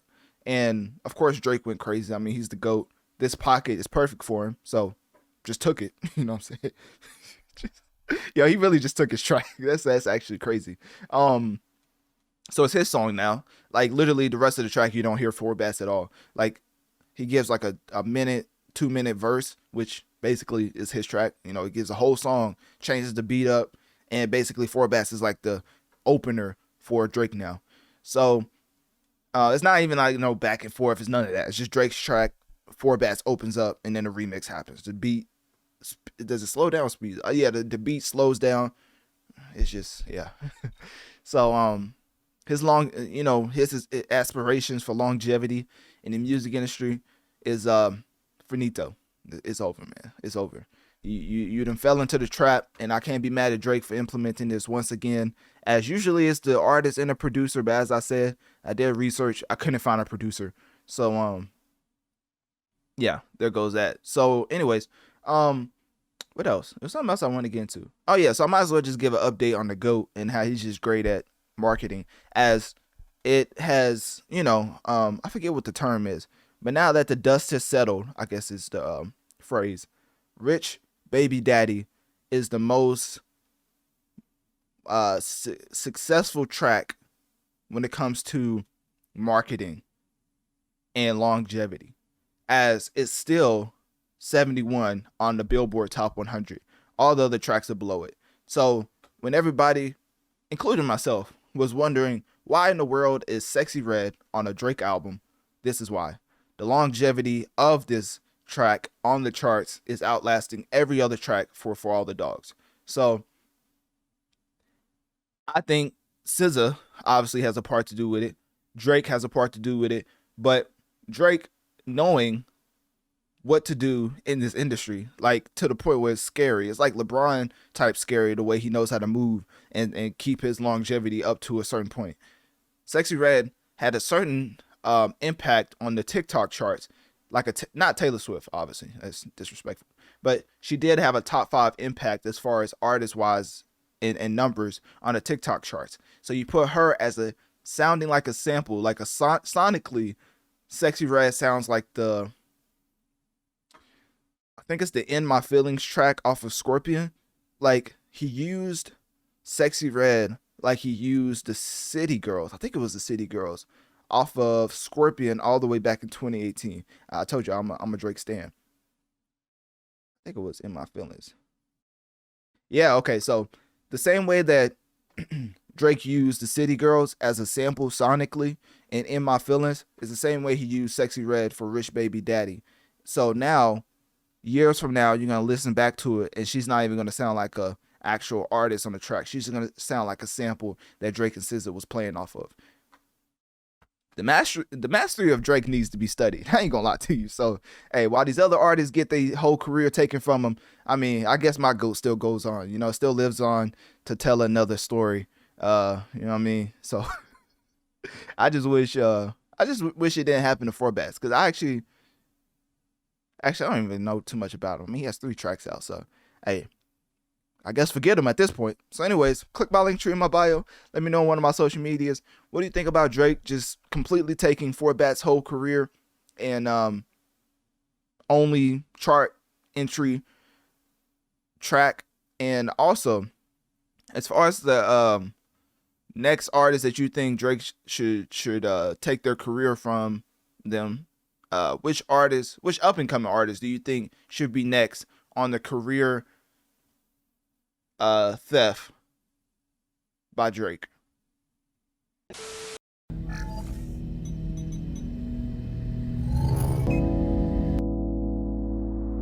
Clarity, and really reestablishing your clarity. It's something I had to go over myself, but I realized we all probably dealing with time moving so fast and trying to keep up with ourselves, and I feel like that's when Now, I'm not going to lie to you.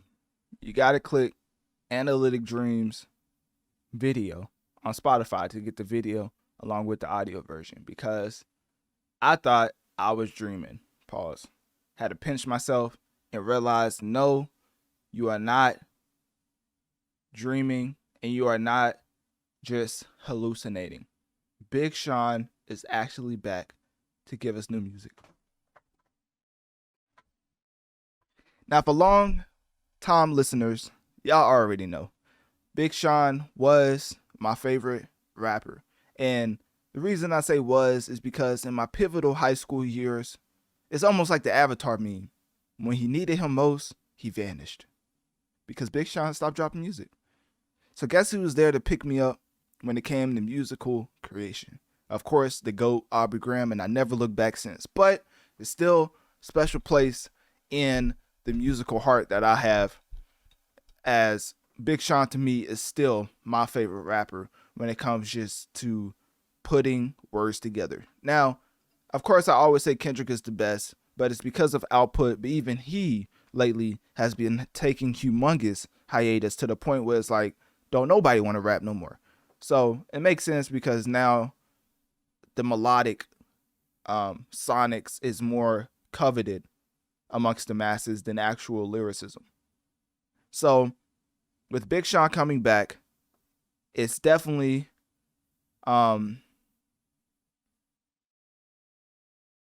inspiring, because it seems like he is coming back with a passion that will make this album, to me, one of the best albums of the year. I may be a little biased, but I am already stating that I think Big Sean is going to put out the best album of 2024. And yes, I say that wholeheartedly, even if Kendrick drops, because let me tell you something. I don't think there's anybody out there on the face of the earth that can rap better than Big Sean, personally, because it's just a reason that the only time this man, Kendrick, tries to go all out as far as lyrical warfare is with Big Sean. I think there's a reason why he targeted Big Sean as the most pivotal enemy to being considered the top rapper amongst his peers. I mean, there's a reason why the track, I'm trying to see if I can find it. Oh, okay, I found it.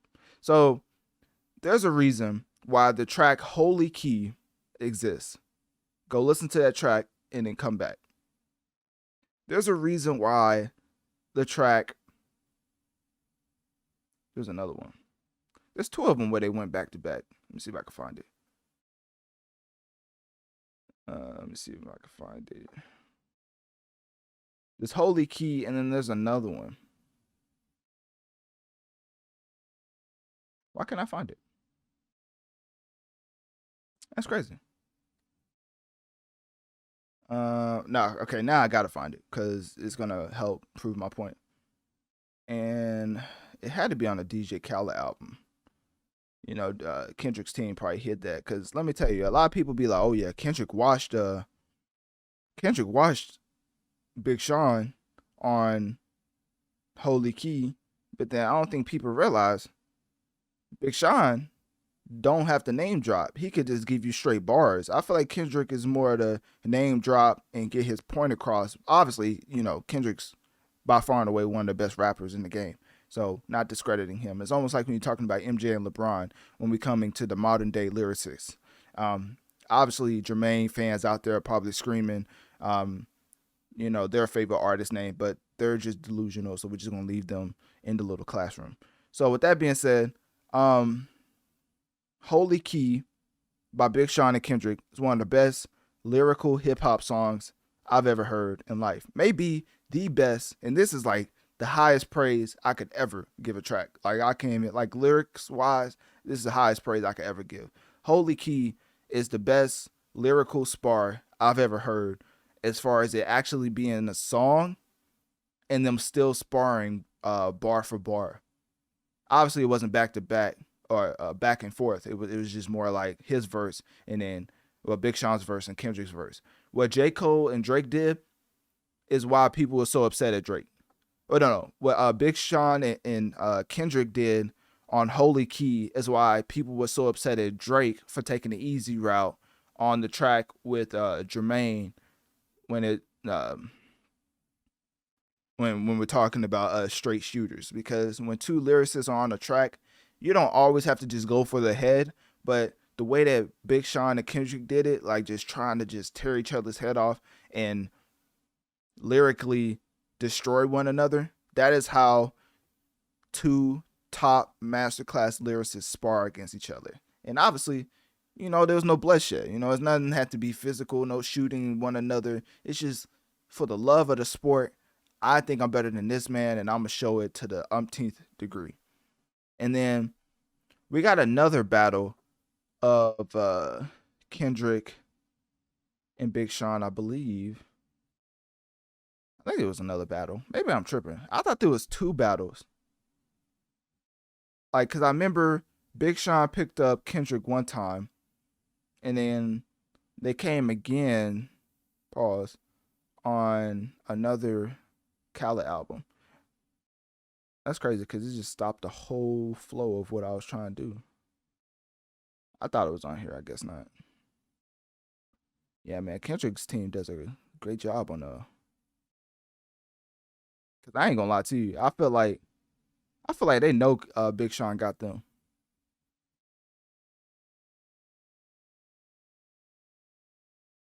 Yeah, it was Holy Key. I guess I must be tripping. I thought there was two tracks where they went back and forth on. I guess not. I guess I'm just I guess I just forgot. Actually, we're just gonna go through this little rabbit hole together, right? I know for a fact there's two songs. Oh, I'm tripping. Oh my god. I literally said it throughout the segment. It was Control. I thought he battled Kendrick twice off of like two. I thought he battled once on Holy Key, and then there was another DJ Khaled album. But I think I'm just thinking of when he was on Control. So yeah, that's basically it. I'm tripping. So yeah, the two lyrical spars that I just to this day is just the bar when it comes to commercial lyricists going back and forth and still being an actual song you will replay and like a club or outdoor spot. Like just the overall track is phenomenal, but not everything has to be just a melodic fest of you talking about the different women who you have problems with. Like you could just lyrically go at somebody and y'all could still have a replayable track for the masses. So that's why Control 1 and Holy Key is one of the most pivotal commercial lyrical battles that I've heard as far as in hip hop. And Holy Key is still by far and away the best lyrical track I've ever heard in hip hop. I don't care who y'all bring up, Jay-Z, none of them. Like, I don't care if y'all bring up JC and Rakim was on the same track or Biggie and Tupac was. No, it's Big Sean, Kendrick, Holy Key, the best lyrical track I've ever heard in life. Anyways, yeah, that's crazy. I spent all that time looking for a track that was right in my face, and I've already talked about. So, I said why I think Big Sean had a better verse on Control is simply for the fact that Kendrick name dropped, and Big Sean just stuck to straight just wordplay, triple entendres, things of that nature. Let's get into the reason why I'm even playing this. So, Big Sean hasn't dropped the album since Detroit 2, of course. It came out in 2020. It's 2024. But to be fair, the pandemic gave grace to a lot of people, like 2 years, I would say, because now we're seeing the ramifications of the pandemic. A lot of things that was set to come out got postponed because of the pandemic, and a lot of people who don't have jobs right now is a direct reflection of the aftermath of the pandemic. I know a lot of people think it's such a, we have such a instant gratification culture that now when it comes to cause and effect culture not being as instant, they're all blindsided. They're like, oh, I didn't know this would happen. Even though the pandemic shutting down the whole world, people thought we wasn't going to have any ramifications for that. So that's a whole nother thing. I don't want to get into my political bag. But anyways, what else? Big Sean announced his album with the short video, which we're going to watch this in its entirety because that's how much of a Big Sean fan I am. And the announcement comes with the release of a short video and shows him with Hit Boy, Timbaland, Tyler the Creator, and Lil Yachty. Not gonna lie to you. Lil Yachty getting all of this praise right now as far as like people wanted to use his mind to contribute to their individual projects to increase the quality is 100% deserved, because I think what Lil Yachty did in writing Act Up for the City Girls is like when LeBron in his rookie year took the Cavaliers to the finals. Like, look at the state of the City Girls currently. No disrespect, even though they're probably going to feel like it's total disrespect. But no disrespect. Lil Yachty pulled a rookie year LeBron when he brought the Cavaliers to the finals when he wrote Act Up for the City Girls and did irreversible damage to the women subject genre. Like, it was already getting to a point where people talked about things as far as the trinity, the trinity of topics in hip hop, which is money, drugs, girls, right? Well, money and then the drugs part could be like fashion or whatever. But anyways, the money, lifestyle, and then the girls. But with Yachty, he single-handedly took Act Up, gave it to the City Girls, and now all they talk about is their body, the body, and the body. That's it. Ain't no trinity of topics. That's all they talk about. So Yachty also, on the other hand, helped out my GOAT, Drake, in creating some great melodic, but also combining that lyrical aspect with Back Outside track. I think it was called Back Outside something. But yeah, so Yachty is deservedly getting his consultant fee paid for by these high tier artists. I'm not saying they're paying Yachty for his influence, of course, but it is definitely well deserved from the mind of Lil Yachty. And people who a long time listener of the podcast know that I always talk about how Lil Yachty is just the worst artist sonically I've ever heard in life. So for me to give that praise when it comes to his pen and just his ear for others, because obviously he don't have it for himself. So his ear for others and how they should go about things is just superior amongst his peer group. So yeah, let's get into this video. Big Sean opened up about his struggles with mental health, how he sought therapy to deal with his anxiety and depression, and his classic body of work, Because I'm Biased, set to come out this year, will be the follow-up of 2020's Detroit 2. So let's get into the video. And of course, if you want to watch this for yourself, let me see. Big Sean Clarity on Big Sean's YouTube account. So let's get into it right now. Really helps the most. And since there's no music, I can just play this in its entirety. Put that attention on your intention. That's the quickest way to get to where you are now, to where you desire to be at. Also, I'm gonna be stopping this throughout because I just want y'all to know I'm a huge Big Sean fan. And to the Janae Aiko fans out there, I need y'all to stay far away, right? I don't need no 2080, 720, 360. I don't need none of that. Big Sean alone. No Janae Aiko contributions to your project. I know that may seem like hate because that's a significant other. That's his baby mom. But respectfully, I just want a Big Sean album.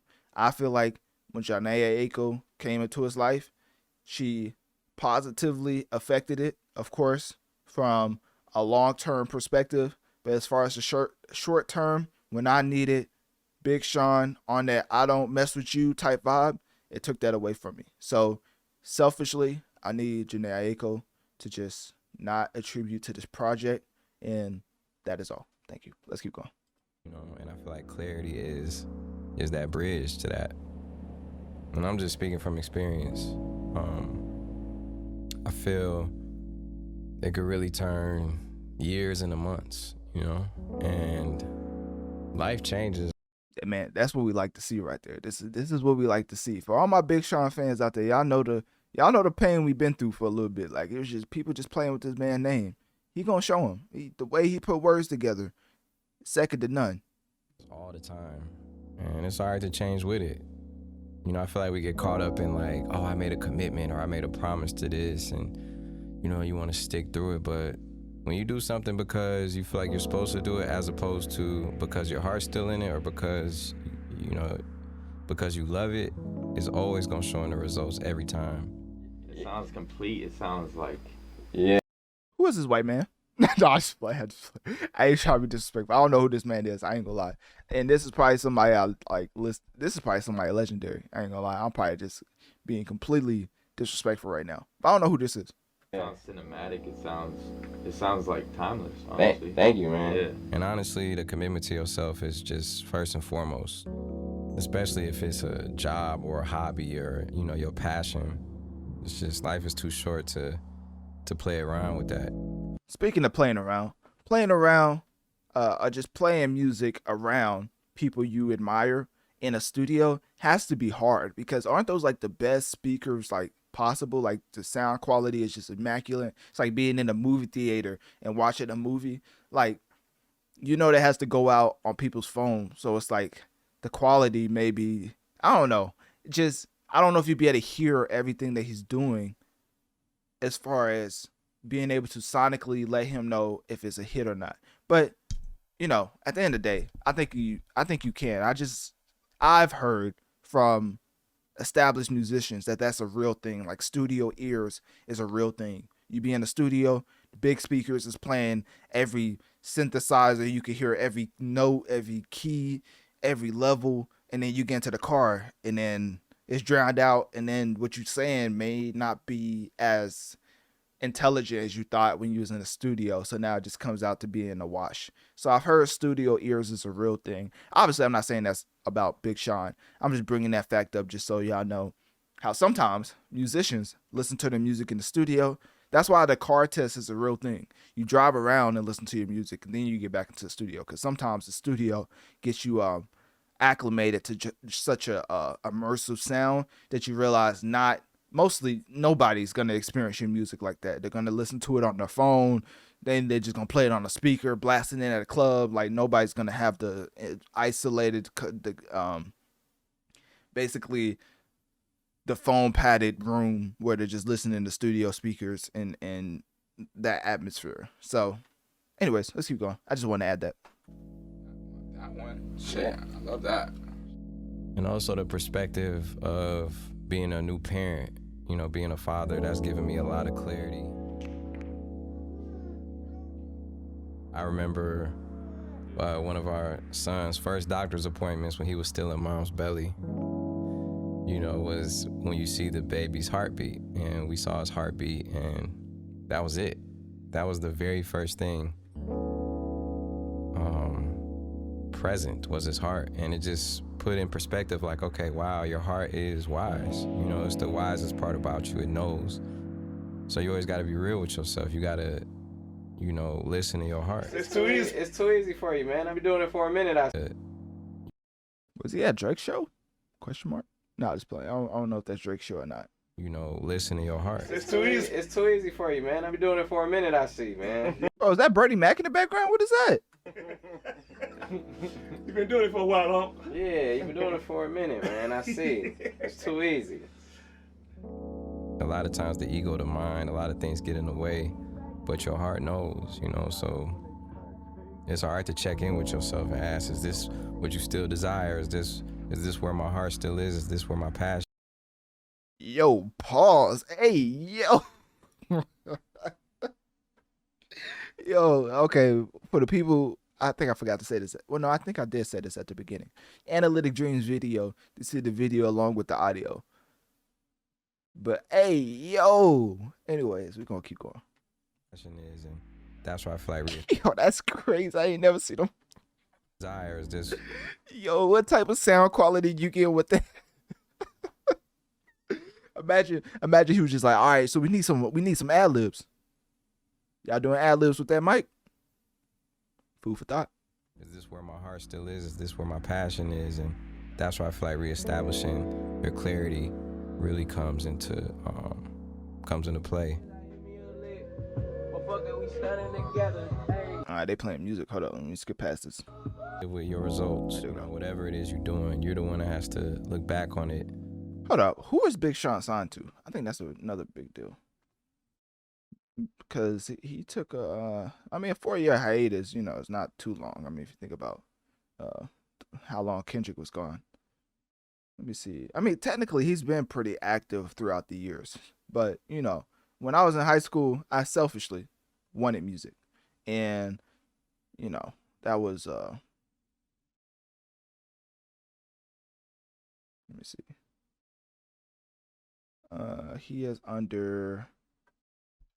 This man is under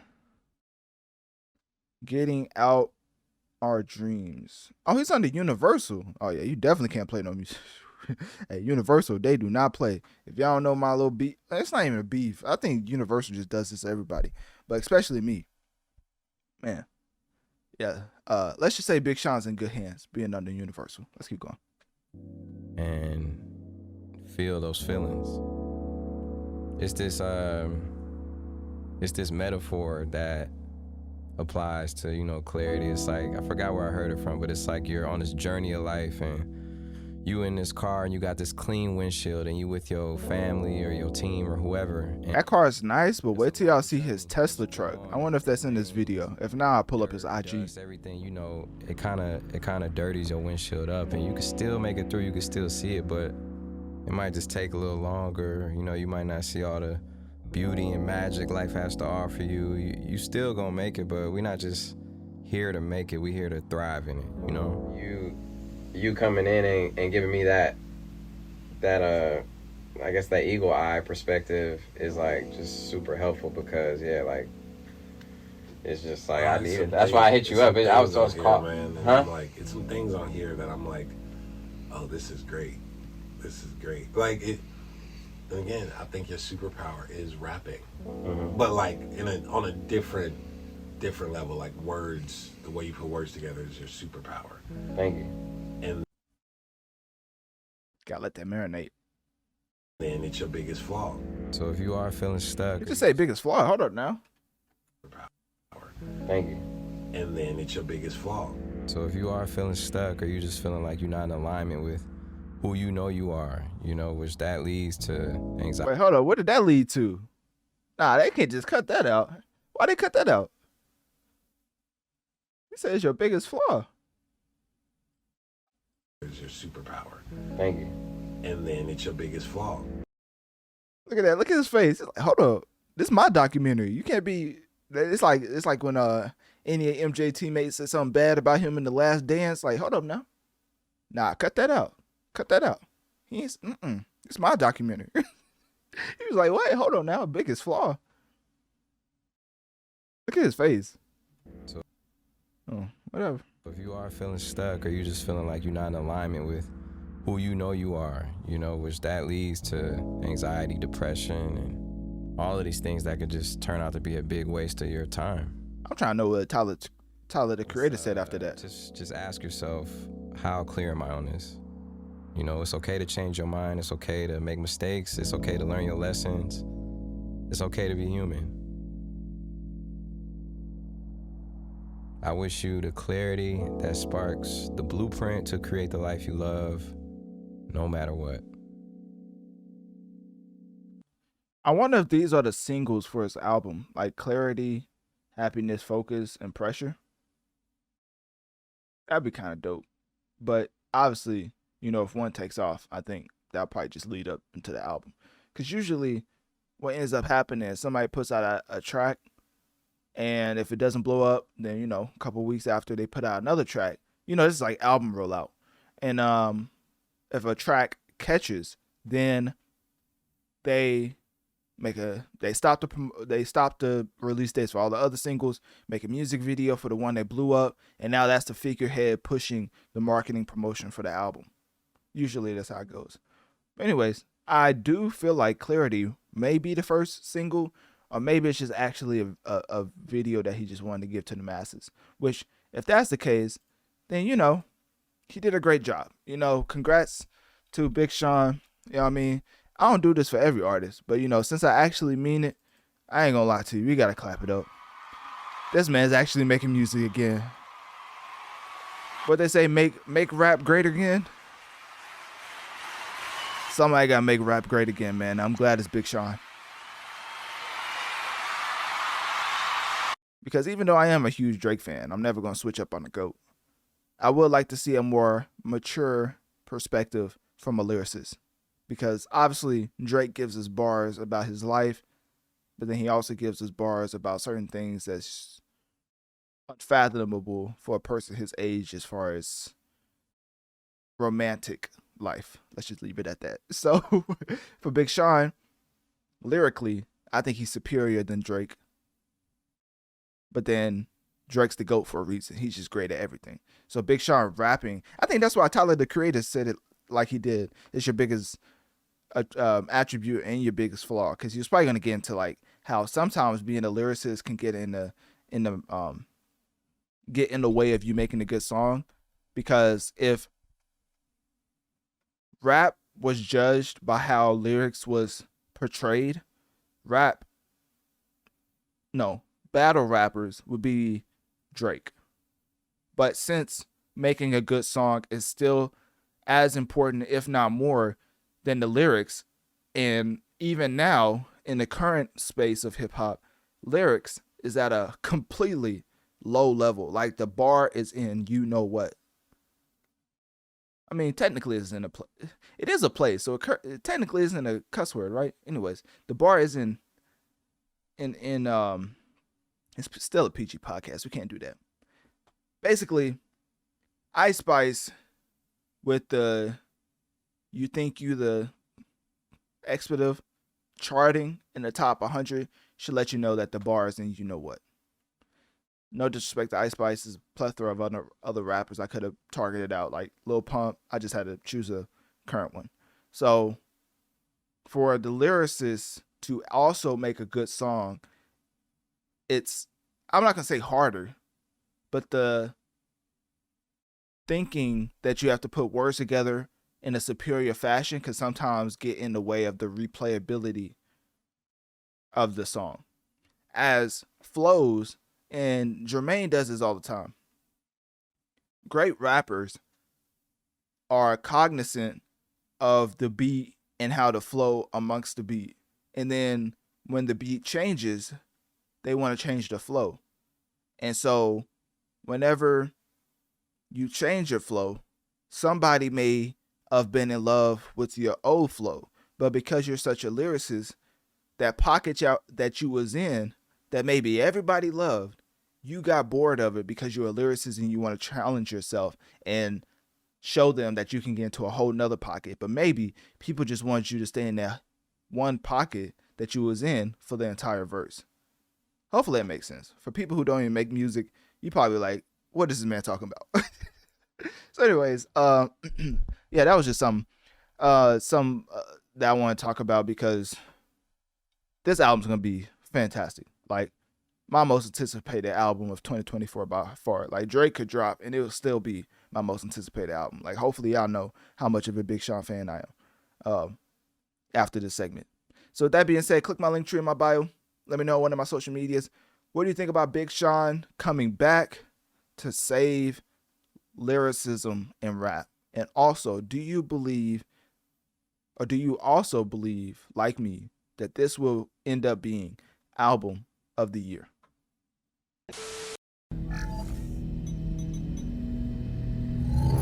How you doing? Hey. Man, it's nice to meet you. Nice to meet you too. Yeah, I fuck with you great. Man, you so hard. Nah, yeah, for real. Thank you, I appreciate it.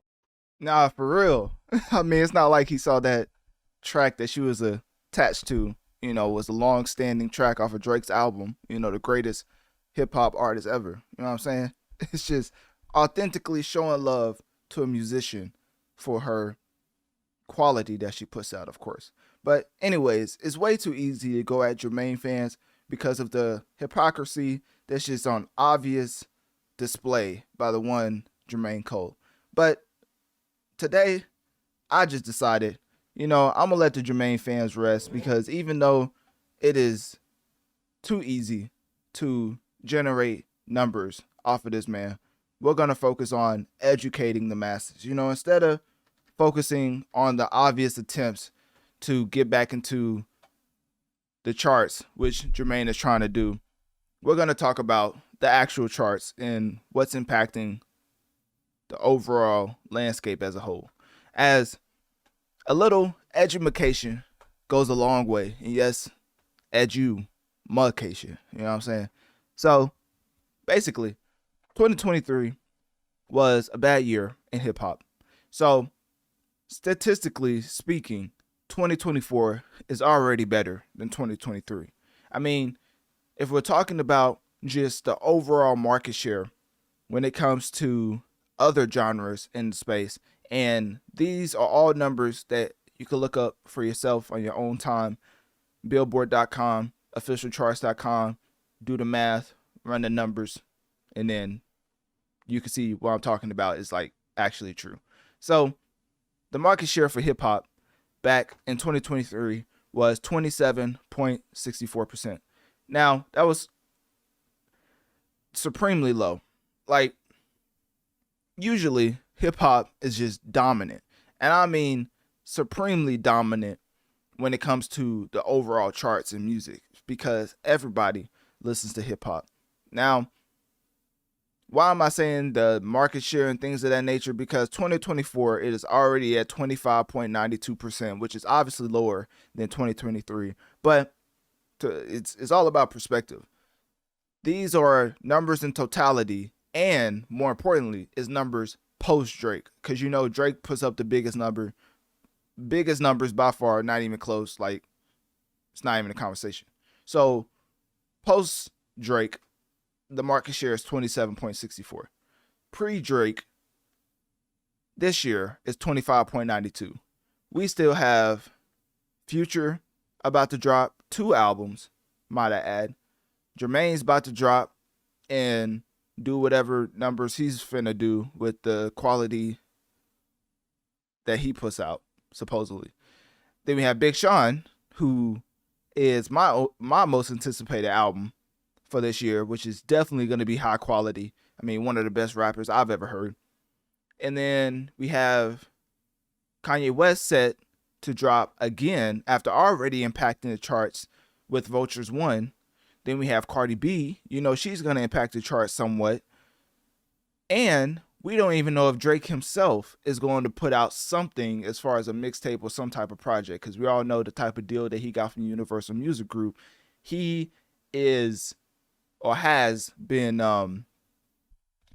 accounted for financially, like the Kansas City Chiefs did for Patrick Mahomes. And the reason I use that analogy, because the Kansas City Chiefs is any DSP on the market music-wise, and Patrick Mahomes is probably Taylor Swift. But, you know, if we're talking about Travis Kelce, that would be Drake. You know what I'm saying? So with that being said, the market share and what's to come, 2024 is already better than 2023. Now, as far as my overall point, as far as this, not overall, my specific point for this, because all Jermaine fans out there, it's a very love-hate relationship, but let me tell you, it's one that I thoroughly enjoy, and I have enjoyed even before the podcast. So, you know, it's so authentic, it can't be fabricated. It's almost like when, I can't give that, but anyways, let's just say the nature of my coverage of Jermaine is not something that hasn't been thought about. Let's just leave it at that. So, with Jermaine coming back once again to preview, you know, unreleased songs, you know, talking about this YouTube channel, Might Delete Later, for the Jermaine fans out there that want to watch it. Analytic Dreamz video on Spotify to see the video along with the audio, so you can see the YouTube channel, or just go to Might Delete Later, but you know, some people have to see it. So anyways, he previewed unreleased songs. The vlog obviously features footage from the GOAT, because I mean, how else would he gain any type of relevancy? So the vlog features footage from him being the opener to the GOAT, Drake, on its All a Blur tour. Sometimes it's just too easy. I swear I know the anyways, let's keep going.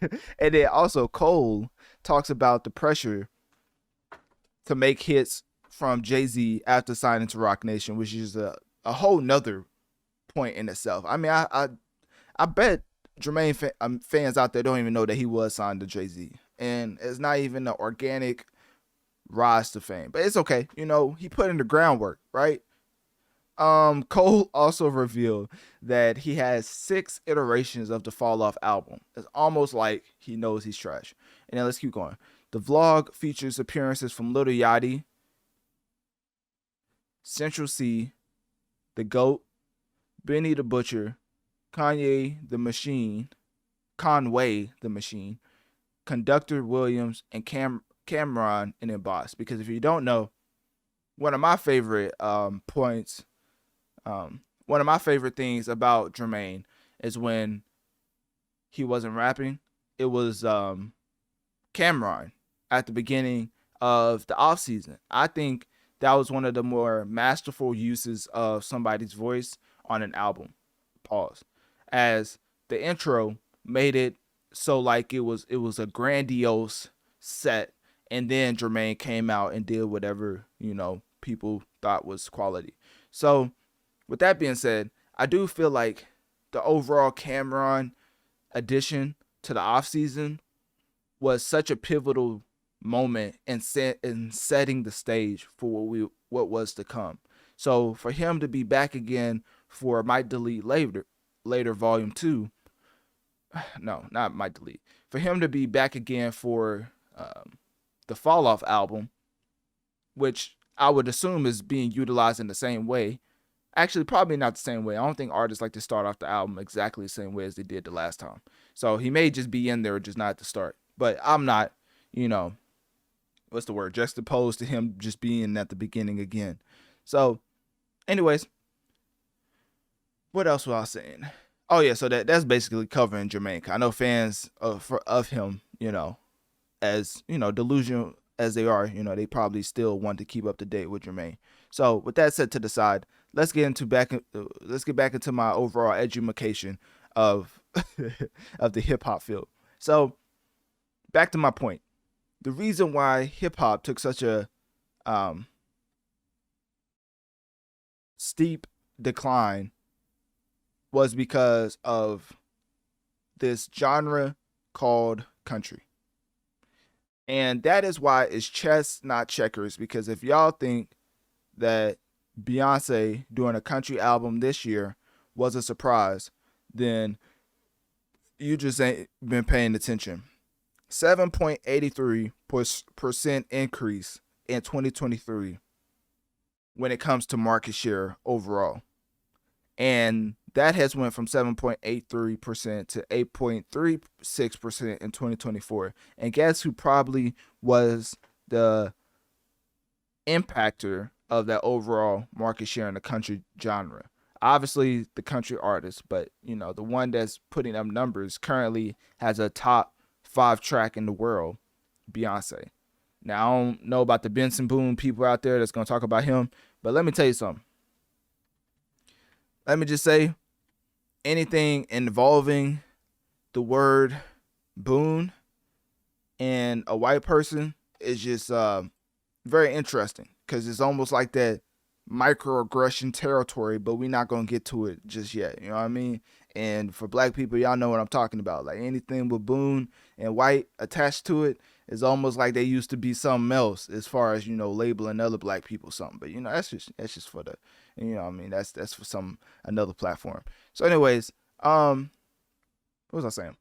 Oh yeah, so the overall market share went down for hip hop because it increased exponentially for country by 7.83% in 2023, which is just unheard of, honestly. So I think that's why it's chess, not checkers for Beyonce jumping into the country genre and being a beneficiary of country trying to make a rise once again as the top genre in the world. So let me see. Yeah, because country overall, I don't know country's market share, but I think it was definitely more than hip hop. Let me see.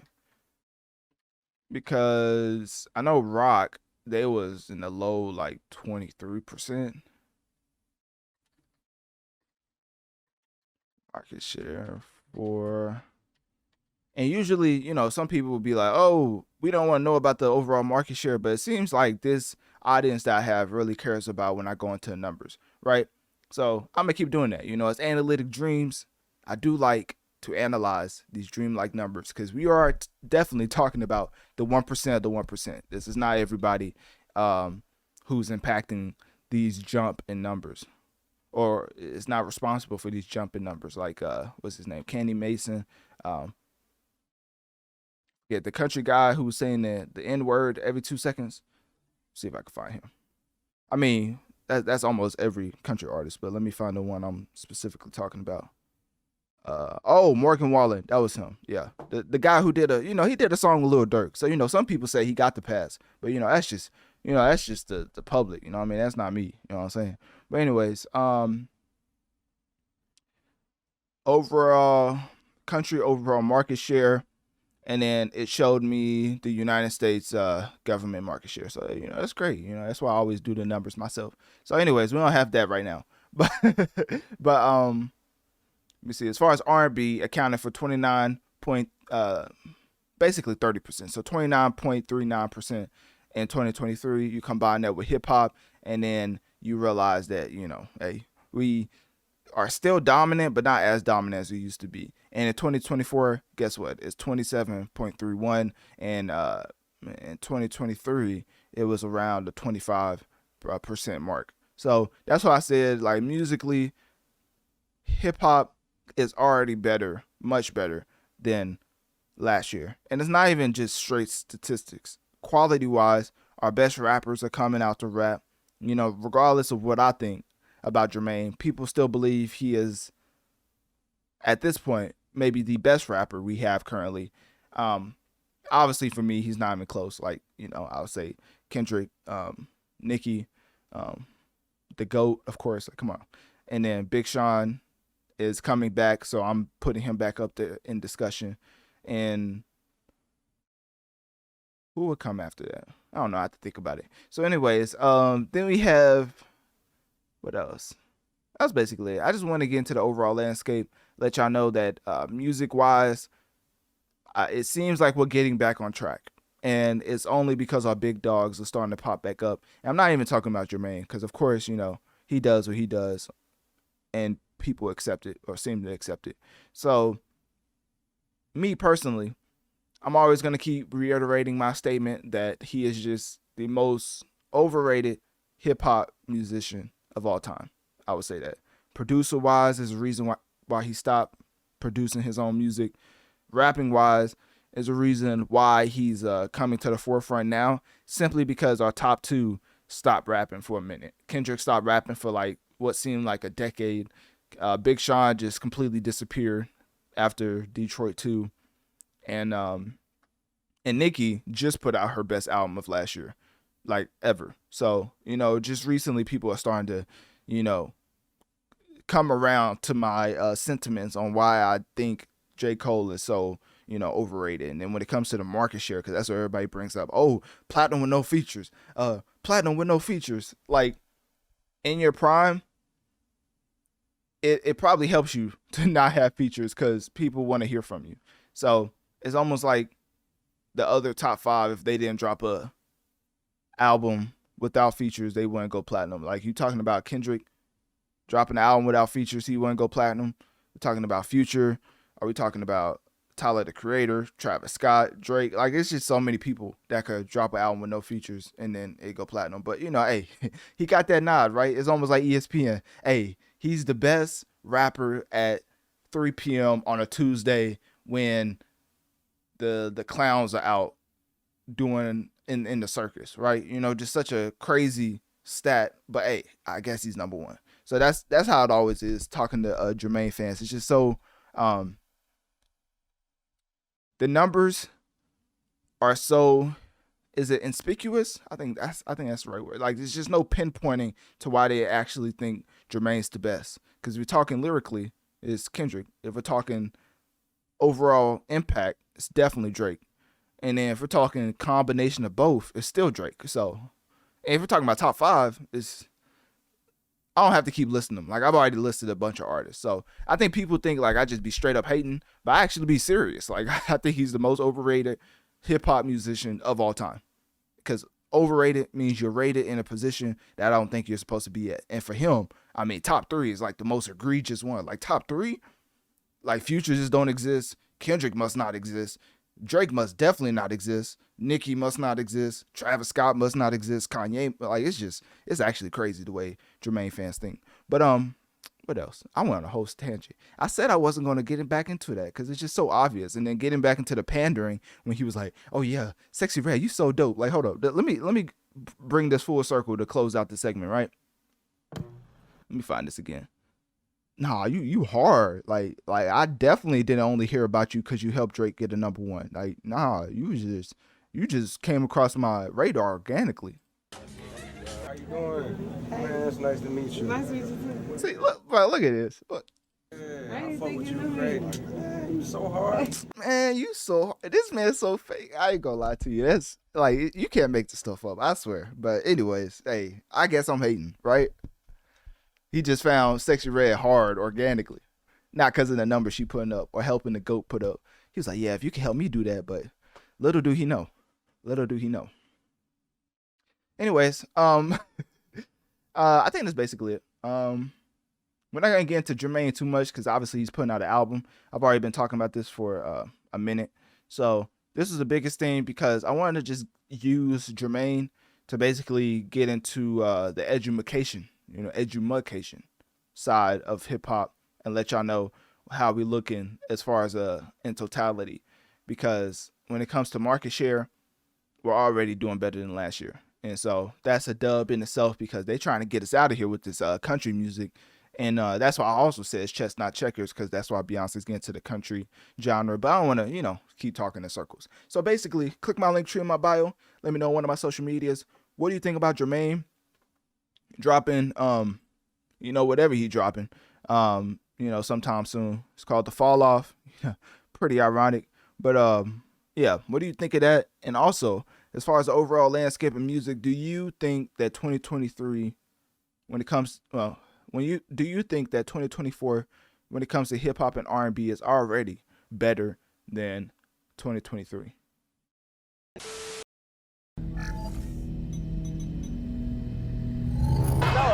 When you go to sleep, you just hear somebody be like, Kendrick Lamar. No, but here's what's funny about you and Kendrick Lamar. It's like people forget you had him on Take Care. You had him on Buried Alive. You talked about a meeting that you guys had where you kind of was schooling him on the game. And there's a great line about how he realized he's the same age as you and it made him rude and impatient. So it's almost like it's very foreshadowing. He ended up making a great record, Good Kid, Mad City. Just the connection. Phenomenal album, by the way. Phenomenal album. Yeah, round of applause. And then now he takes a competitive stance with a verse like Control. And then you said that he's not murdering you in any platform, but that's where that rivalry. That's where people want to try to build. That's if you want to try to build a rivalry. Like, what's your take on that? Do you feel like that they're trying to create a competition that he's not on your level because of your accomplishments? Like, do you feel like they're trying to hype this up and elevate it too much? Nah, I feel like that's it. It's like he's the new guy to love, and of course, I mean, rightfully so. He's super talented, But thank you. But he's but he's like, he is the underdog that's extremely hungry. You know what I'm saying? And he's doing his thing really well. And that verse he's giving people like moments. It seems like now giving people moments. The reoccurring theme throughout this whole Future and Metro highly anticipated joint album, We Don't Trust You, is just going to be going at Drake is not a good marketing strategy. I would just keep saying it because Drake has had a hand in a lot of people's success that people don't even realize behind the scenes, to the point where going at him inevitably means that your career is going to have a downward trajectory. Is there one artist that's went against Drake, and in the aftermath, the next 3 to 4 years, their career went upward trajectory? Of course not. Pusha T literally won the lyrical exposing battle, and look at where he is today. So as far as the masses, if you don't care about impacting the charts and have a longevity, then go at Drake. But for one of my favorite, and who I have as the best modern day rapper ever, and one of the best rappers of all time, which is Kendrick Lamar, we have to get into this track because he definitely gave us a lot to talk about. So, like that, off of Future and Metro's joint album out now on all DSPs, We Don't Trust You, he has some pretty interesting things to say. And this is where I blame Jermaine Cole fans. Because if it wasn't for your mediocre rapper coming out and letting this man have all the ammo in the world, this would not be possible. There's a reason why Drake said, like a kid acting bad from January to November, it's just you and Cole. And there's a reason why the person who's not used to having hits like Drake said and name dropped the person who's not even on the track. People wondering about the big three. Is it K-Doc? Is it Drake? Is it me? But really, I'm like Muhammad Ali. Like, naming somebody who's not on the track in the same lane as a person who you know is on that track, it's just blasphemous. Like, why are you name dropping somebody, giving him ammo to go at you? Because now you can never refute what you just said. You just say he's in the top three. Now you can't beef with him at all Drake didn't say nothing about Kendrick being in the top 3 ever. So Jermaine out here, you know, doing what he does, which is just ultimately showcasing why he's one of the most, not one, the most overrated rapper of all time. So him showcasing that gave Kendrick all the ammo he needed. So that is basically what Kendrick pinpointed and basically targeted throughout his verse, basically saying and kicking it off, saying that forget the big 3. It's just me. Like, that's basically it. Like, he basically, and he really ain't wasting any words what he was trying to say. He prefaced it by saying he chose violence, right? And I think he did that for a reason, because they saying it's a big 3, it's just big me. Literally, that was it. That was the bar that has everybody up in a frenzy going crazy, like it was just the most masterful bars ever, right? But the thing about it is the delivery. And I always said that the thing about Kendrick that puts him above the rest as far as the modern day generation and rap is considered is his vocal inflection. Very reminiscent of Lil Wayne, but combine that with the ability to rap like Jay-Z, now you have Kendrick Lamar, which is one of the greatest rappers of all time. Vocal inflection is something that is just not even close, like leaps and bounds above the next best, which I would say the next best as far as having lyricism and also vocal inflection with impacting the masses. Because I know somebody's just going to say some random battle rapper that nobody listens to outside of his battle raps. But as far as lyrically and replayability and vocal inflection is considered, Kendrick is one, couple spaces down, and then you have Nicki. I think Nicki's the second best ever at using vocal inflection in a way that enhances her lyrical ability. So with that being said, Kendrick Lamar was all over the place when it came to vocal inflection, just showcasing why he's number one. So it really adds to the track because it's not the words he was saying, it was delivery. It was the beat, it was everything. I'm not gonna lie to you, there's a reason why Kendrick's the best at rapping. So, and the reason why I say the best at rapping, because I'm gonna get into it in a second. You know, we got to break this down because this is a pivotal moment in hip hop history, because this doesn't happen too often.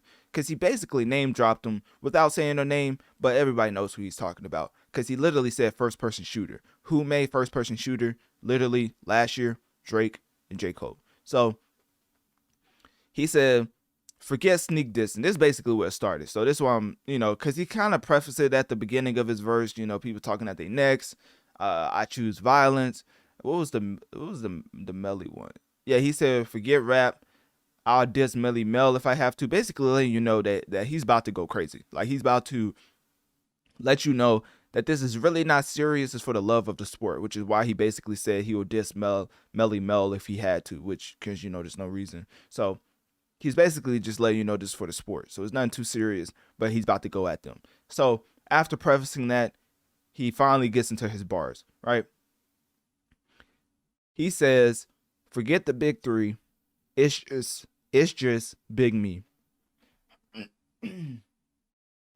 Your best work is a light pack. Prince outlived Mike Jack. It's an expletive, but you know, the PG podcast. So it's an expletive bum for all the dogs getting buried. That's a K with all these 9s. He gon' see Pet Cemetery.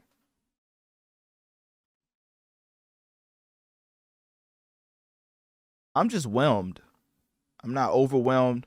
I'm not underwhelmed. I'm just whelmed. Like, it's a solid verse. People are blowing it way out of proportion because it's Kendrick. And of course he deserves that. One of the greatest modern day rapper of all time.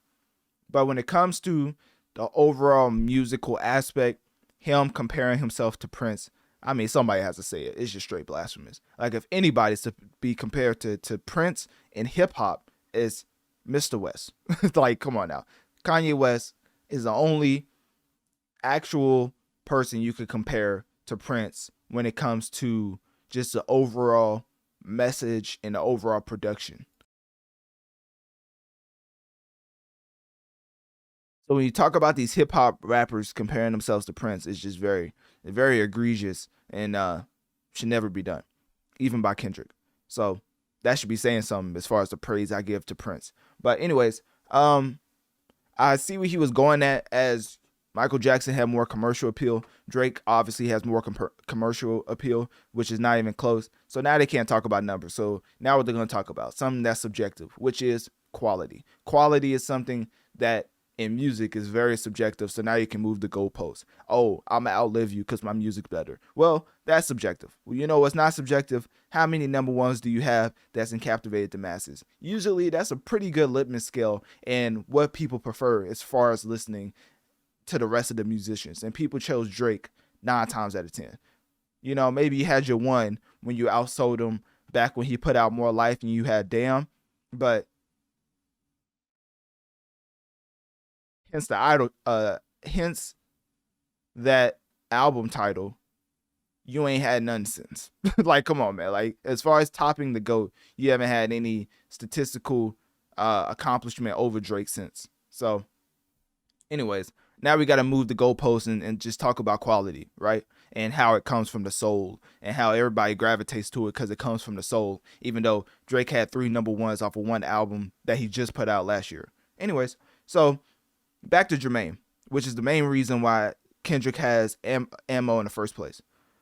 Saying that forget the big 3, it's just me, is I mean, it's just shock value. There's no other way to say it, which is very concerning for me that this is the main point for Kendrick coming at the track. Because it's like people bring up all the time how Kendrick Lamar is not battle tested in the rap field, which I think is kind of blasphemous because anytime Big Sean has a inkling of an ounce of momentum, Kendrick tries to step on it like Jay-Z does Nas. I've been saying this throughout the time of me covering hip-hop with the Notorious Mass Effect. I've noticed that lyrically, Kendrick has pinpointed Big Sean as the one to actually have some type of challenge to him, which is why he steps on him every single time. Hence why I compare that to Jay-Z stepping on Nas. So, with that out the way, it's interesting why he doesn't go at Big Sean, but he drops a verse the same day as Big Sean drops his single. But I'm really not putting too much on that because technically it's on the album. He can't really decide when the album comes out. Future and Metro puts out an album at a certain date. I mean, Big Sean just chose to use that date as a single. Like, I don't really put too much into that as far as the release date. But I do think that him putting up that post on his Instagram way back, I covered it when I covered the Big Sean track Clarity. Well, it wasn't a track, but basically the Clarity promotion thing. Kendrick Lamar had an IG post that he put up right after Big Sean was making all his rounds. And the reason why I'm bringing up Big Sean's for a reason. It's because Jermaine Cole fans out here is all delusional, thinking Kendrick is even in the slightest worried about Jermaine and what he could do lyrically. He's not.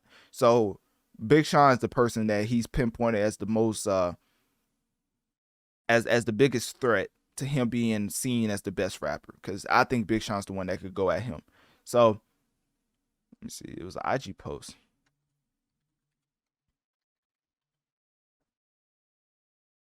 Let me see if I can find it. Yeah, showing stuff from 2021, so that's not good. Let me see. I have to find this because it kind of makes sense. I mean, if you go to my, Big Sean Clarity, Notorious Mass Effect, I put it up there, but I wanted to pull it up again just to reiterate my point because Kendrick Lamar really doesn't post. So when he comes out with a post and he's basically talking about how I can't find a post. Anyways, Kendrick in this track, in this verse, obviously stole the show. Like, it's not even close. Like, he's the one who everybody came to hear some type of lyricism off of this album, right? So when that 1 minute and 52 second mark hits, everybody's tuned in a different way. Because Future, you just put on, listen to it in the background. And Kendrick, when a real lyricist comes on a beat, you pay more attention to it. So now people are just running with every bar like he really said something. But I think it's really just for the love of the sport, and hopefully it's just in a way that is just purely for sport and nothing more. Because if the best thing you have to come at with Drake is Prince outlived Mike Jack, which is a crazy blasphemous comparison, and for all your dogs getting buried, that's a K with all these nines he gonna see Pet Cemetery. I mean, I guess, if that's what you have, then, that's concerning. Because it's like, it's not beef. But at the end of the day, you would think you would come off something better. I mean, there's so many ways. I mean, if Joe Budden didn't show you one thing when he was rapping, it was definitely how to come at Drake. I mean, he had all type of, he said he'll kill a gram without weighing a thing. Like, come on now. That's the hardest bar I've heard targeted towards Drake ever.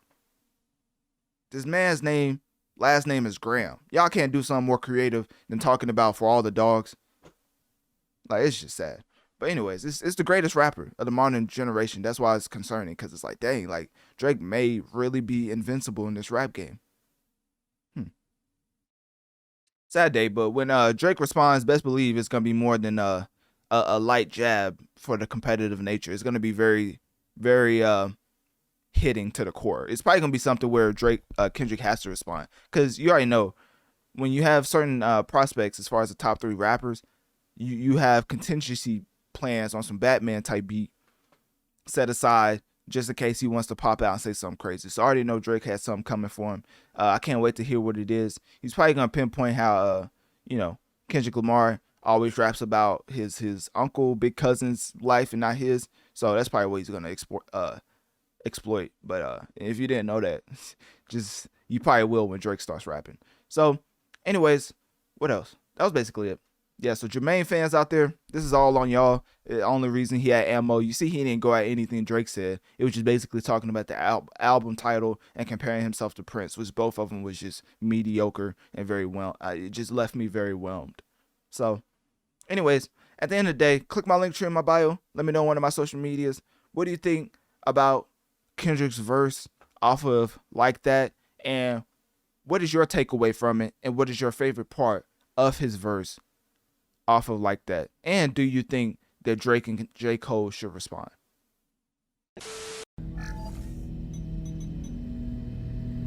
In honor of Beyonce Eve, we have to go to the Beehive for the nitty gritty details when it comes to this upcoming album set to drop at midnight titled Cowboy Cardi. So without further ado, let's get into the perspective of one of the members of the Beehive. And of course, I would shout this person out, but the place that I found this clip gave no type of reference link to the original source. So I don't know who this person is, but hey, shout out to you for giving us the in detail analysis about Cowboy Carter.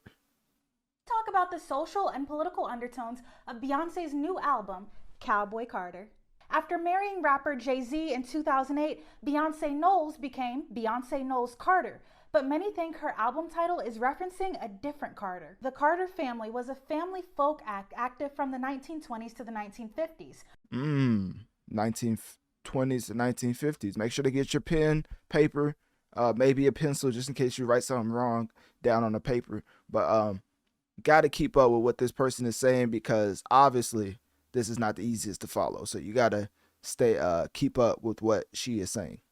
The Country Music Hall of Fame refers to them as the first family of country music for inventing the harmonies that would be used for decades of country music to come. Harmonies. They didn't do it alone.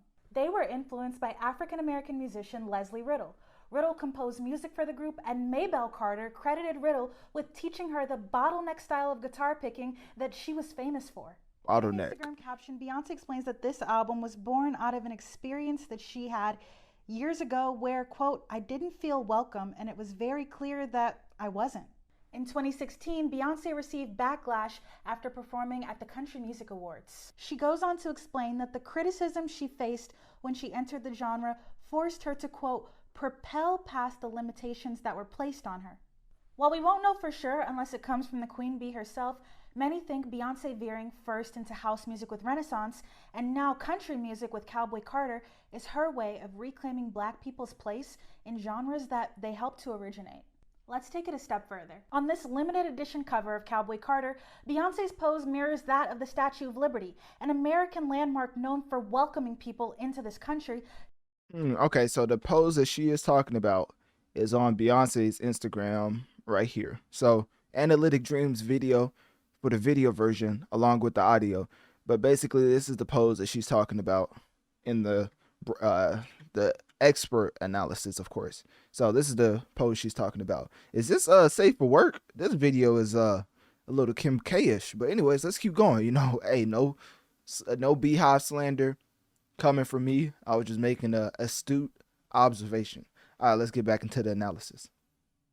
Just like Beyoncé is welcoming her audience into the country genre, she's also wearing a sash that reads Act 2 Beyoncé with an I instead of an O. Did Beyoncé misspell her own name? Beyoncé is actually the maiden name of Beyoncé's mother, Tina Knowles, born Celestine Beyoncé with an O, but other family members, including Beyoncé's grandmother, spell it with an I. Back in 1954, when Tina Knowles was born, a Louisiana hospital misspelled her last name on the birth certificate, and when her mother asked for a correction, she was told to be happy she was even getting a birth certificate at all. Knowles recalled in a 2020 interview that when she was born, Black people were sometimes denied birth certificates as a way of showing that they didn't really exist. Cowboy Carter hits stores and streaming services on Friday, March 29th. Well, goodness gracious, I ain't gonna lie to you. I couldn't have phrased it better myself. I think that was expert analysis from whoever that was. You know, get mad at the person or the article that I found you from because they didn't link you, source you at all. So, you know, I want to shout out to you. Obviously, I don't know who you are, but that was great in detail analysis because, of course, now it's my turn to give my ignorant take on Beyonce's upcoming album, Cowboy Carter.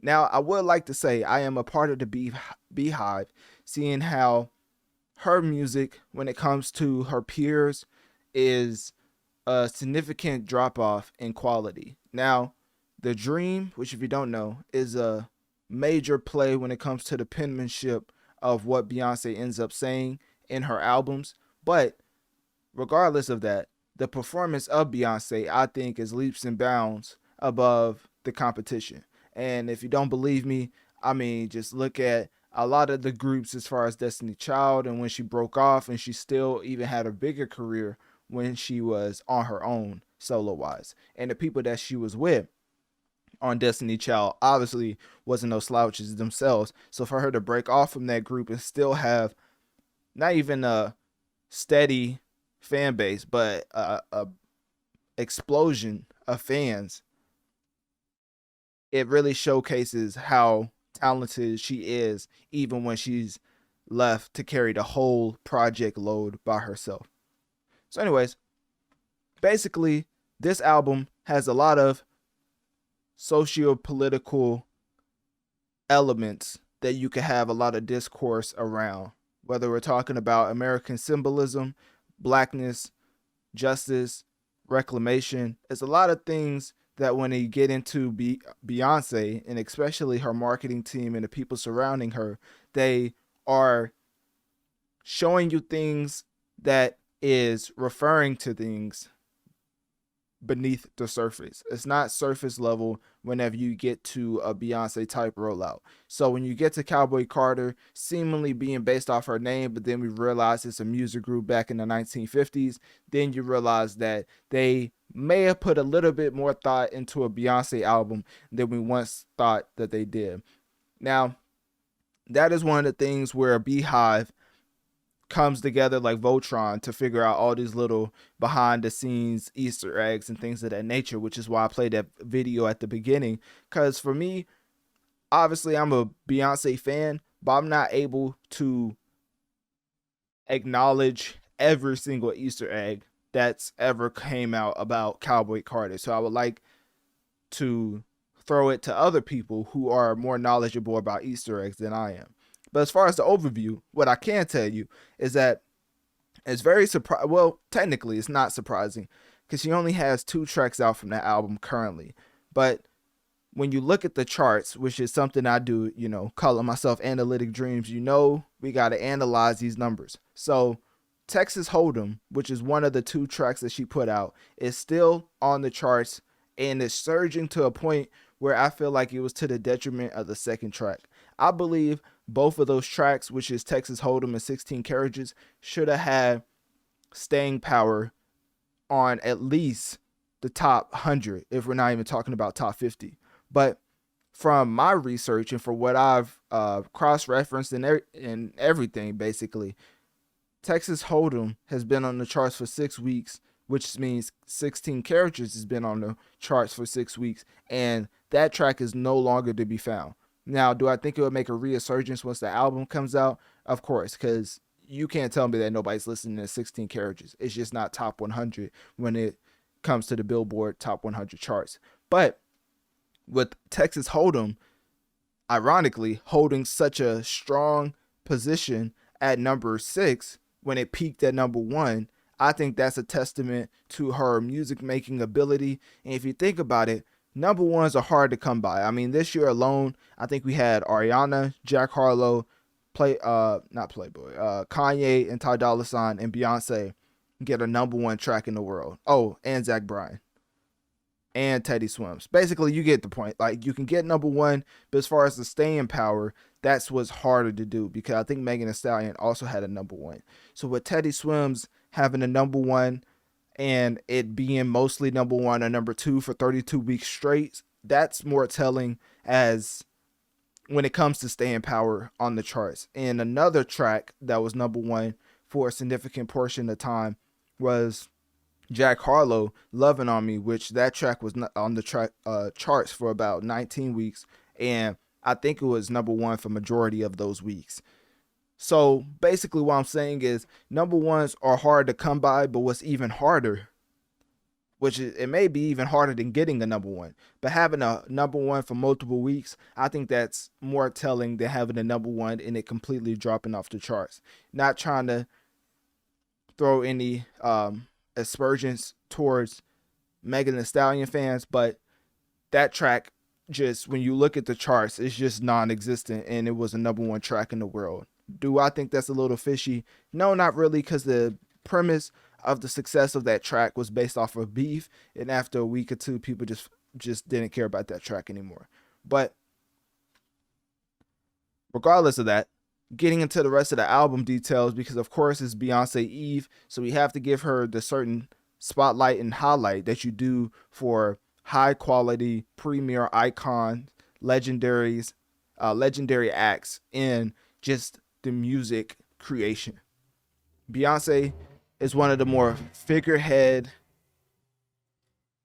mascots for great music that we ever had as far as in music, because being a great character along with not having any scandals, you know, and having certain things go your way and being the 1% of the 1%, I think we're seeing now that being a black superstar achieving the heights of 1% of 1%, usually some shady things come along the way on how you got to the top. But for now, seems like Beyonce has had the most cookie cutter rise to fame that we've ever seen from a superstar. And for that, I think we need to put the same level of flowers and give them to her as we do a LeBron, or like, think about how many superstars come into the game and have some type of scandal, and then you realize that they've been doing it the whole time. Usually there's people you can point out on one hand, but now it's getting to the point where it's happening every other year. So it's kind of scary to our legends and icons in the game. But for Beyonce, one of the more pristine examples of what and how you should look like when it comes to superstar status. So anyways, this album is featuring collaborations from the iconic figures such as Dolly Parton, Willie Nelson, and also it's just an addition to Beyonce really wanting to get to the genre's roots. Apparently, she's even having Miley Cyrus on this album. So along with all the deep socio-political discourse and emphasis that's going to have, she's also going to other country musicians and not just excluding that demographic, if that makes sense. So anyways, at the end of the day, Beyonce album is just going to be one of those that definitely amplifies the importance of having black figures in the country genre. And hopefully, I don't think they will, but hopefully the country gatekeepers actually accept Beyonce for her attempt on making an authentic country album. But hey, only time will tell. So anyways, click my link tree in my bio. Let me know on one of my social medias. What do you think about Cowboy Carter dropping at midnight? Are you excited? What type of snacks are you going to have while you listen to it? Is it a whole occasion for my beehive out there? And also, at the end of the day, do you think that Beyonce will hit the mark of making a great country album? So that's about it for episode 135. Basically covering the whole spectrum of hip hop and gaming, while also making a focus on Kanye West versus cancel culture, which is obviously the title of this episode. And, I really appreciate y'all's support. Without y'all, we wouldn't have a lot of things in the pipeline about to come into fruition. Just know I'm always working. Hopefully you see that as far as the production wise, with the product now compared to like when I officially started back in 2020. Yes, it was 4 years ago when I actually started doing podcasting. That's a whole nother story. I mean, look up Notorious Mass Effect versus Universal Music Group for that whole debacle. But anyways, we're back better than ever. You know what I mean? Even though the machines try to hold us down, we still march on and just put up unthinkable numbers at this point. Like, obviously, I figured people enjoyed my breakdown of gaming and hip hop, but then to see the constant support even after having to start over multiple times, even though at this point, I'm pretty sure I don't have to, start over, knock on wood, but you never know how the machines try to play it, because the thing about finding success, I would say, is finding a need and then supplying that to the point where you're not maybe the first, but you're the one to make it more marketable, if that makes sense. So I think the way we are going with the gaming and hip hop is very unique, and obviously brands have noticed that. And I'm not, I don't want to, speak too soon, but we definitely have a lot of things as far as in the works. If you don't know, apparently, not apparently, I mean, I've been told by, people I talk to that the beginning months of the year is something where all the big corporations basically reconstruct their marketing plans and then they go from there. So we've been in negotiations. We'll see if any of that comes into fruition. But if not, hey, we're going to still keep riding with this because, this ain't no light movement in itself as far as what we're doing by ourselves. So anyways, that's about it for episode 135. Thanks for tuning in to the Notorious Mass Effect podcast. And don't be afraid to send me an email letting me know what you think of the show and what you want me to talk about in the next episode. Click my link tree in my bio to access my social medias and keep up with my latest activities.